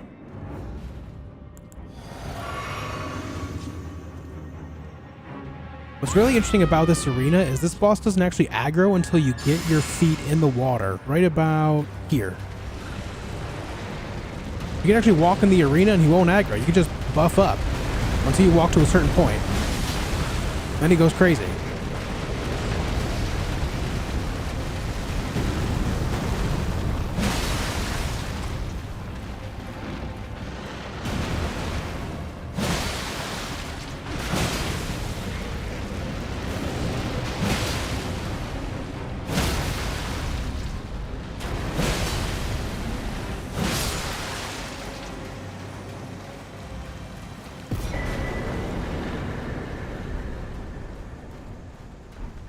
All right, there's Magmy Boy. Yeah, it's a giant gecko. What's up, Crazy Ben?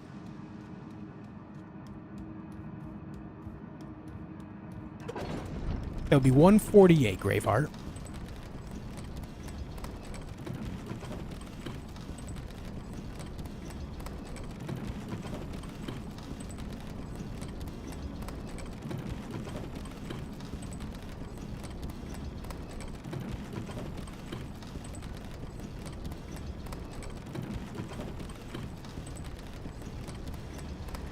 Also, guys, keep in mind that I am streaming on YouTube, but I'm also streaming on Twitch. We are trying to grow the Twitch side of things, and anyone willing to jump over there to help out would mean a hell of a lot. It's hard to grow on Twitch. In order to grow on Twitch, you basically need to just kind of get lucky with viewership. So what I'm trying to do is really leverage our community here to, you know, get more people involved on that side of things. So if you're able to watch on both sides, it would mean a hell of a lot. Help grow my channel. Thank you for anyone willing to do so. Also, out of sheer curiosity, I know a lot of people are lurking right now, but type 1 in chat specifically on Twitch if you discovered me on Twitch, and type 1 on YouTube if you discovered me on YouTube recently. I'm just trying to gauge recent growth.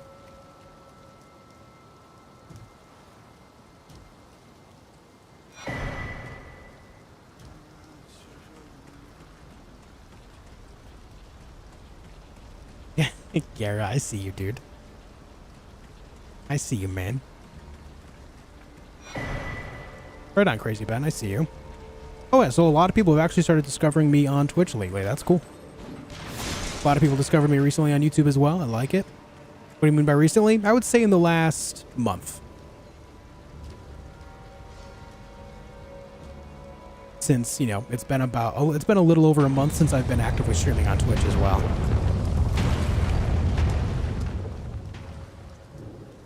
Lots of ones, guys. That's so cool. Thank you all for joining me. I'm not trying to call anyone out. I'm not trying to make it so you don't have to lurk. I'm not trying to do that. So, you know, go back to lurking. I won't call anyone out by name. Just trying to gauge recent growth is all.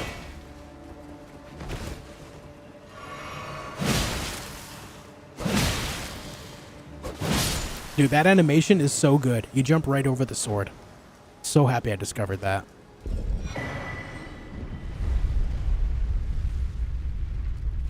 Right on, Crimson Damsel.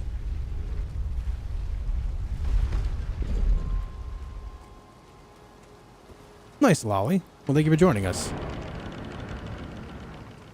I would say recent would be the last month or so.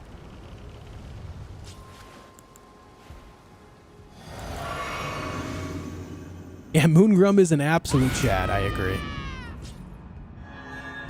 That's why I use jump attacks against him, because I'm terrified of his parries. The fact that he can parry and then almost one-shot riposte you is kind of insane.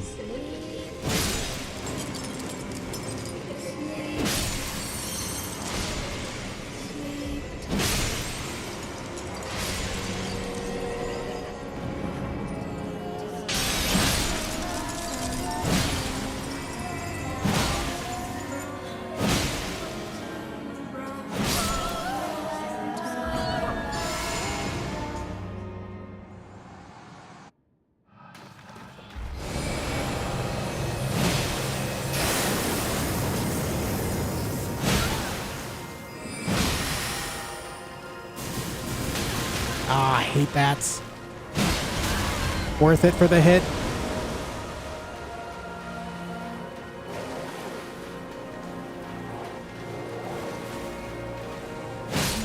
Little Rani, my dear daughter, Okay. weave thy night into being.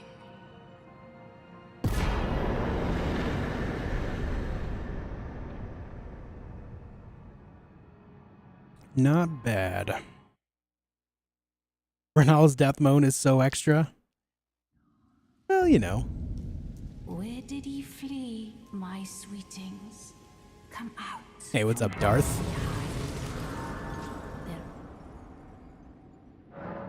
Okay, and that officially completes the Liurnia area. We've defeated Limgrave and Liurnia in 3 hours and 46 minutes. And now we're off to Caelid. Very good. Put your build in the description or something. I think when I finally complete this run, I'll make a video with a quick rundown of my build and the premise. I can explain it to you real quick if you'd like. I start off as Vagabond. I use the halberd specifically on Vagabond to fight the Tree Sentinel at the very beginning of the game. When I defeat it, he's who drops the golden halberd in my right hand. I then progress a little while to go get the Morning Star and Sacred Blade. The Morning Star with Sacred Blade is specifically my tool to kill things very weak to holy damage. Specifically, that would be the Deathbirds and Deathrite Birds. Then, as I'm clearing out bosses, I make my way down to Weeping Peninsula. I specifically kill Edgar in Castle Morn to get his Banished Knight Halberd +8, which is a great starting point that early on in the game. And then I level my strength up to 25. I use Godric's Great Rune after defeating him in a Rune Arc to make it 30, so that way I can dual wield the halberds without losing any damage, because I can, fully wield them both at that point. And then from there, it's a matter of just killing all the bosses and leveling up.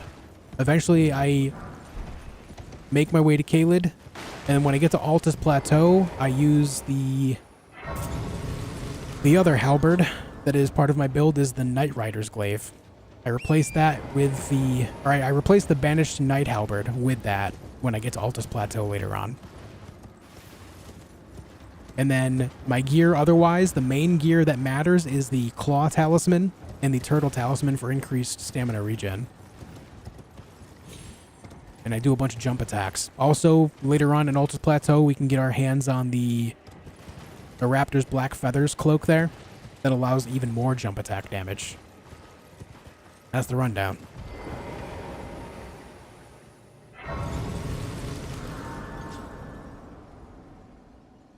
Level of my swords. Right now, Golden Halberd is +4, Banished Knight +8. Then Sacred Morningstar +8.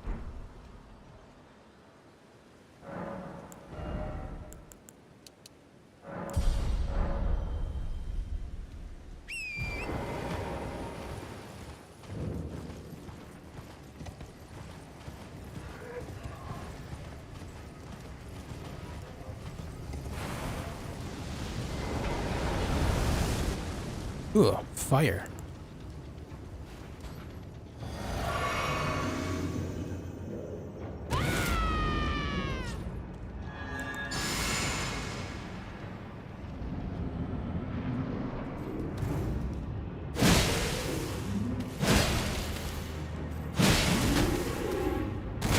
Ah.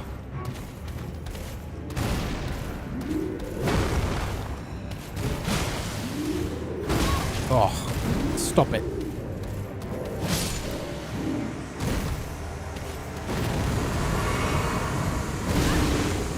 Man, if I early roll one more time.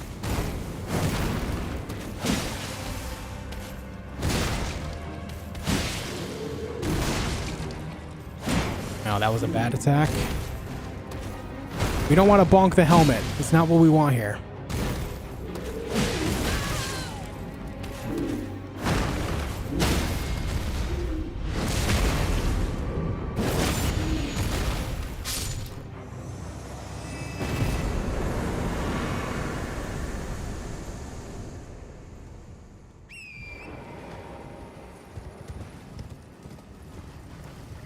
Points to invest in vigor and strength.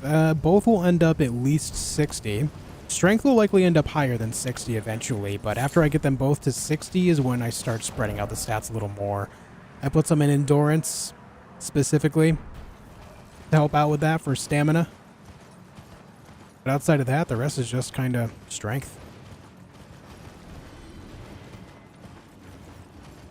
That they do, Hawkwind. That they do.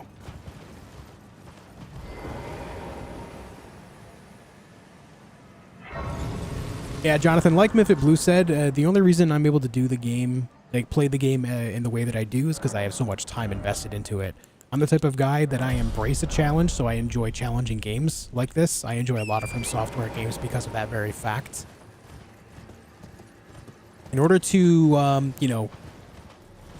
So basically my process is, when you go into a tough game, the only way to get better is to learn how to improve, right? It's not going to happen just without reason. So every time you die, think about why you died. In fact, take it a little bit further. A lot of consoles and obviously on PC, you can record a lot of your gameplay now.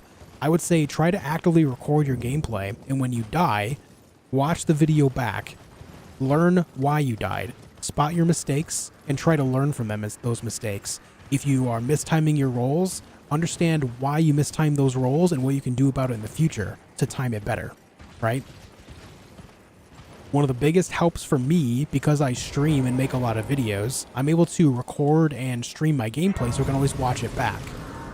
That is actually one of the biggest learning factors for a game if you're trying to get better at it. A lot of pros do this for, you know, online competitive games like League of Legends, Counter-Strike, Valorant.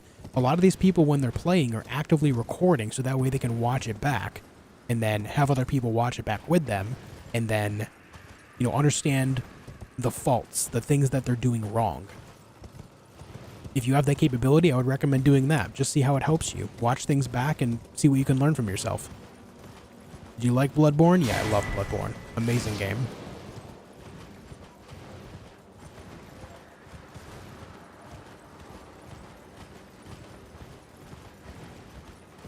Do that when I learned bosses in OSRS? Yeah.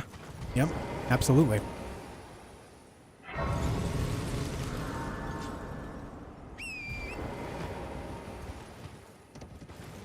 I know it might sound weird, but trust me when I say it is one of the greatest learning tools when it comes to video games. If you're trying to get better, try to find a way to record your gameplay. I believe every console since PS4 and Xbox One are capable of recording. And then obviously if you're on PC, you're capable of recording using something like Shadowplay or OBS or, you know, the tons of other software recording things out there. Yeah, 148 is the furthest I made it. Blasphemy. Ever beaten Minesweeper? I have beaten some large Minesweeper boards, yeah. Favorite Souls game? Bloodborne.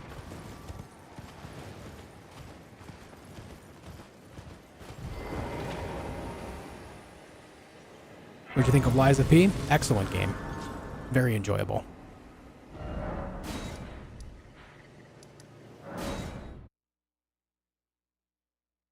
I'm on PC, Jonathan.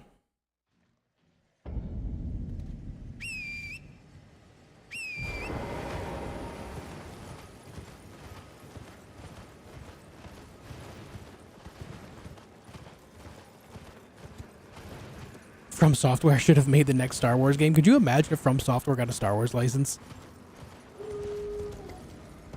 I feel like with their overall really dark twists that they put in games, or not dark twists, but just overall very dark themes, I don't know if Disney would ever be okay with them working on a Star Wars game. I think it would be sick, but I don't see Disney ever giving that the okay.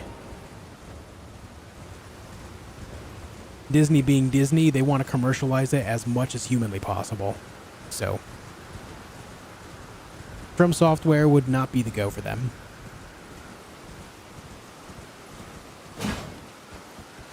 Oh my god. The miss.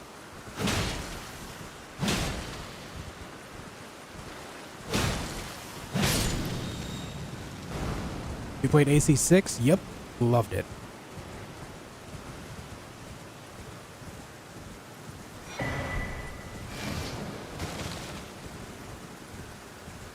pray for the day they remaster Bloodborne.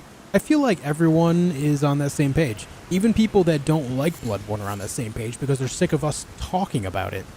Like, please just remaster or remake it so they give it up.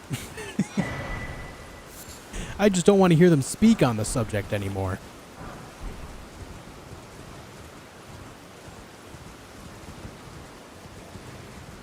Yeah, I think so, Shio, yeah.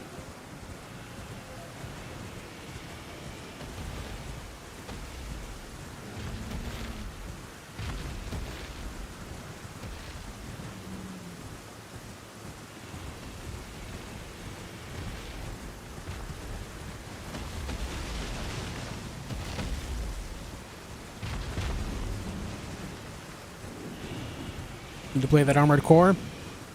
It is excellent, man. I've actually been stewing on this for a while. I think, and maybe it's just because of I'm so excited about Armored Core being a thing again. Like, I'm just really happy that they've developed another Armored Core game after 10 years of them not, right? It being one of my favorite childhood games, seeing it come back just has me really excited. So this might be a bit of a hot take, but I really do think that Armored Core 6 might be one of the better Armored Core games in the entire franchise just based on the gameplay alone. I mean, don't get me wrong, the game, at least in my experience, the game ran beautifully. The graphics are amazing, but just the overall gameplay specifically is what I'm talking about. I think it was an absolute banger entry to the entire franchise. I would seriously consider it as one of the top Armored Core games. Maybe not the best. And I would still say Armored Core 2 Another Age and Armored Core 3 Silent Line would still take the best for me. But I think after that, I would say Armored Core 6.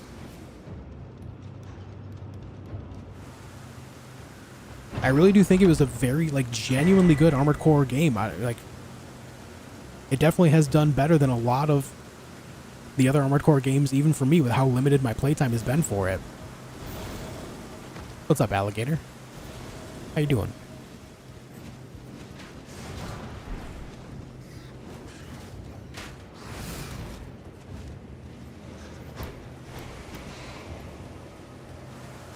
Who is stronger, the Hulk or Horaloo?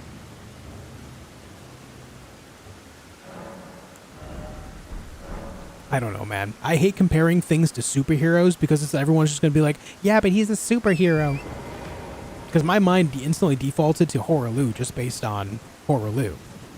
But I feel like a lot of people would be like, yeah, but the Hulk is the Hulk. And I'm over here like, I don't care.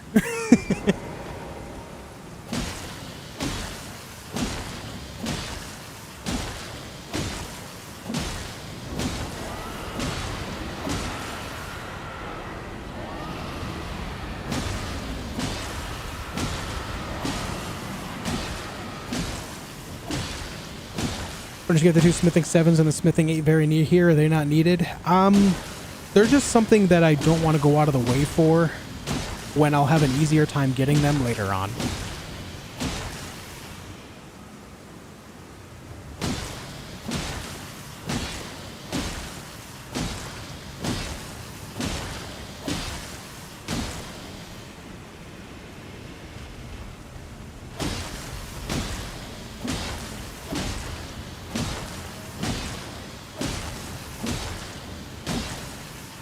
Kind of disappointed with the Horaloo fight. I think I went into it over leveled and so I first timed it.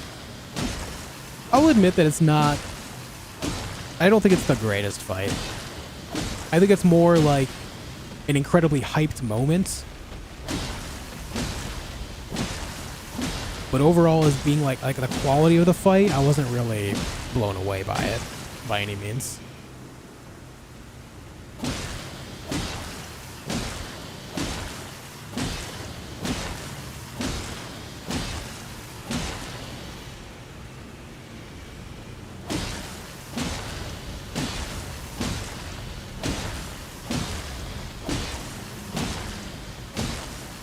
We do be smashing the hell out of this dragon's leg.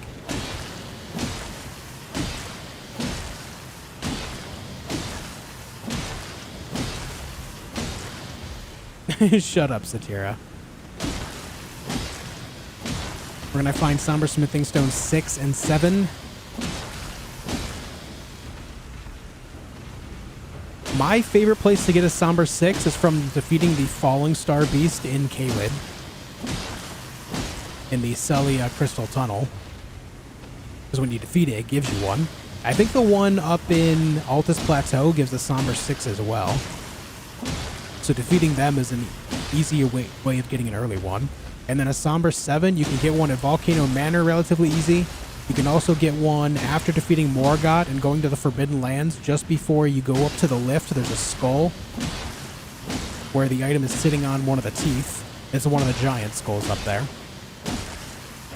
And then you can also get Somber 7s from the Hands. The Hands have a good chance of dropping them inside of the Lanedale sewers, right in front of the Dung Eater's jail cell. They have a very high Somber 7 drop rate. Very high.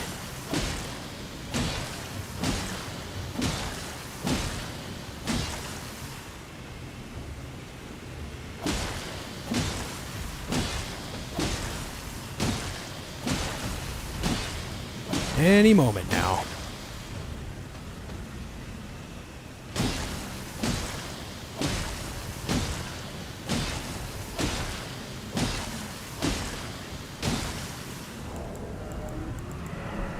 No hate, I'm generally curious how something isn't considered cheesing when you're in a position they literally can't hit you.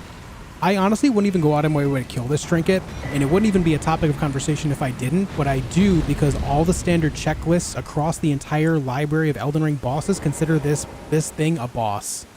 The only reason I kill it whatsoever is because these checklists consider it a boss. If they didn't, then I wouldn't bother. The fact that people make a bigger deal out of it than I do is kind of weird though. I really don't see the issue and why people keep bringing it up. Like, to me, that's the larger problem here. You know what I mean? That's the thing that weirds me out about this whole thing. Thanks, Uchiha.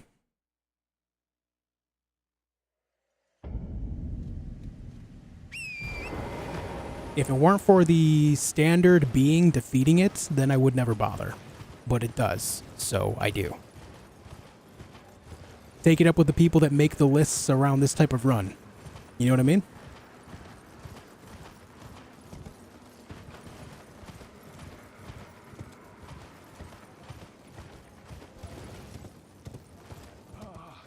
Welcome. Welcome, dear customer.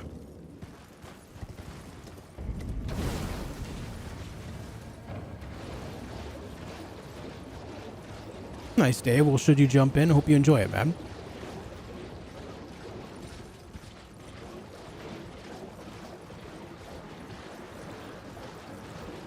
Yeah, I often go to the Lanedale sewers when I'm in need of 7s. Like, if I want 7s specifically before fighting Morgott, that's where I go.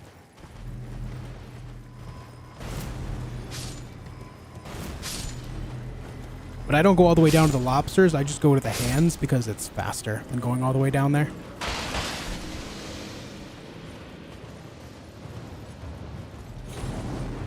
The only thing we can really say, Rabo, is that it's going to be something to do with Mikola.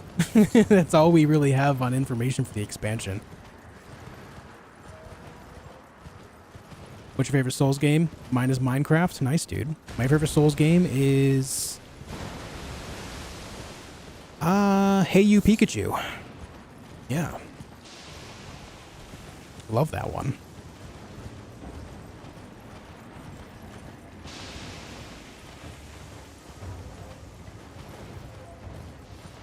Hey, Soldier Witch.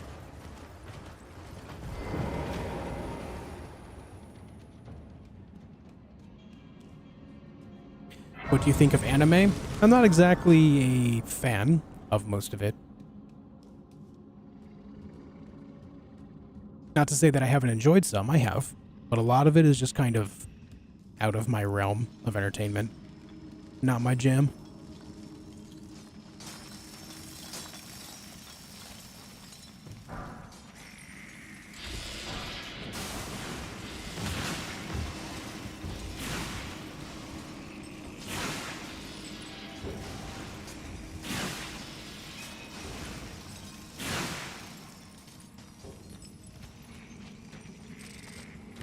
Ah, shit.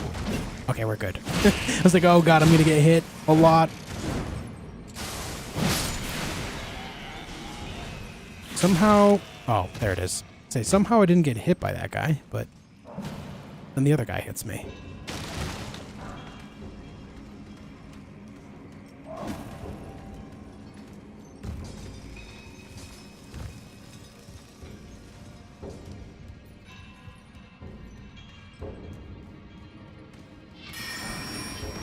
So glad you answered that way. Why? Out of curiosity, why? I will say, like, saying it felt like a very PR response, but that is honestly how I feel about it.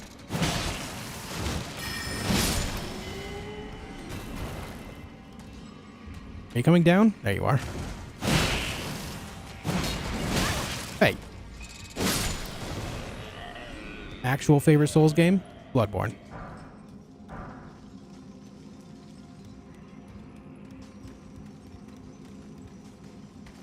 Oh, damn, you came all the way over here, dude? Are you kidding me? I've never seen him come all the way over here before. I've seen him cross the bridge, but instantly go back. Go away, man. Maybe I just took too much time while he was nearby.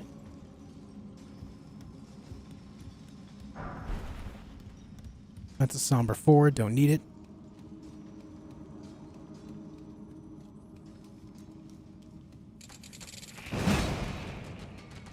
Alright. Oh, that's also a somber 4. I don't need that. I need the smithing 5 up top, though.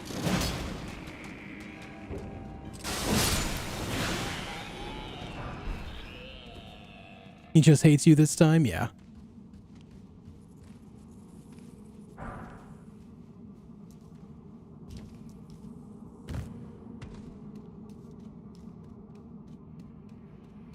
Okay, Falling Star Beast time.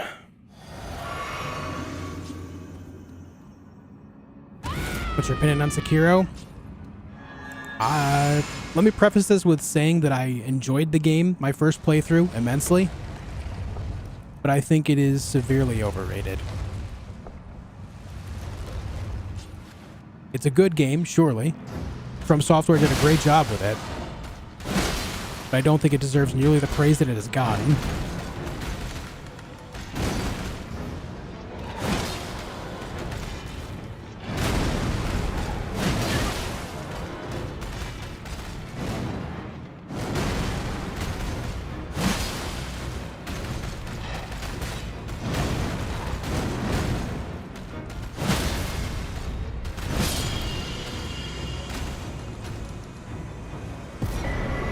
Oh, I just reset the freaking list, dude.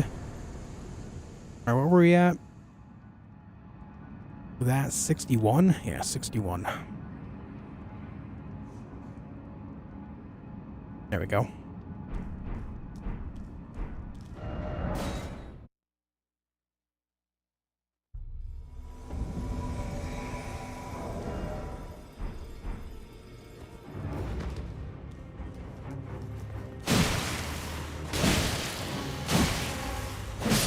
I enjoyed the combat of Sekiro. I enjoyed most of the bosses of Sekiro. I enjoyed the movement and everything. What I didn't enjoy is the extreme lack of variety in gameplay.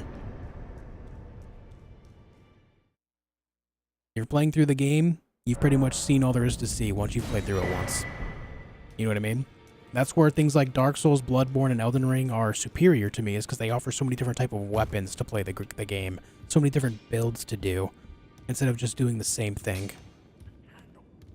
To me, that just makes it way more interesting.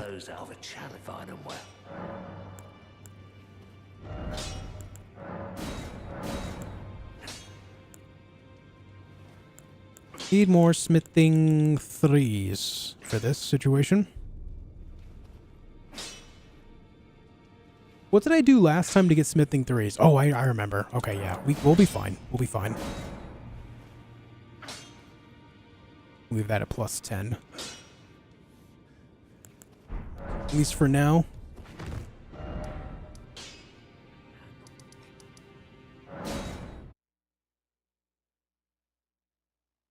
Why is Sekiro overrated? Like I just said, the huge lack of variety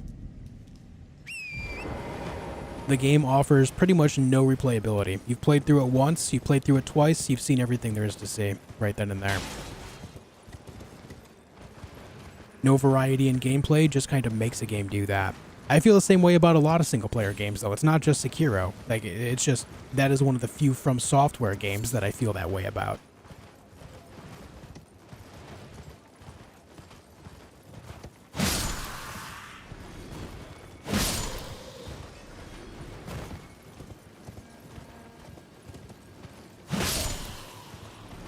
Like, I can largely say the same thing about, like, God of War, for example.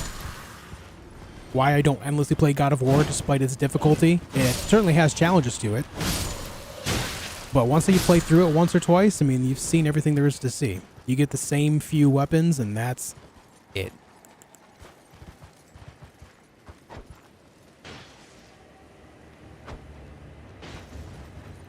You didn't die from that. What?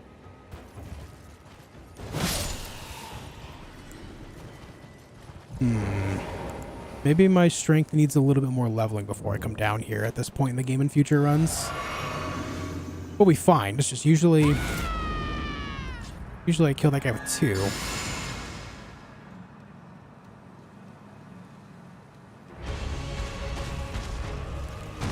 Doesn't struggle with Starfield? No, Starfield has a variety in weapons and builds, man. What do you mean? Not defending Starfield. I think Starfield has its faults, surely. But to say that it doesn't have variety? Not at all. It absolutely does.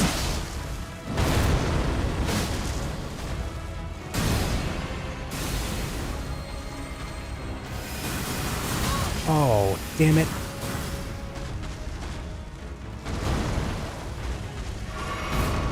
There we go.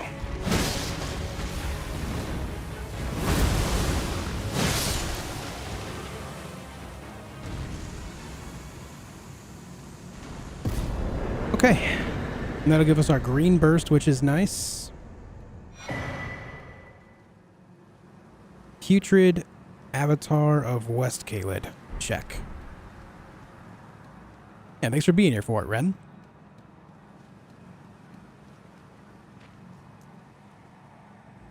Hitting so hard with these weapons? Yeah. Halberds with the jump attacks, don't mess around, dude.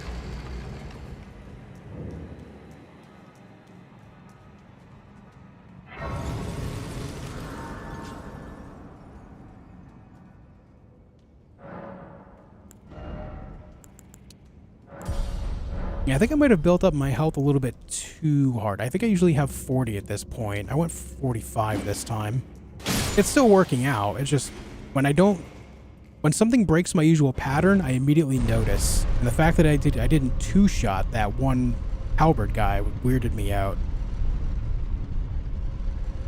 Missing literally just 1 strength on that.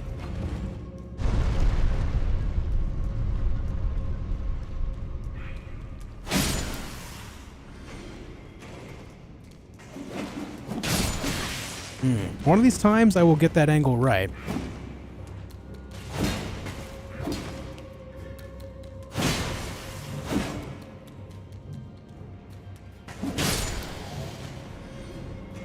You think Skull and Bones are gonna flop? Yeah.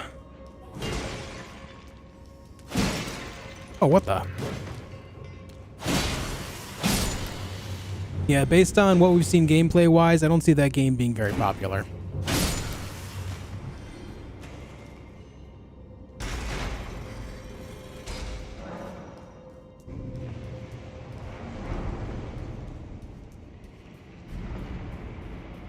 Baleful Shadow is a field boss because he's an NPC invader. He's not a boss. Bosses get the big red health bar outside of one instance where they don't, which would be Greyhole. According to the checklists, anyway. Of all 165 bosses, the invaders are not bosses. They are merely invaders.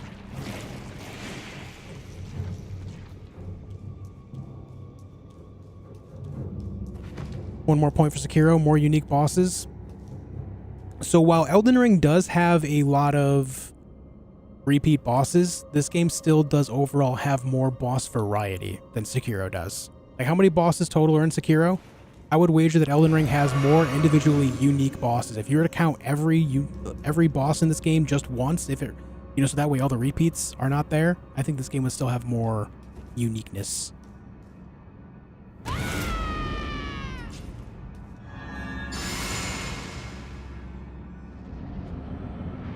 Oh, I forgot my crystal things.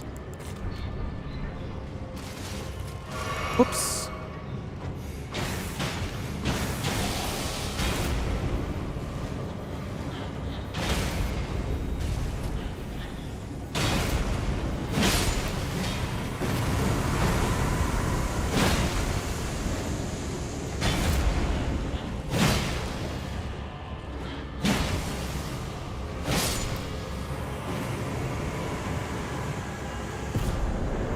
Can't surpass to the Lake of Rot without defeating him? Yeah, that doesn't make him a boss, though. A mandatory fight is not always a boss, right? Yeah, like Wizzy's saying. Skull and Bones did better than the day before? True. True. And again, I'm not saying that I didn't like Sekiro and that Sekiro is a bad game or anything. I just think that it doesn't do anything for me that it does for a lot of people, and I think that is worth mentioning.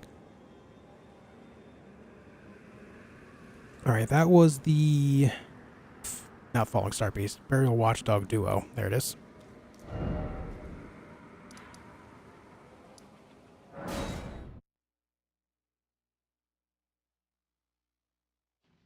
Everyone has like 80 hours in Starfield and like gives a bad review. Yeah.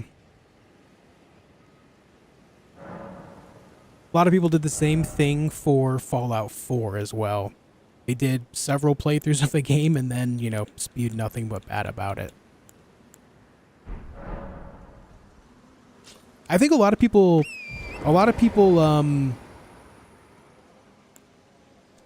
when they play a game, they just like, they look for things to dislike more than just going in to be entertained. I don't really know why. They just kind of go in wanting to hate it and will invest many hours even if they hate it.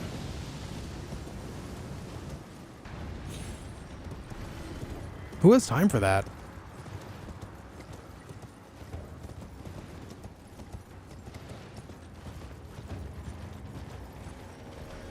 Oh shit, we're supposed to go this way, guys. I messed up.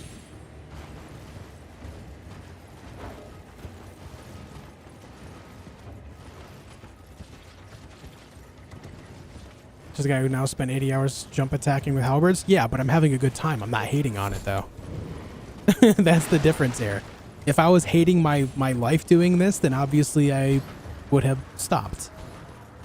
Right? That's the key difference, the key takeaway here. Like, I don't enjoy Sekiro as much as many others, so I don't play it. Right?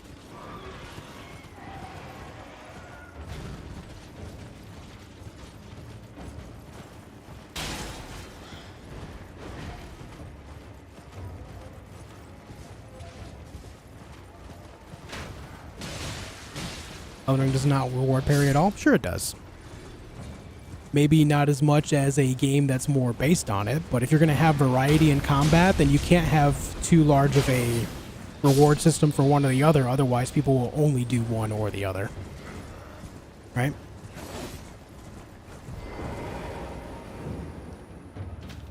There is a reward system for parrying, though. You get the critical hit after you do get that that official break on them, right? And then on top of that, there are weapons that have increased critical hit scaling. Things like daggers. There's a thrusting sword with some critical scaling. I think it's the rapier. There's also the Lordsworn Greatsword, which is a greatsword with critical scaling at 1.10. I believe there are some fist weapons with critical scaling, I think.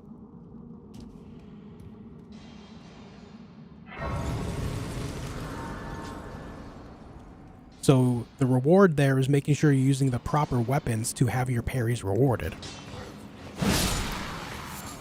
And also there are things like Carian Retaliation and the Erdtree parry on the Great Shield there that allows you to parry magic. That by itself is rather rewarding.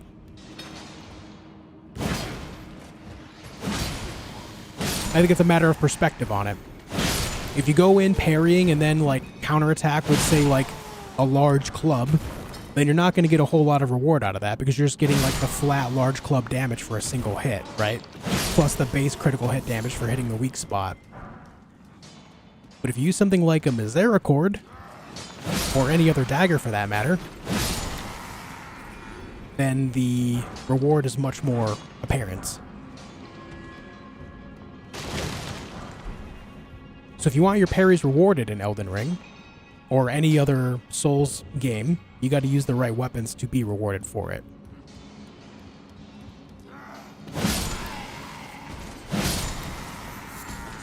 It's a little more niche, but that's what makes it more interesting to me, is that's a specific play style. Like my first playthrough of Elden Ring was based around using daggers and parrying in its entirety. So that was the whole play style of that specific playthrough.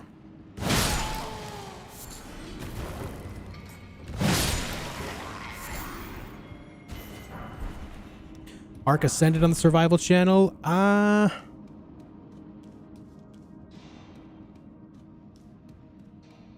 Ascended, is that the remaster of the first one? Or is that what they're calling the second one?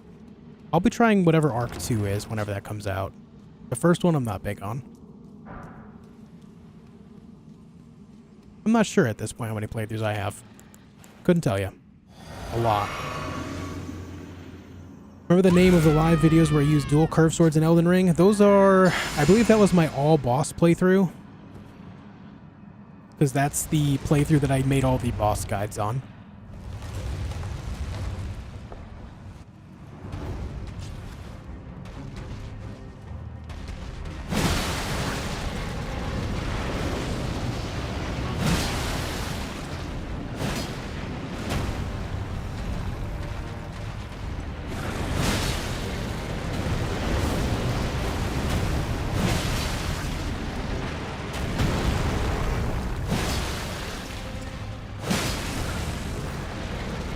Why would you do this right at the end?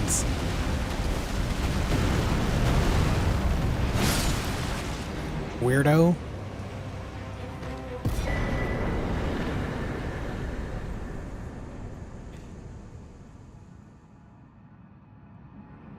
You know what they should have done? They should have given at least one of the katanas critical scaling. I don't think any of the katanas do in this game, do they? I think if they made a specific katana that had the Ash of War as parry. Can you put parry on a katana in this game? I've never thought about this till now. Can you change any of the Ash of Wars on any of them, like the Uchi, to maybe parry? I knew you can with like curved swords and stuff. I don't know about katanas. Alright, anyway, that's Magma Worm dead.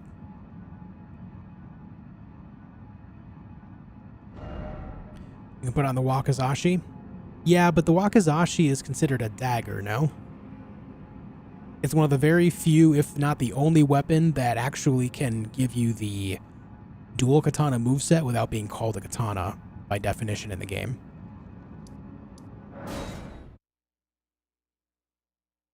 So maybe that was their workaround, making it a dagger so it can have parry on it as a choice.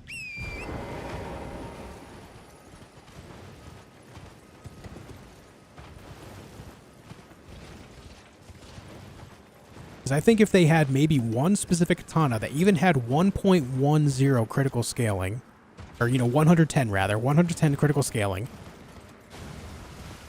for that little bit of extra damage, and then allowed one of them to have parry on it, I think that would also kind of get more people interested if they're really into, say, Sekiro, but they want something as similar as possible in this game.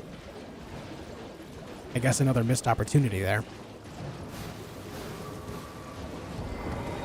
No, I've not played 475 times, no. Last I counted, I have like 35 or 36 full playthroughs, but then, you know, everything changed when I started doing the Deathless runs.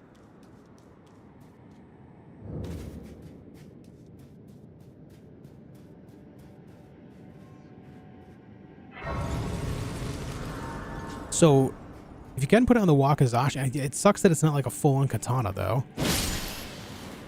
I imagine the Wakizashi has at least 110 scaling, right? On critical. Just sucks that it's not a full-on katana.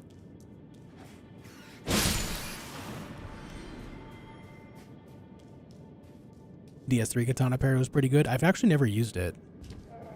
I've also never used the Chikage in Bloodborne. Maybe one day.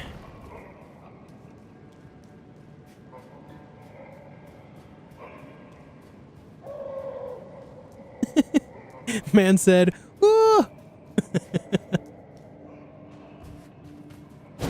Oh, missed. Great. Good job.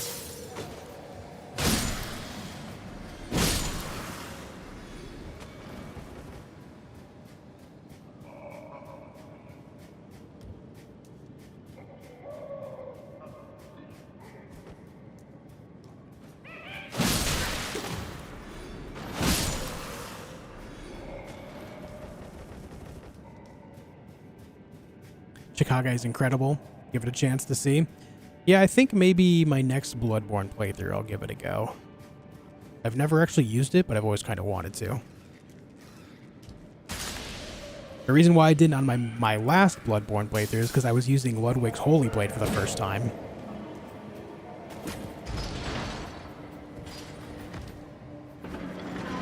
I've actually not really used the Moonlight Greatsword in that game a whole lot either.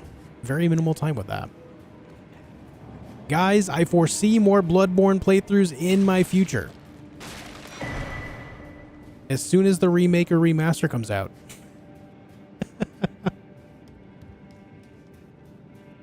Somewhere over the rainbow.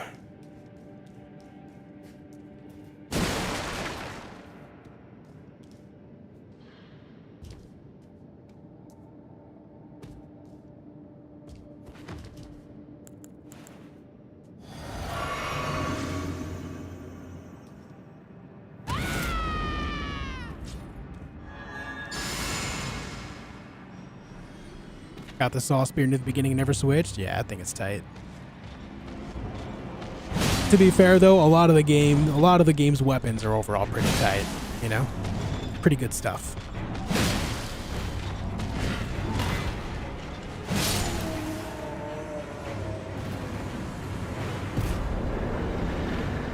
Frenzied Duelist. All right.